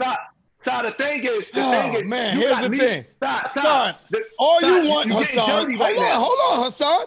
All you want to do. No, I'm not. Listen. All you want to do, Hassan, is just talk to people who agree with you, bro. That shit don't look cool. When somebody disagree with you, shut them down. We got to get them out of here. Brother, come on, bro. All right, you the illest killer in the Bronx, Hassan. You got to be able to face these dudes. Yeah, brother. Yeah, man. I could be to work at 4 in the morning. All right, go ahead, brother. Thanks for having me on your platform, brother. Let me say this. So now, hold up. So now what you want to do is, right? So you want me to do nigga shit after you promised me. No, I don't want you to do nigga shit. You just promised me that if I didn't like something, you was going to send it on. But see, I'm noticing. Let me finish. Because everybody that you put on your platform, I had no control over. Melee, I dealt with everybody. You had dopes, you had all types of niggas up there, and I spoke to everybody. You gave this nigga the opportunity to talk, and what he had to say is that I'm not tough and nobody knows me in the street. I'm not here to sit up there and talk about my street credibility. I don't have to do that. That's not what I came here for, to talk about my street credibility. I can hold my nuts on my own platform. I came up here to face the music. So if I was on trial for being tough, I gave him the opportunity through you for us to meet up in the streets, no more talking. That ended that right there. Now you got me and Brother Sanchez and this other brother up here who has intellectual minds. Brother Sanchez is not agreeing with everything that I do. He has an intellectual mind. Why are you putting somebody on an intellectual platform that just want to test me and say that you're not known in the Bronx and you're not tough? Brother Sanchez is one of the dopest niggas And we had a fallout. So you could have let me, I want to spar, and I'd rather spar with Brother Sanchez than a nigga that just want to say, nobody knows you in the Bronx. That's just dumb nigga shit. And you making your platform look stupid. I'm done. Hey, let me say something. Can I say something? Go ahead, George. The reason why I'm taking the stance that I'm taking, because I'm seeing some clowns in the chat room, talking their little shit on George, because I'm trying to keep the peace. The thing is this, man. A lot of these people that come into these chat rooms that want to see drama and all that type of stuff. Hassan got a family, you got a family. Something happened, all these motherfuckers will be on there talking about, I knew they shouldn't have did that. They egg this shit on and keep it going. So you and Hassan got two different personalities. What you might be able to deal with, Hassan doesn't deal with that conflict resolution like that as good as you do. So you can't, so what I'm saying is, when they come on doing that, if y'all want to keep y'all relationship cool the way it is, you got to shut that down. Because he can't do it. He's not going to do it the way you do. And my thing is this, the same way I'm talking live on air is the way I talk to you on the phone. I don't like seeing that shit, because I believe that this argument that y'all had for that 2 years brought your channel down. You know what I mean? It brought a lot of negative energy, and I've been supporting for 11 years since we started. I don't give a fuck about the fuck niggas in the chat room. All of us on here is family men, married family men, that we're supposed to represent ourselves a certain way. Thank you, brother. Thank you. I don't agree Amen. with a lot of things that Hassan say, but my thing is this: I never been through what he been through. Thank you. My thing is, when I see the way he deals with conflict, I'm not gonna go that way, because I got certain ways in my personality where I get ticked off real quick too. But all I'm saying is, like, with y'all, if y'all gonna have a good relationship, y'all have to respect each other's boundaries. And both of y'all got two different personalities in the way y'all deal with conflict. So y'all gotta respect each other's boundaries. Fuck the fuck niggas in the chat room. I'm trying to keep this peace. I don't want to see that shit that we seen for the last 2 years. That's some bullshit. Both of y'all got wives, got children, got family. Anybody think I'm soft? Nah, I'm not going back there like that. Nah, I'm not going back there like last year, brother. We ain't going back there. Let me piggyback on that, son. I wanted Hassan to face his fears. I wanted him to face his people that come at him. That's what I wanted him to do. I guarantee you, the first one, I guarantee you he'll be able to do that shit next time. He gonna go through. Hey, let me please say this real quick, Sanchez. man, and shout out to the OG George Macon, man. Mad respect and love to you, brother. I 100% agree with what you were saying, man. This is what I want to say to Hassan Campbell and Sarnetta. Everything George said was right from the standpoint that Sarnetta, you built your platform around debating. And that kind of energy is so damn powerful, because, like, we used to debating about who best, Michael Jordan or LeBron, this or that. We do that coming up. So now we can debate about something that's meaningful, some conscious shit. So now that's the kind of debates we need to have. That's what even brought me into the conscious community, because I like spars. And when I saw brothers sparring with the information, I like that kind of energy. I was always arguing about different intellectual shit coming up. But what I'm trying to say to Hassan is, you're coming onto a debate platform, and you're a YouTuber that started your platform as an individual. Like, you didn't start your platform with a tag team partnership or with, like, you and somebody else, or no debate league. It was just you and your story.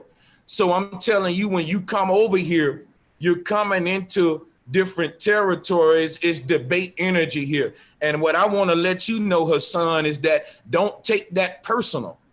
Brother Because Sanchez, let me ask you a question. Let me ask you a question, Brother Sanchez. Yeah. Do you think what that ignorant nigga just asked was a debate, or was it ignorance? Because he asked me, or rather he stated that I'm not tough and nobody know me in the Bronx. That wasn't a question to debate. That was ignorance. So now I want you to elaborate. Do you think that that was a debate that I ran from, or was it a nigga challenging me? Because I feel like he challenged me. So therefore, when he challenged me, I said, let Sarnetta, listen, I said, let Sarnetta set it up. Sarnetta got cameras. We could meet up in Harlem somewhere, whatever the case may be, and I'll fuck that nigga up. He didn't want to debate. He wanted to test my gangster. That's not a debate. So now, you know what? Let me say I'm this. talking to the great mind of Brother Sanchez, that sit up there and he got an intellectual mind. So now you could give me a question that I could debate because that nigga just wanted to be ignorant. And you know what? And to your defense, let me say this. He did come with Hold on, debate. Sanchez. Peace and Black Power family. What's your name? Where you calling from? This is Real G's TV.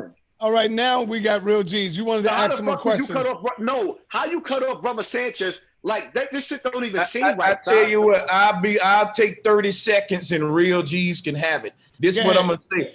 Hassan, you right, brother. What he came with was some street shit. But I will say this, you know, you from the streets, you deal with that kind of content, so street niggas gonna challenge you like that. What I'm gonna tell you is this, to your defense, you didn't come here for the street challenge today, you came here for something else. That's why you said, hey, if this some street shit, let's meet up, fight, boom, and let's move on with the intellectual shit. So I agree with what you did, but I'm saying, you know, it's gonna be some smoke coming. Don't always say, flee out on it because you got a big following and folks gonna see these folks make a fool out of themselves, bro, and your folks rocking with you. So don't think you got to leave, you know what I'm saying? Yeah. All right. Go ahead, brother. Real G's. You talking to me? Yeah. Yeah. Okay. Here's my beef with you, Hassan. First of all, I'm a day one nigga. I've been knowing Sonetta for damn near 13 years before all this shit started out. Okay. Also, when you talk about shooters, I'm a trained shooter, brother. I'm a United States Marine. If you don't know how to handle a AR-14, an M16, don't even try to get in the Marine Corps. You got to be a shooter first. Second of all, when you talk tough Tony, right? And then when somebody approach you with that same energy, you get mad. You act like ain't nobody from the streets. Don't nobody know how to shoot no guns. You act like you the toughest guy out here and you can't be beat. Well, brother, I'm here to tell you, that shit you talking is weak. I'm a little smarter than you. I'm a little older than you. I'm a little wiser than you. And I got more experience than you. The fact is, you don't know how to respect people out there who do better than you. You think because you're a YouTuber, you done came up, you think you done got a little bit of money in your pocket, and now you're a big-headed nigga. Before this, you was broke. You ain't had shit, okay? I know your life history, but I'm day one nigga. I was there from the gate, okay? When the House of Accomplishment started your page, okay? The House of Accomplishment started your page, okay? You heard that? I was the one that was promoting you and putting you down on the map. You ain't had shit. You was a bum, nigga. Now you're a bum with some money. But you running your mouth and you want to gorilla everybody. I see you gorillaing everybody in the chat room and everything like that. But you know what that does? That shows the type of person that you are. Okay? All you want to do is go around here trying to bully people. You want to talk shit. You want to act tough. First of all, bro, let me explain something to you. Real killers, they don't run around YouTube talking about, I'm a killer, I'm a killer, I'm a killer. Real killers. I ain't a killer, I'm a daddy. I'm not a killer, I'm a daddy. I'm Real not a killer, I'm a daddy. All right, let him answer. Right, I'm not a killer, I'm a daddy. All right, let him answer you, Real G's. Listen. I'm not a killer, I'm a daddy. I ain't trying to be a killer, I'm trying to be a father. That's why I'm sitting in the house with my kids in the room, in the bed. I'm not a killer, I'm not trying to be a killer. I'm not even trying to argue with you. You are absolutely right, tough guy. Please don't hurt me. So stop. Don't hurt me, Army man. Please don't hurt me. I'm sorry. Will you forgive me, Army man, please? Don't hurt me. Marines. Now, can we get back to Brother Sanchez and get this nigga the fuck up out of here? All right, Yeah. Real G's. Thank you, brother. That's why I'm going to keep going after your ass, you coward. All right.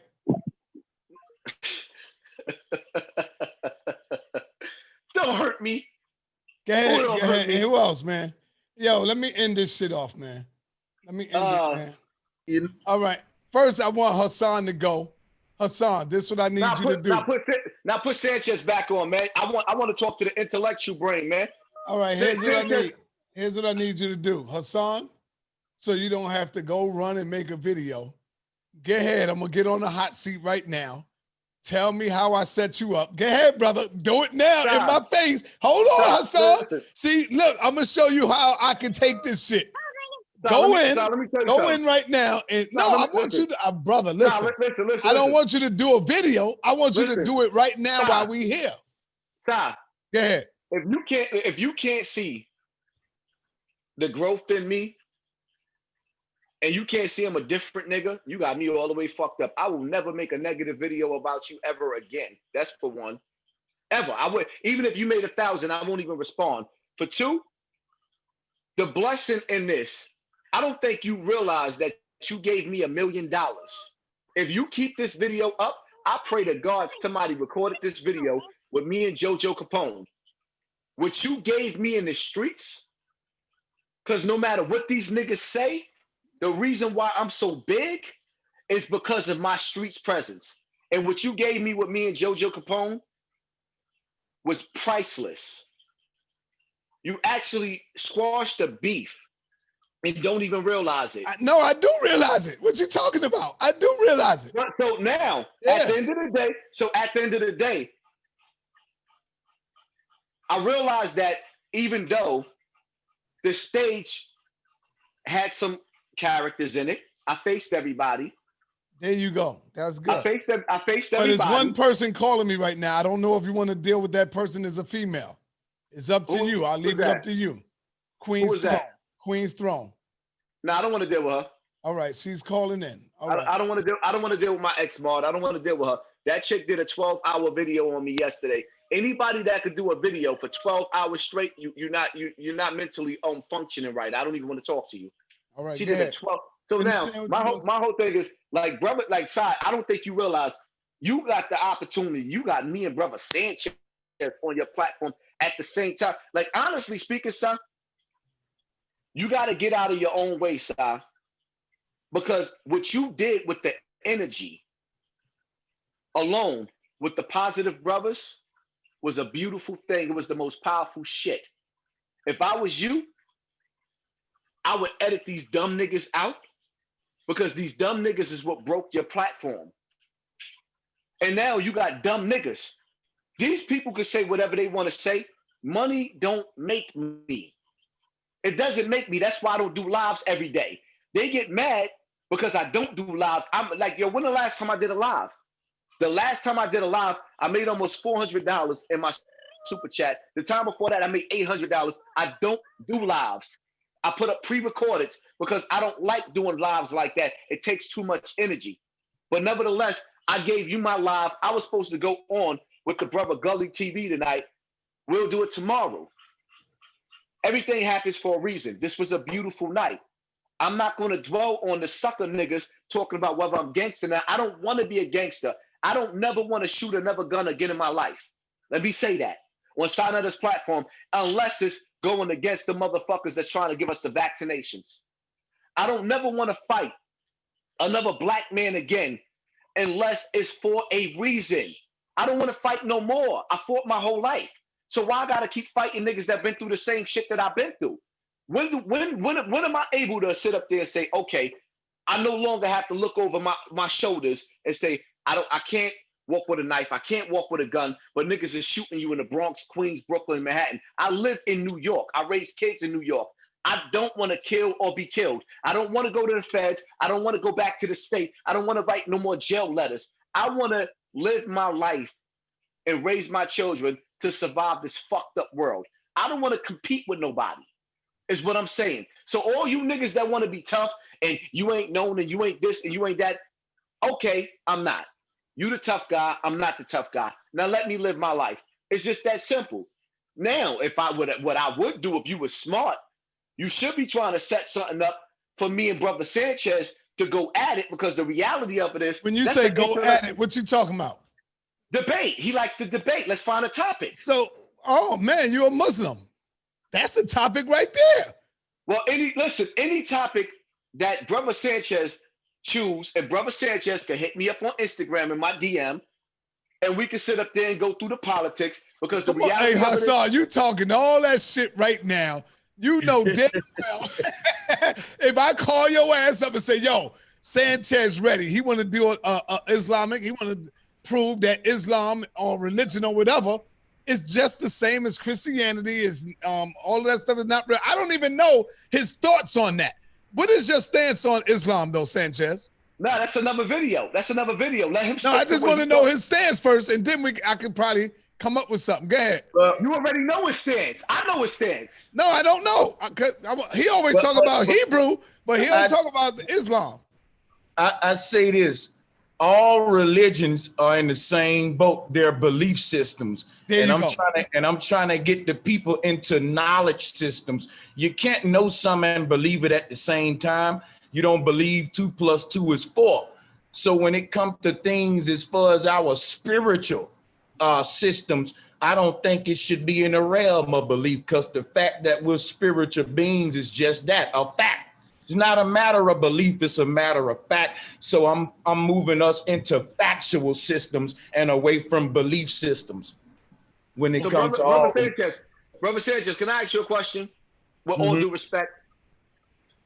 I couldn't understand, like when you flipped on me, I couldn't understand it. The shit hurted me too, because you was my dude. I need to understand from you, like what happened between the both of us.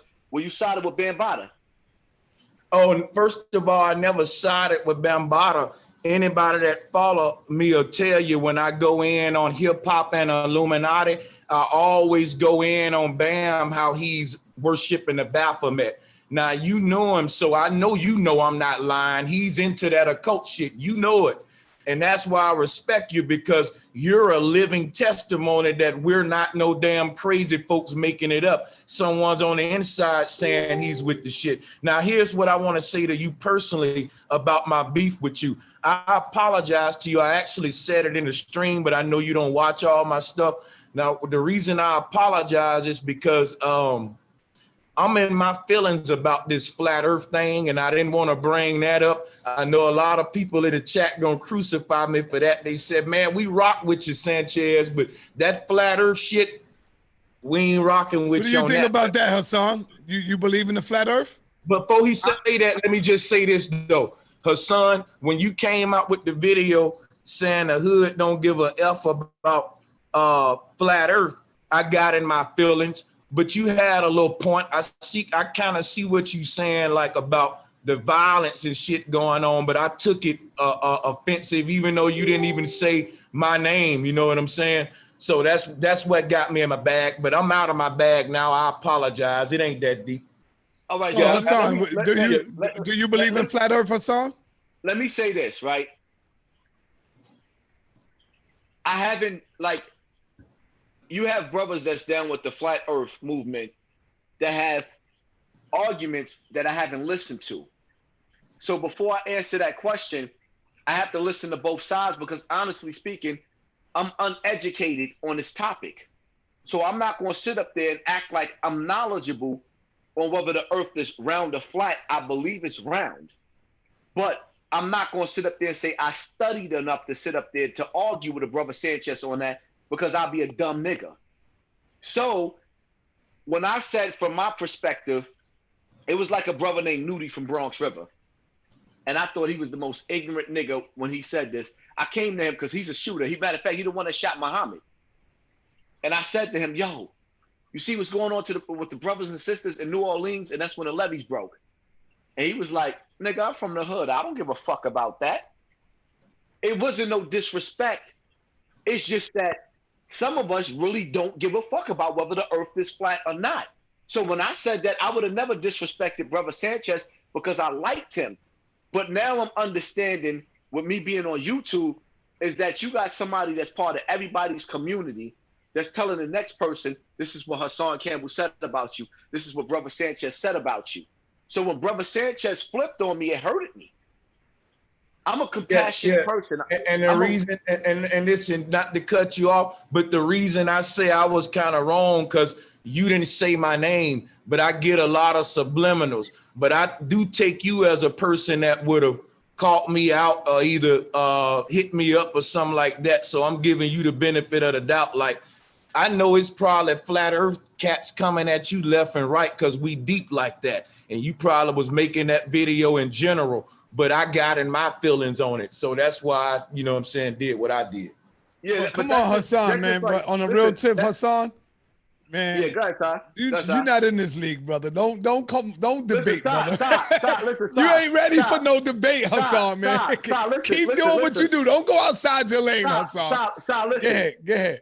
See, the one thing about me, And I laughed when you asked me, and me and Lily talk about this all the time, right? Me and Lily talk Shit, about this. I'll debate you. I'll debate you on Islam. Listen. My whole thing is that I don't never overcross my boundaries. If I don't know something about something, I'm not going to step out of my league. Flat Earth, round Earth, I didn't study enough to argue on that point.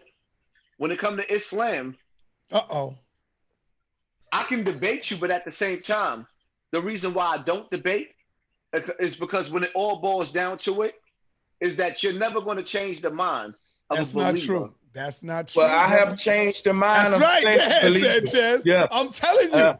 I've You know changed how the many mind people? of plenty. Hold on, Sanchez. You know how many people came to me, Hassan, called me, hit me in my back, saying, "Yo, I used to be a Hebrew brother.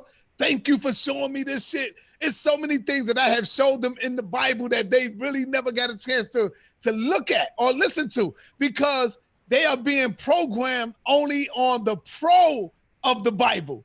But when I was showing them shit, that they was like, "What? God lies and God," and I'm showing them this shit. They was like, "Yo, brother, thank you for showing me this." Let me say this, right? I'm gonna say this. The one thing, and I hate to bring up his name because he's a pedophile. Oh shit, damn. And you know who I'm about to mention. I'm gonna let you say his name first. One chance. You got one chance to guess.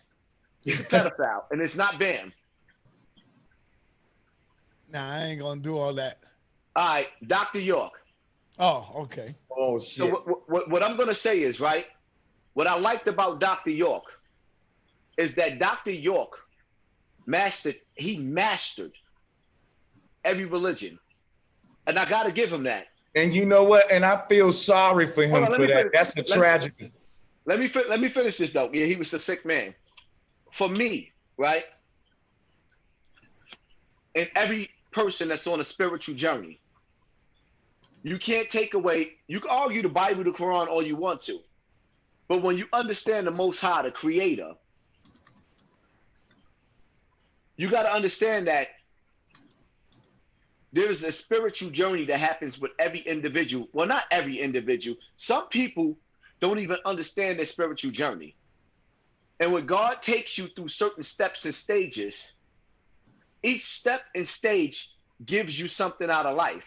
When God intends for me not to be a Muslim, which means one who submits to the will of God, the Most High, the Creator, that's all it means. One who submits. Everybody on this earth submits to something. What can I just let me finish. I'm gonna let you. We all submit to our hunger, to our thirst. There's laws that govern the universe. If you jump off a building and you can't fly, you're gonna die. So we understand the laws of the universe means thou shalt not commit suicide. If you jump into the ocean and you can't swim, you're gonna drown. Each religion gives a certain people what they need to move on. When you have dudes like me, for example, there was a time where the only thing that I had was me reading my Quran and making my salat. And I learned certain things in my life. When you come across a person that then found the Bible and found the Quran, and at that point in time in their life, it stopped them from selling drugs. It stopped them from killing, prostituting. You have to let them go through their spiritual journey, because when you come along and you sit up there and say, your God ain't shit, throw them in the garbage, and you tell that to somebody that doesn't have nothing left, and you don't mentally feed them and give them the proper vitamins, nutrients that they need in life, you're gonna make them go back to the same shit. Let me speak to that. Let me finish, because what I'm saying is deep. You're gonna push them back into the same shit. And sometimes, even when it comes to a woman sometimes don't know how to be loved. If you come and you rub her feet, she'll smack the shit out of you. because she was raised by a nigga. So now you think that you got the answers for her. You got to gradually treat this woman into the spiritual guidance or the mental or physical guidance and show her that the last few niggas that she had wasn't shit. You don't come along and tell somebody your God ain't shit when that's the only thing that got them out of the lifestyle that they came from. You got to gradually caress and soothe and lead a person. I got you. Let me get a moment. The reason I tell a person their God ain't shit is, in my opinion, he's not, because if he was something, he would stop me from saying that. He won't do nothing to me from saying that. And he's so powerful. I'm showing them in a verbal way, your God won't. Think about this. When I'm speaking, first of all, I'm speaking mostly to Christians, my brother. And because I was into the Christian church, the God of the Bible cannot manifest his will without using people. That's why he tell everybody else commandments and what to do for him. And that's why they said, dedicate your life to God and let him direct your actions. Lean not into your own understanding. I come from that paradigm. I see the tragedy of it. So the tragedy, the hypocrisy of it, for once, is that a God that supposedly has given us free will cannot manifest his own will without taking the free will he gave us. You get what I'm saying, my brother? In other words, if you giving me free will, why you got a list of commandments? Because if you got a list of commandments, think about it. If you got commandments, right? If I don't follow the commandments, I'm using my free will, but you saying you gonna punish me. So it ain't free will. Free will ain't free if the cost of wages of sin is death. The wages of sin is death. That's telling you there's no free will. It's wages for this shit. So what I'm telling you, I see the hypocrisy in these gods, man. And I see that, like a brother like you, Hassan, you done got into a lot of beef with brothers. I ain't taking no sides, but both sides have acted niggerly. But guess what you will do? You'll go in your little closet and talk so good to your God, you won't curse him. You won't curse him. You see, but it won't take you nothing to curse out a woman or a girl or No, like. what the fuck you laughing at? I'm sorry, go ahead, Sanchez. Nah, I'm just laughing. It's the hypocrisy of it. Brother Sanchez, you know what? I think that was a dope statement, but we're going to set this up for another live, because one thing I'm not going to do was dope, what I like what Sanchez said, Hassan, was when he said, if God give you a free will, then how come there's rules and laws and commandments? That's the killer. Grand opening. I never even used that one. Sanchez, but Sanchez, I'm going to have to use that, brother. I love that shit. Yo, listen. Real shit. That was dope. But one thing I'm not going to do is, because I'm an honest dude, right? Sanetta, when you called me on the phone and you told me, let's get ready, I told you, you got to wait a minute because I got to make you got to make my grip. My grip prayer. Right. I'm not perfect, but I make my salat. And sometimes I miss some of them. But I'm a praying dude. And I'm going to stay a praying dude because that's my power. No matter what nobody tell me, that's my power. And I feel like, yo, what Sanchez said was dope. I don't want to engage in my spirituality while I'm intoxicated. So I will not, when I get off this phone and I piss this devil piss out, I'm going to repent and ask Allah subhanahu wa ta'ala forgive me. You don't have to do that, brother. No, listen, listen. At the end of the day, I do, because what you don't understand is that there is something that you don't see that's guiding me away from all the dangers that is being thrown at me and protecting me. And even on this platform tonight, this platform was set up to destroy me. And me and Jojo Capone, the way he connected with me. No, it was not to set up to destroy. No, baby, no. I'm not, listen, son, I'm not saying all the way from you, because you was a blessing in this tonight for me. What you gave me tonight, I don't even think you realize that you gave me power. And even with some of the brothers that came at me, it was a blessing because they're educating on me on how to be stronger, and I appreciate it. What I didn't want to do is And I apologize to my people that follow me. I gotta stop calling niggas out, because if the J. Cole dude would have sat up there at that moment and said, "We gonna come outside," I would have killed him and went to jail for the rest of my life. And as me being somebody that's supposed to be stronger than that, I gotta stay away from the nigga shit. I don't want to prove to nobody that I'm tough, but at the same time, I'm still grieving. I'm still crying. I'm still like, I got a lot going on. And part of me, yeah, so yeah, I want the people to understand something. Like, part of me, I got a part of me that still got that Chicago, Bronx River, Brooklyn shit in me. I lost my moms. And it's like sometimes like I can't even function. And sometimes I look to beat a nigga up.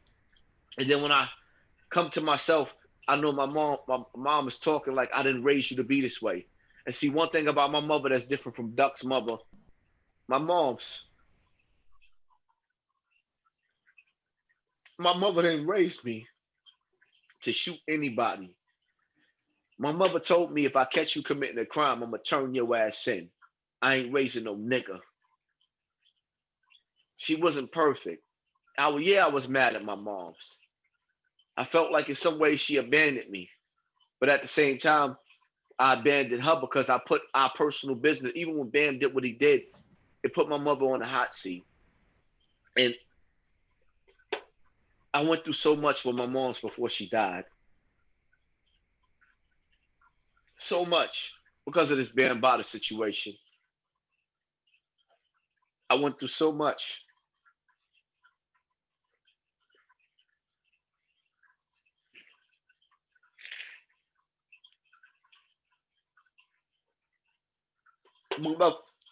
My mother never raised me to be a street nigga. She was the strongest woman I knew. But I felt like at times everybody abandoned me, even my mother. My job is to get on this platform and these platforms and to struggle through my ignorance and be who my mother wanted me to be. She didn't want me to be this real nigga, this shooter, this gangster from Bronx River. She didn't raise me to be this. The streets did. What is a real nigga, Hassan? I don't know. Because everybody. No, the reason I'm asking you is because sometimes when you say real nigga, hold up, Hassan. Because sometimes when you say somebody's a real nigga, a real nigga always got to be one who kills his own people, who's running a gang or leading a gang. It to me sometimes I think that's what you consider to be a real nigga. Nah. My brother Lord Akim, right? Shout out to Lord Akim. Cause I got some thorough brothers that's behind me that niggas never see on the internet. My brother Lord Akim, he made a song 20 years ago. It was called "Cause I'm the realest nigga I know," and in the lyrics he was like, "I take care of my seeds."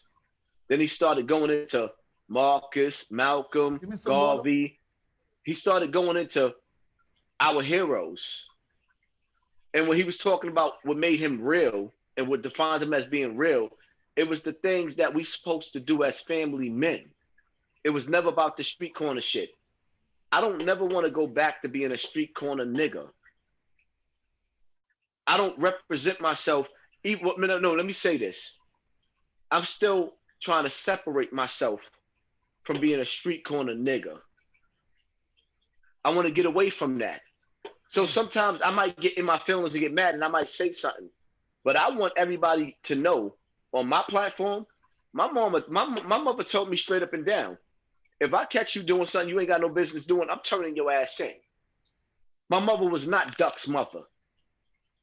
When I went to jail, I was mad at my mother. Matter of fact, when my mother was sick, I was mad at my Uncle Mike. And he know this. We both went to jail for murder at the same time.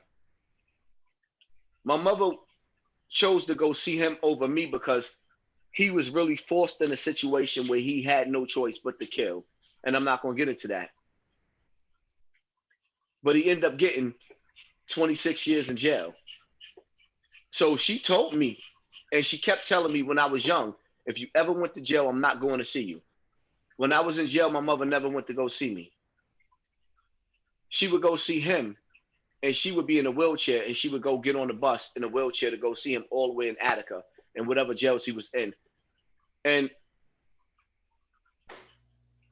at the end of the day, my mother didn't raise me to be who I am or who I became in the streets. So I don't want to keep identifying myself as the nigga that, oh, you didn't do this, you didn't do that, you right. I don't want to be that. So when I sit up there and I start threatening niggas out of my ignorance, please forgive me. Because the reality of it is, Harriet Tubman didn't raise me to be a real nigga. Nat Turner didn't raise me to be a real nigga. Malcolm X didn't raise me to be a real nigga. Martin Luther King didn't raise me to be a real nigga. And for those of y'all that want to sit up there and call Martin Luther King a traitor, he had a 501c3 the same way that the Brooklyn gangbanger Trife Gangster has, where he got $2 million out of the city. But we ain't gonna go into that. All these brothers got like Tamika Mallory dressing up in her fur coats. She got a 501c3. They sponsoring her. So we ain't gonna get into that. If Martin Luther King was a sellout, they was too. But nevertheless, our heroes didn't raise us to be real niggas. So my apologies to the black Hassan, that's what gets you in trouble when you do that. Let me finish. Let me finish. And I'm not gonna say no more. Y'all got the floor. Let me apologize to all of my people for misrepresenting my mother and our ancestors. I am not a real nigga. I am not a gangster. I am not a drug dealer. I am not a thug. I'm not even a tough guy. I'm just a father that's going to try to do whatever I can do to provide for my children. So there's my apologies, and that's it. And that's the bottom line to that. Y'all free to say what you got to say. Yeah, but Hassan, see, that's what gets you into trouble. When you speak about, yeah, I see. But when you speak about, if it liberates our people, I love it. When you speak about sisters like Tamika Mallory, and she's out there, and you speak about the My Sons constantly going in, hey, hold on, listen to me. Because you speak, Hassan, and you go in on everybody, bro. But when it comes back, Hassan, you got to be able to take that shit. This is what I'm talking about. And George Macon is saying, yeah, but sorry, you know, everybody can't do it the way you do it. Well, then, brother, you should not be up here going in on nobody. Tamika Mallory, I believe, is doing a great job. I mean, I'm not out there. Hold on. I did my, let me finish because you don't like when people cut you off. Go ahead, brother. Go ahead. I done did my shit. I done did it. If I'm not willing to go out there and put my shoes inside of hers or put my shoes in my son, then I'm going to fall back and I ain't going to say nothing. I can see if I can really critique them on some real shit. Let's go. Then I'll be like, no, I got to critique you on that. Let's go. But if I see this brother putting his life on the line, fighting for black people. That's what you call that? Yes, I do call it that because I've been there before. Can I go now, brother? Can I go now? Go ahead, go. Can I go now? Go ahead. Now let's go. First and foremost, Tamika Mallory set the stage for looting and condoned this shit. Stop. The government. Let me finish. Stop. Let me finish. Stop. Let me finish. Stop. Prove Let it. me finish. Prove it. Stop. I need you to prove it. Stop, please. Yeah, I'm gonna let you. Don't talk too long because we're having a dialogue now. You gotta let me go. Let me finish. Go ahead. Stop. Let me finish. What I want you to do is, being that you like to set shit up, get my son and Tamika Mallory up here. No more nigga shit. I'm not coming back on your platform again for niggas. I want intellectual minds because I want to give Tamika Mallory the opportunity to sit up there and say, Hassan, you reading me the wrong way. I want my son to be able to sit up there and say, Brother Hassan, you reading me the wrong way. No more melees, no more motherfucking J-Quills that want to sit up there and say, I'm from the Bronx, you're from blah, blah, blah, blah. Nah, let's put the intellectual minds together. What I will say is, and I'm going to be short, there was a brother that was all over social media that was breaking into an ATM on a live with a hammer. They passed a law giving all of these brothers 10 years mandatory throughout America. 10 years. The president and others, no, not the president, the bitch ass mayor, de Blasio, just announced a new what's the word for it? They got devices in place to catch you whether you got a gun on you and to catch you while you looting. They can read your eyes through the mask and lock you up. as a leader, Tamika Mallory and my son, they supposed to come back out and say, listen, brothers and sisters, no more looting. There's a war, yes, but don't go to jail. Innocent children, and I'm going to say this, I'm going to end this real quick, Sai. The gangbangers in the street are not looting. They don't give a fuck. The drug dealers are not looting and marching. They don't give a fuck. You know who's out there going to jail? It's the innocent children getting locked up, or the ones that got troublesome homes with no guidance. The soldiers that we really, really need, they don't even give a fuck about these topics. They don't even show up. And when they do, they come home from jail like Trife Gangster with a 501c3, and he got $2 million over the last couple of years and walk around with a $30,000 chain with no fucking job on. There you go, Si. I'm out. I'm listening now. When you make statements like Tamika Mallory and my son is out there telling people to go loot, you have not heard her say that. You have not heard my son burn it down on the news. Listen, let me finish, brother. You have not heard any one of them make that statement, bro. But you the only one that keeps saying she's telling people to go loot. What she was saying, Khalid Muhammad said years ago. Minister Farrakhan said it years ago. Brother Sarnetta said, burn this motherfucking down. The Honorable Elijah Muhammad, I can get you a book where it say America is falling, burn America. Come on, Hassan. If you got a revolutionary, no, let me finish, brother, because you got to let me finish. When you in a, only when you are in a revolutionary spirit, mind, and body, that's how you talk. Huey Pete Newton, burn this motherfucker. Can I ask you a question, Hampton, hold on, brother. Stop for a minute, brother. Please, Fred Hampton, burn this motherfucker down. So all Tamika Mallory was doing, it was doing the same thing. See, you keep stopping me, bro. You don't want this smoke, Hassan. You don't want the smoke. Come on, man. No, listen. Just one question. Ty, I'll give you $1,000. Go ahead. I don't want your $1,000. Go ahead, bro. Go ahead. I want you to play the video with brother Khalid Muhammad, where he's talking about how these house niggas be out there marching and protesting and getting locked up by appointment. Then I want you to put my son's picture up there while you play Khalid Muhammad. Let the people hear what Khalid Muhammad had to say about these niggas getting locked up, protested by appointment. Let them hear, because I got the video. I want you to let them hear it. Okay, again. Ooh, yes. Here we go. Answer your question. Khalid, no, let it play. You don't know. You got it. Play. Listen, brother. Let him play, Si. You're not going by the context of what Khalid Muhammad was saying. Here we go. People hear it.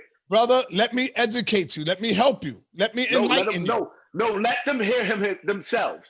Don't sit up there and try to play middleman. Let them hear it, and I'll give you $1,000. Get that money. And I ain't even got it like that. I'll give you $1,000 if you let his whole video play and put my son up there. My son don't fit that. He don't fit what Khalid was talking about, brother. This is what I'm trying to tell you. You don't want me to talk. Let me talk, bro. See, I got to mute you, man, because you ain't trying to let me talk, man. Damn, man. What Khalid was talking about when he said you getting arrested by appointment. I was there, brother. He was talking about Reverend Al Sharpton, because Reverend Al Sharpton was telling people to go down there, protest, and let's just go down and get arrested. So that's what he was talking about. He wasn't talking about the young brothers out there fighting the police, looting. In fact, Khalid Muhammad will be behind the motherfuckers that's looting. I'm telling you what I know. Khalid will be like, burn that shit, burn that store, take all that shit. Though, how you think the white man got it? The white man got it by doing the same goddamn thing. And now he trying to tell you, now he want to be the one that's supposed to be all disciplined, clean, and righteous. But how the fuck you think the white man got what he got? He got it by burning down. He got it by looting, Hassan. He got everything by stealing. And you got dumb motherfucking niggas out there protecting the white man property. Get the fuck, you think that's upright? That's not no righteous shit. That's not righteous at all. So when people standing up there fighting against the white man, telling them, no, don't burn that store down. That's why when you heard them young boys in the Bronx say, yo, this ain't our shit. We don't own this shit. You see, you can't tell other people not to do something if you ain't gonna put food on their goddamn table. Them motherfuckers is out there trying to get what they can get while they got the opportunity. Because they don't have the opportunity you got, Hassan, or many of us where we can go out and buy our son sneakers. They see that shit. See, real niggas like me, like you, George, like you, Sanchez, Hassan, we'll go to the store and buy our shit. When you see motherfuckers stealing little sneakers for kids, that mean they ain't got it like that. They got to go out there and get it the way they got to get it. That's who I seen looting. That's who I seen stealing. I didn't see real niggas out there who got the money doing it. But what I look like telling them don't do something if I'm not going to put food on their table and buy their children some clothes. So what I'm saying is you never heard Tamika Mallory or my son say, yes, go out there and burn down the store. Loot.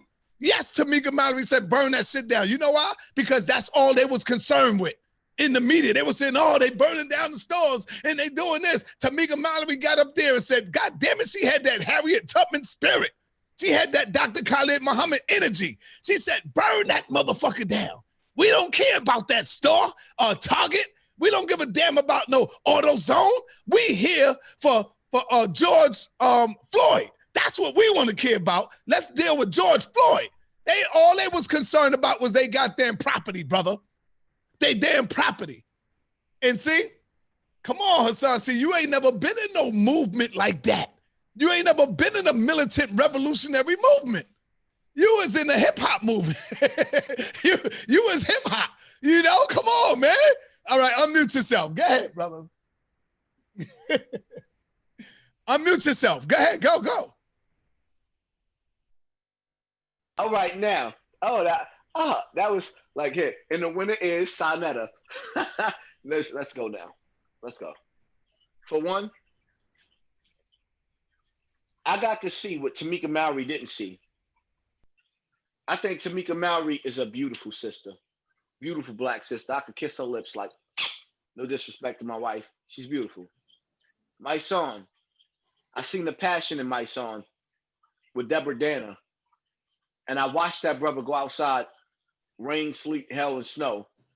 And I really, really honored my son. Me and my son had a conversation based off of Eric Bennett, which is the nigga tattooed on my arm. That's my son's right-hand man. That's my right-hand man. Outside of Xavier Williams and a few others. We got some niggas in common that's thorough niggas. Make a long story short. When I saw from being in the Bronx, the downfall of all these children setting these fires and looting these stores, and these parents that loved me or loved them the way my mother loved me, but couldn't always be there. So mistakes happened. I saw what they was actually saying in the life that they were speaking into these children. And now there's laws being passed that was already passed, and the government has started swooping up the revolutionary minds. Those are not the drug dealers and the killers. They don't give a fuck about none of this. The gangbangers have never, like the ones that have 501c3s, or the ones like, let's say, for example, Mel Cross. I think that Mel Cross somewhere is trying to make a difference. So you have dudes that's like trying to figure out what's going on, just like I'm trying to figure out what's going on. Shout out to Mel that was out there. I seen China Mac out there. I think China Mac was trying to, like, he was trying to really do something genuine. But when you see that Antifa crept up and what they did was going to be the downfall of black children all across America, they was going to come loot, destroy, burn down. Black Lives Matter with masks on, break windows. We didn't do none of that. When Tamika Mallory saw the difference and she seen Antifa crept up in, she was supposed to say to the people, her and my son, no more looting, no more rioting. Not because we don't want y'all to do. Yeah, I'm from the Bronx. Let's let this bitch burn. But when you know that this is a trap for our children, we have to stop this trap from trapping our children. I agree with Tamika Mallory when she said, let this motherfucker burn. But I could see something that maybe she saw, maybe she didn't see, So automatically I had to go against Hun My song, like, no, stop, wait. Let me put the stop sign up so you don't run over the children in the street. Because these are confused children that have good parents that's working, that's not even active in their brain like that, and they out there like the two children that I'm on the video that I stopped from looting on camera while the police was watching. They passed a law. All of our children are getting 10 years. They let criminals go, rapists go, back into the streets of New York to get the people that's willing to burn down the city. Because if you're willing to come out and march and burn, you a threat to society. If you're willing to gangbang and sell drugs, you a nigga. We want you to stay in the street. So the kids that was actually looting and rioting is the most important kids that we could ever have, because those are the next generation of people that love our fight. What are you saying, brother? I'm saying that our children are being locked up and nobody told them. What do you know about Black Wall Street, Hassan? Black Wall Street was the most beautiful thing. What happened to Black Wall Street, Hassan? Let me finish, Sarnetta. Go ahead. Black Wall Street was the most beautiful thing that ever happened to black people. It was the best of our people. I'm gonna get deep and don't cut me off. Don't get on no nigga shit. It was the best of black people coming together and creating the best of Native Americans, the way the cracker wanted us to be. See, the cracker, they stole our land and they stole us off of this. What happened to property. Black Wall Street, Hassan? Let me finish. What happened to Black Wall Street, Hassan? Let me finish. Did they come down there and pillage and burn down our stores? Stop. And stole that. Hold on. I'm letting you finish, but you're not going where I want you to go. Did they burn down the stores? Hold on, brother. You never did this to Polite, though. Brother, I'm going to let you talk. I'm going to let you talk. But you never did this, though. Yes, I have done this to Polite, bro. Me and Polite used to bang all the time. But what I'm saying to you is, did they burn down and loot in the stores of Black Wall Street? Yes or no? Was they doing it? It was all right then. Stop. Was white kids getting arrested? Stop. Do you believe in karma? Stop. Do you believe in what goes around come around, bro? Stop. Can you give me 2 minutes, please? I'm going to give you 2 minutes. Go ahead, brother. Now let's go. Black Wall Street, the most beautiful motherfucking place besides Rosewood and all the other places. They burnt us out. They fucked us up because they don't want us to be. But see, the difference between what did they burn out? What did they burn out? Hold up. Let me I want to get to it, though. I'm trying to be clear. What did they burn out? What did they burn out, Hassan? Stop. Give me 2 minutes. Don't cut me. But I want you to tell the people, what did they do? See, you ain't telling the people what they did, bro. Go ahead, finish, brother. You want me to be a dumb nigga on your platform. You don't want me to shine. The difference between Black Wall Street and white America is that the white Americans rule the world.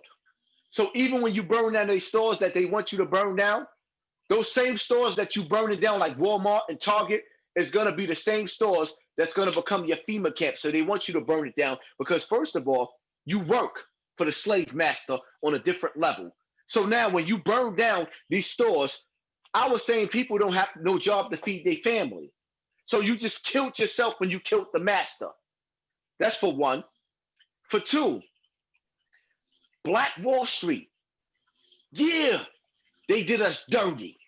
They burnt down. Yeah, Rosewood, they killed us off. When we fight strategically. In slavery, we learned how to sing and tell us ourselves where to meet up when it was a war. In slavery, we learned how to braid hair to say, this is the path that Nat Turner or motherfucking Harriet Tubman led to freedom. So we knew not to burn shit down. We was trying to escape. In today's time right now, we are still trying to escape the madness. Now, once we regroup and we learn how to speak in code again, we gonna fuck these motherfuckers up. But at the same time, they watching us and they laughing. They're looking at the in fact brother and they making videos like, look, brother, you discharged the gun. These is your soldiers. They're looking at the in fact brother like, look, brother, this is the way you held the gun. Everything we do is on the limelight in the spotlight. And the one thing that brother Jojo Capone said, I agree with, we are putting too much of our thoughts on display for the enemy for us to destroy each other. Right now, Hassan, you said 2 minutes, brother. 1 second left. Right now, we are still runaway slaves. So when we see our children is about to get caught in the mousetrap, we are not ready to fight that fight yet. We're getting prepared. Don't make them fight an unnecessary fight where they get 10 years in jail for stealing a pair of fucking sneakers, and I'm done. Hey, can I say something real quick?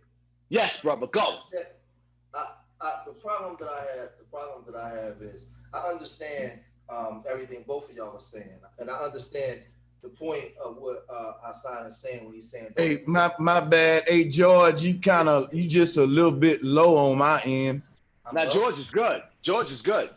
Oh, now George good because he said, I understand, Hassan. No, George full of shit. But let me, I'm gonna bring a point home. I'm gonna bring. Come on, man. Go ahead, George. I'm gonna tell you why I'm saying what I'm saying. Because I agree with you too, son. Both of y'all making good points. The problem is this: the youth. I understand what he's saying as far as them passing laws, and the youth is out here jumping off the bridge, and they're the ones taking the biggest hit. You know, Philadelphia right now is on fire. They shooting cops. Shooting kids. I mean, from Friday to Sunday it was 40 shootings. Today it was 15 shootings just today.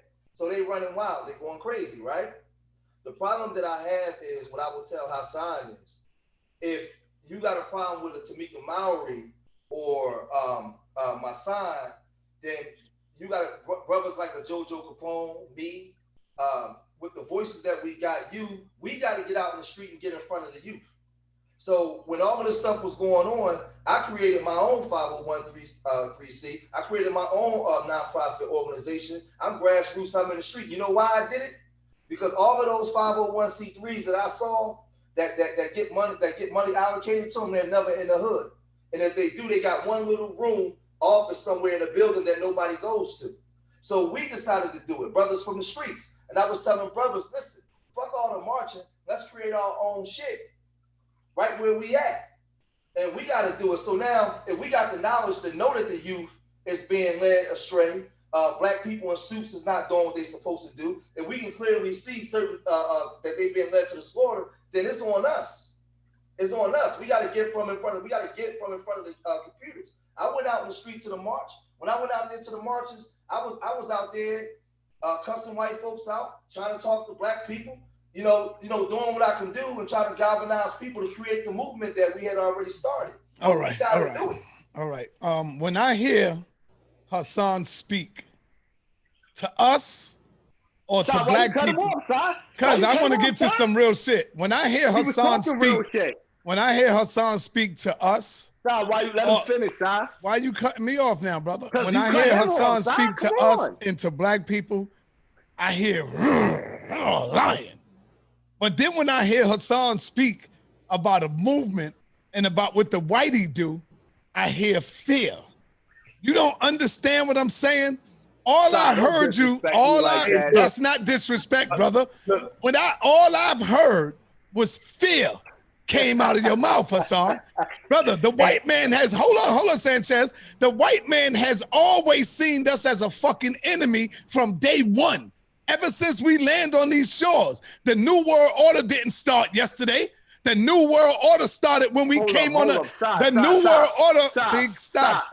Don't cut the wisdom. The New World Order didn't start yesterday. The New World Order started when we came on these goddamn shores. All right? When we landed here. When we got here in America, that's when the New World Order started. They've been watching us from day one, even before they put up the goddamn cameras, Hassan. Our people been going to jail from the beginning of time since they made these damn prison systems. So what I hear is fear from you when it comes to the whitey, but when it comes to us, it's, them niggas there. Oh, them niggas ain't no motherfucker. Them niggas is punk. Them niggas is cowards. These youth is this. But see, now when it comes to the white man, I don't know if that's what y'all see, but goddamn it, I know what the hell I see, and I know what I'm talking about. Now, hey, this is what I want to say, because I dealt with this topic on my channel, and I had to look at it both ways. I'm gonna say this, not taking no sides, Hassan, you're gonna lose this debate for this reason. You brought up jobs. We burning up a building for people to keep jobs, but if they ain't got a life, they can't go to work. So what happens is people out there burning up buildings because you took a life. They may take a building, but you took a life. So when people come out and make more of a uproar about the buildings being burned as opposed to the reason why they being burned, that a life was taken, you see what I'm saying? You're gonna lose every time on that one. That's why I'm just coming in as a debater. That one you ain't gonna get a win though. Brother Sanchez, hear me on this, feel me on this, right? My whole thing is, right, we learned in slavery how to be chameleons. We learned what to say and what not to say until it was time to strike. If we got to still store up food and water and shelter until we prepared to strike, you don't move until the whole community is ready to move or your team is ready to move. What's going on right now is we got pockets of people that's moving, and if white America decided right now to move on black America, we are doomed, because as a whole, we're not together. They can wipe us out with the snap of their finger and we're done. I get you, but see, here go the thing. When we talk about warfare, I was in the military. We can't wait and prepare to get ready. It's a situation of ready or not, here go the enemy. There you go. See That's what I'm right. saying? Ready or not, Because you here I don't see come. the Palestinians talking that talk. They throwing rocks at tanks, Hassan. Yeah, they over there throwing rocks at tanks, brother. But and let me say this too. But this is the thing, Hassan. You already got a following in the movement. When you go speak, you're not talking to one or two people. You got a movement. Now all you got to do when you say people going together in pockets, this is what I tell people: we got to take the movement from the computer to the streets. Because people are not watching TV like they used to. You go live, you might have 3,000-4,000 people watching. That's a lot of people. That's more than certain churches. Yeah. You got a big movement. You got to take your movement out now where the people are being guided and directed as to which way they should go. So what I'm saying is, when I hear you say, these kids are being led to the slaughter, whether you might want it or not, are a leader. Because like I said, when you push that live button, 3,000-4,000 people show up and they stay there for 2-3 hours to watch you. So now you got a responsibility when it comes to that. So now what I'm gonna tell you as a brother, when you speak in the manner that you speak, now what you have to do is represent that.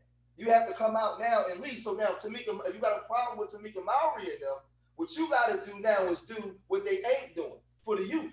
So for me, I had a problem with certain things I saw, so I decided to do something about it. And I don't have the following that you have. So guess what? I agree with you. If I decide to come up the highway to New York, maybe I can meet with Hassan, and we can link our people up. We can meet with absolutely 20,000 of us. I absolutely agree with everything that you're saying. I absolutely agree with you. Everything that you just said, I absolutely agree. But the one thing I am going to say is, we have to learn when to turn these fucking cameras off. If the only thing we can do to be eligible is speak on camera, we doomed. Because these cameras is going to be our downfall. They don't belong to us. We have to get the fuck off camera. We have to stop talking in front of our cell phones. We have to stop talking in front of Siri's and all the rest of these gadgets that's listening and reading, because that is going to be our downfall. That is the enemy weapon against us. We have to stop meeting in Facebook groups talking about we banging on the beast. Nigga, that's their platform. You don't sit up there and write a letter to your enemy, hey, we getting ready to go live to talk about you. We getting ready to go live on your cameras, on your web. The one eye, the eye of the pyramid, the eye of Horus. So we're going to sit up there and we're going to go live with this eye watch, the all-seeing eye of this satanic system. We going live on this camera and we telling them everything that we about to do to them. And we telling them what we teaching our students. We are the dumbest niggas on this earth. But Hassan, yo, when you said we got to stop going live, I just remember I got Alexa right here. I got Alexa right here. She listening to everything we say. No, one more thing, and I'm done. One more thing, and I'm done. The reason, like, I don't think people paid attention when they showed Osama bin Laden, right? They always showed him in a cave away from technology.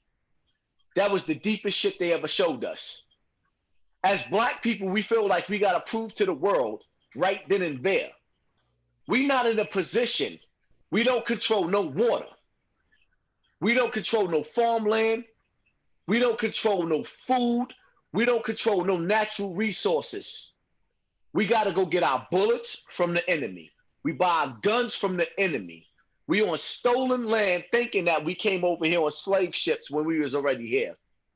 And hold up. And we still to the point where that we so fucked up as a people that if Brother Sanchez died right now, I'm gonna make a song and I'm gonna call it "Fuck You, Brother Sanchez," and I'm gonna roll a blunt up called This is the blunt called Sanchez, and it's die nigga die.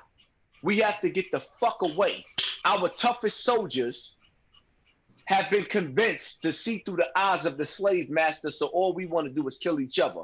As long as our strongest soldiers see through the eyes of the slave master, because the slave master blood infected our blood, we are doomed.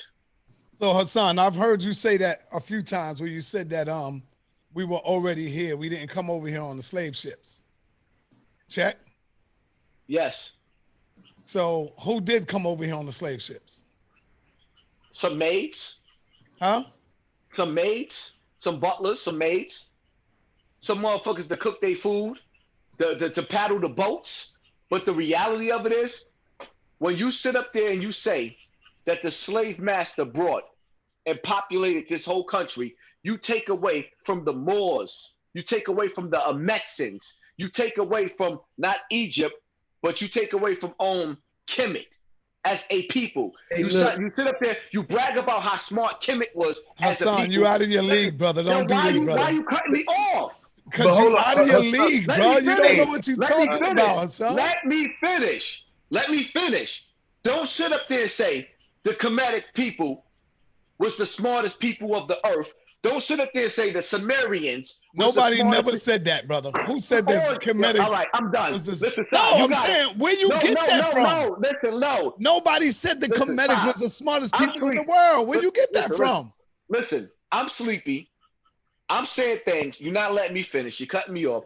I'm going to go to bed and get me some ass and let you argue with Brother Sanchez if you want to cut me off. Hey, I'm going to get me some ass. I'm not going to let you keep cutting me off and you want to argue like, listen, I want to have enough energy to bust a nut to get me some sleep. That's it. So I'm not arguing with you at 1:44 in the morning. I'm slurring too, and I'm drunk, and you know it. And I'm sitting up there. So all I'm asking you is this, brother. What I'm saying that we were. See, every time I talk, you don't let nobody talk. Because you cut me off first. Give me back my floor.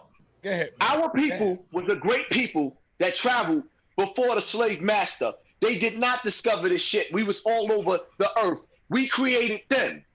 So now you want to sit up there and tell me that we created them, but they explored the earth and taught us how to travel. Get the fuck out of here. I'm done. That's not what I said, brother. That's what you said. Yes, you did. No, I didn't. No, I was talking about the slave. I was talking about the transatlantic slave trade. That's what I was talking about. Hassan, we already know. Hold on, Sanchez. Hassan, this is not no new fucking revelation. We already know that we was here way before the white man got here. So why you trying to cut me off? But what I'm saying is you keep saying that Africans or African Americans. No, listen, brother. Stop, man. Stop. Let me finish. You're saying that African Americans didn't come over here on slave ships. That's a lie. That's not what I said. What you talking about? You said that many times, brother. We were already here. We were here already. That's what you said. Stop. I'm mad, right? I'm mad. This is a quarter, right? You see this honey right here? This is the penny. Your complexion. They put white faces on the penny, but the penny was our complexion, copper. You a copper, right? We was already here. I know they brought some of us over here through the slave trade, but some of us already traveled and bred all over the earth before the earth was spread apart into different pieces. Okay, So we but was you already, saying, so, but let you me acting finish. like the Let slave me trade finish. never existed. The No, I did transatlantic not. slave trade. No, I did not. Hold And I'm- on. Is it listen, real? Is the trade? Is the listen, transatlantic slave stop. trade real? Yes, it is. Did we come over here on the slave ships? When I ain't talking about you, I'm saying did Africans come over here on the slave ship? Yes or no? Stop. Why would I start with the slave on the slave ship when we was already here? I'm gonna say it again. That's not what I asked you, brother. Hold up. Why would I start my conversation? Because it started with me. And I started bigging up the slaves on the ship instead of the motherfuckers that was already here that was part of a Mexican, which was Mexico, Kemet, and America. All was one community before people started traveling. Why would I start with the slaves that was sitting up there being captured instead of the people that already had it land that was massacred? I'm starting with the people that got the smallpox and the blankets. I'm not starting with the people that came on the boat. I'm done. Oh, so you talking about the same one enslaved Africans? No, that was us.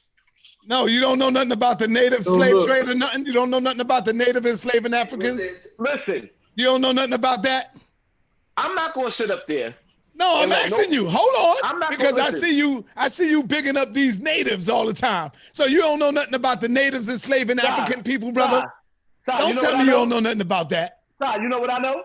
What? I know about Nicky Barnes. I know about Pistol Pete. Right, that's what I'm saying. Stay in your lane, bro. Don't get in this lane. You traveling outside of your lane. Sai, what I was being was sarcastic. You didn't catch it. The same thing the drug dealers did when they called themselves real niggas and sold drugs in the community. They was no different from the Moors and everybody else that sold us in slavery.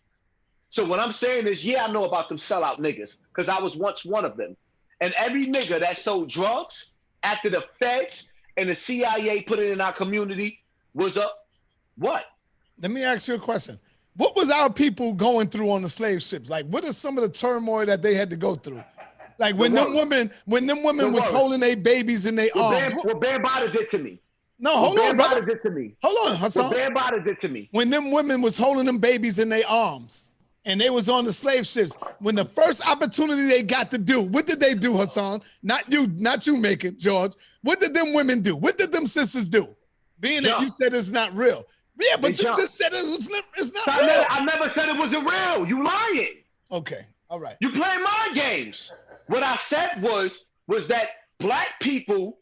Oh, hold up. Let me stop. Because black means death. None of us is black. Black don't mean death, brother. Black does mean death. No, it don't. We are not black people. What it means is, bottom line to it is, we are Native Americans that was already here. I never said anything disrespectful to our brothers and sisters that jumped off the boat, nor did I say anything about our brothers and sisters that was fed to the alligators. I got to bring your ass in the interrogation room or something. Yeah. I got to bring your ass in the interrogation room. The next time you bring me on this platform, please, no more dumb nigga shit. I don't want to be a real nigga. I don't want to be challenged on whether I'm going to get busy nigga. All I want to do I'm gonna run the interrogation. You can't tell me to be quiet on that one. No, if you ain't got the skin, brother, I'm gonna tell you now. Don't even come in there. Don't even come in the interrogation, brother. Yes, go ahead. You think that you can beat me based off of your questions, but I got questions too, and you got to answer them. And that's only when I come into your interrogation. In my interrogation. You don't have questions, brother. You got to answer these questions. You know what you got to understand, At the end of the day, there was a reason why so many people left your platform because of me.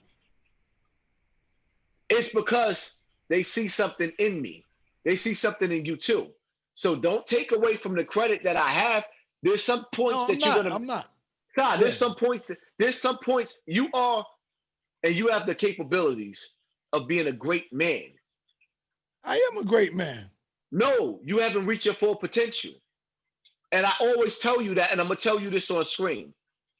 You have the potential to be great. The only thing that's killing you is the fact that we don't have the time for you to grow. You too old to be playing the games that you play. It's time for you to step up and be a king. We don't want to see no more shenanigans with Sarnetta. We want to see Sarnetta be the ruler with the sword to stop chopping heads off and saying, listen, there's no more tolerance. There's no more debating. We have to fight now because there's no more fight. Right now, we are dealing in America, and this is my last words to you tonight. We are dealing in America where we have a vaccine that's being forced on us. We are dealing in America where we have a plague that was forced on us. We are dealing in America where jobs, all of the black jobs right now have been eliminated. And we are struggling behind the scenes like we in slavery all over again to braid hair, babysit, and do certain things while they trying to force a vaccination on us. Right now, we need to swing our sword, and every sword must strike a head and knock it down. If we are not going to slay the beast, we don't need to do nothing but be silent amongst ourselves, whispering. Right now, there is no more room to debate. We are at war, with a war like we have never seen before. These people are waging war with us through chemical fear, biological fear. They're using HAARP on us, which is when they spray the barium in the air, and they have the weather control where tornadoes is coming. So when you think you're going to store up, they're going to knock your farmland down.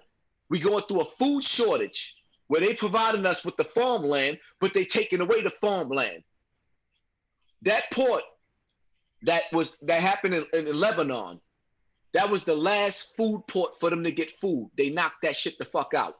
Over there in North Korea, now what they're doing is they're telling the people that they have to turn in their animals because they don't have no food. So now they're collecting dogs for the people to eat. I'm like this because one more second. Every time I want to address point by point, you don't let nobody get in, man. And that shit is gone now. Go ahead. One more second. In America, every platform in America is talking about our food shortage. Every platform in America is talking about our food shortage. As black people, we cannot feed our people unless we go back to masa.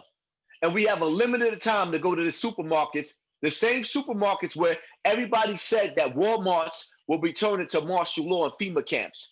Now we watch the Mexicans be placed in cages. People said, hold up, this was a conspiracy. It's not a conspiracy no more. There's no more time for debating. Strategy and moving forward. That's it. You got the floor. I ain't saying nothing else. We've been debating since the beginning of time. It's nothing new with debating. See, people don't understand that. Malcolm X even taught you that debating is good. You learn from debates. We've been debating from the beginning of time. Secondly, brother, about 20 minutes ago, you was talking about how our people don't need to go out there because they killing us. And now you over here talking about we need a sword and we got to chop their heads off and this is what we got to do right now. Brother, that's contradicting shit right now. You confusing my words. No, I did not confuse your words. You said we running out of time. Sarnetta, you getting, hold up. You said, Sarnetta, you getting old now. You got to get the sword, brother, and we got to start chopping off these motherfuckers' heads, you know, because they coming at us and we got to be ready. That's what you just said. But 20 minutes ago, you were saying, brother, we can't be out there because there you go, cutting me off. So if you don't understand me, say you don't understand where I'm coming from. Don't try to confuse the people because that's what you do. The art of war is knowing when to fight. As a people, if Hassan Campbell goes out there, let's say we're on a slave plantation, right? And I go out there and I kill Massa and I stab 5 of them and they turn around and kill 10,000 of us. I was the dumbest nigga on the plantation because I caused a war that our people wasn't ready for. When you fight, we have to be ready as a whole. 5 people can't sit up there and say, we're gonna do like Bobcat, right? Shout out to Bobcat. He shot the precinct up. And a lot of us love him for that. But we were not prepared to fight the way he was prepared to because we were sending our kids to school, fixing them breakfast. He didn't give us any warning to say, yo, we're going to do this strategically. He went out there and said, I'm going to be an ignorant nigga on camera and let the world see that I hate Massa and I respect him for it. But at the same time, people that got children can't think like that. That's all I'm saying. I'm going to tell you something. When people say the stuff you saying, I'm going to tell them to show me the footage of them taking their children to the gun range. You see what I'm saying? Because the reason I'm saying that is because the people who taking us to war, they never going to initiate the war when you're ready. The point of it is to catch you slipping. So that's why they said, stay ready. You won't have to get ready.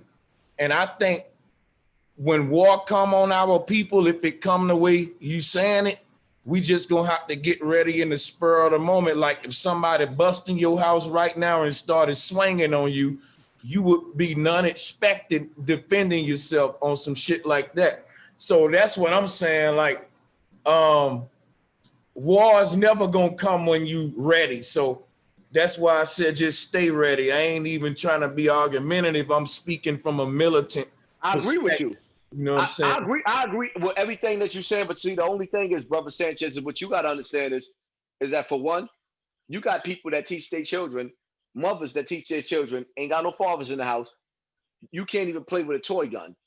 But white people is taking their kids to the range. Then you telling a nigga that got 5 felonies to take their kids to the range, knowing that the cameras is watching them, and if they get caught by the undercovers there, they're going to get locked up and go back to jail.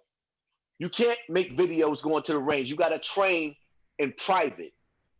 Because the system done rigged the game so that when you go to their platforms, because everything belongs to them, there's a trap being set for you to go to jail. Hassan, I don't disagree with what you're saying. Everything you're saying is true. But with that being said, if that's going to be your narrative, then what's your suggestion? My suggestion is for us to do what we used to do. When the slave women braided hair, there was a map to the promised land. When we sung our rap songs and spoke in our language, we couldn't speak in our language. So we sung songs and made up songs. We led each other to the promised land, which was us getting away from Massa.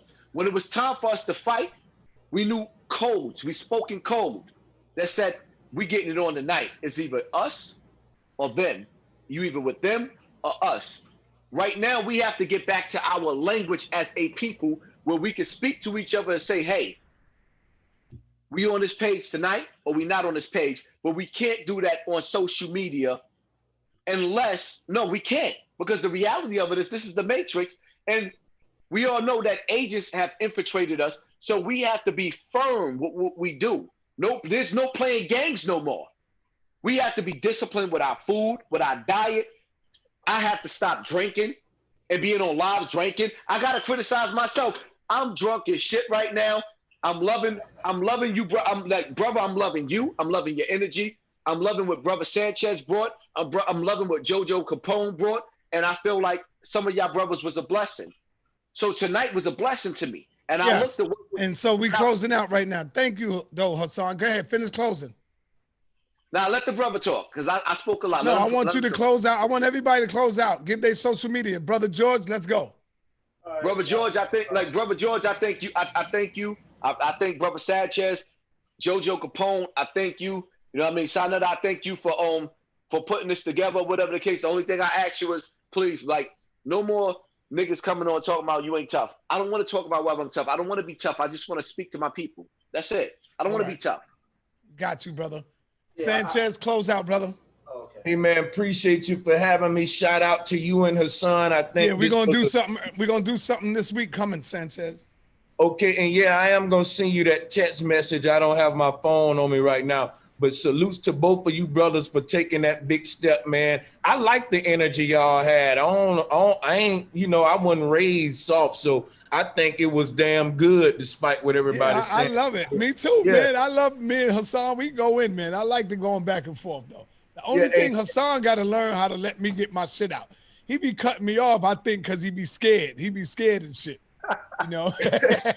He be scared I'm going to cut him up. He don't want me to get my shit out.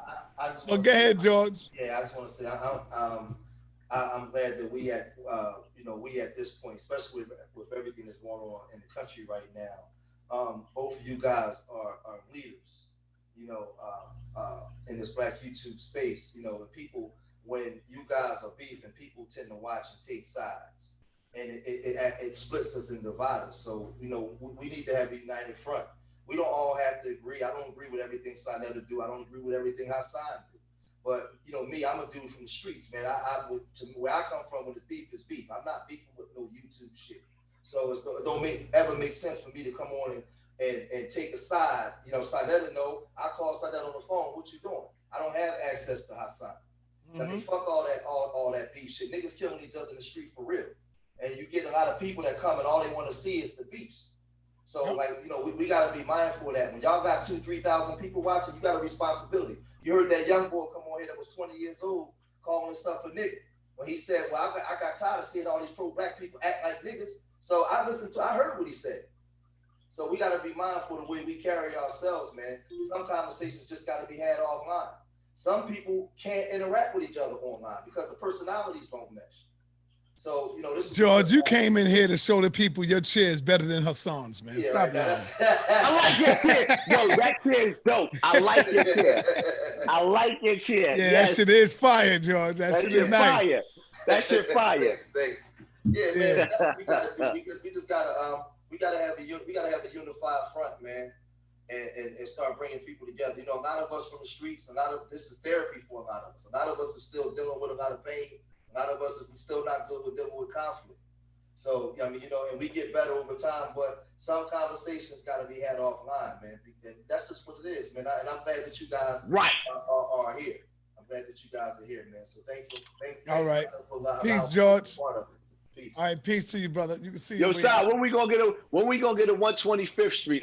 You ain't got me on 125th Street. Like, we ain't got a video on 125th. We can do it tomorrow if you want to come through, or whenever. Hit me up and say let's do something. We got to do something on 125th Street. Yeah. All right, man. I'm gonna get up out of here, man. Peace. Appreciate y'all, brothers, man. Much love to both of y'all. All right, peace, y'all. Peace. All right, peace, Hassan. Go ahead, close out, man.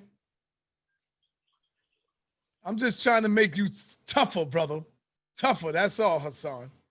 Peace and Black Power, family. We out of here, man.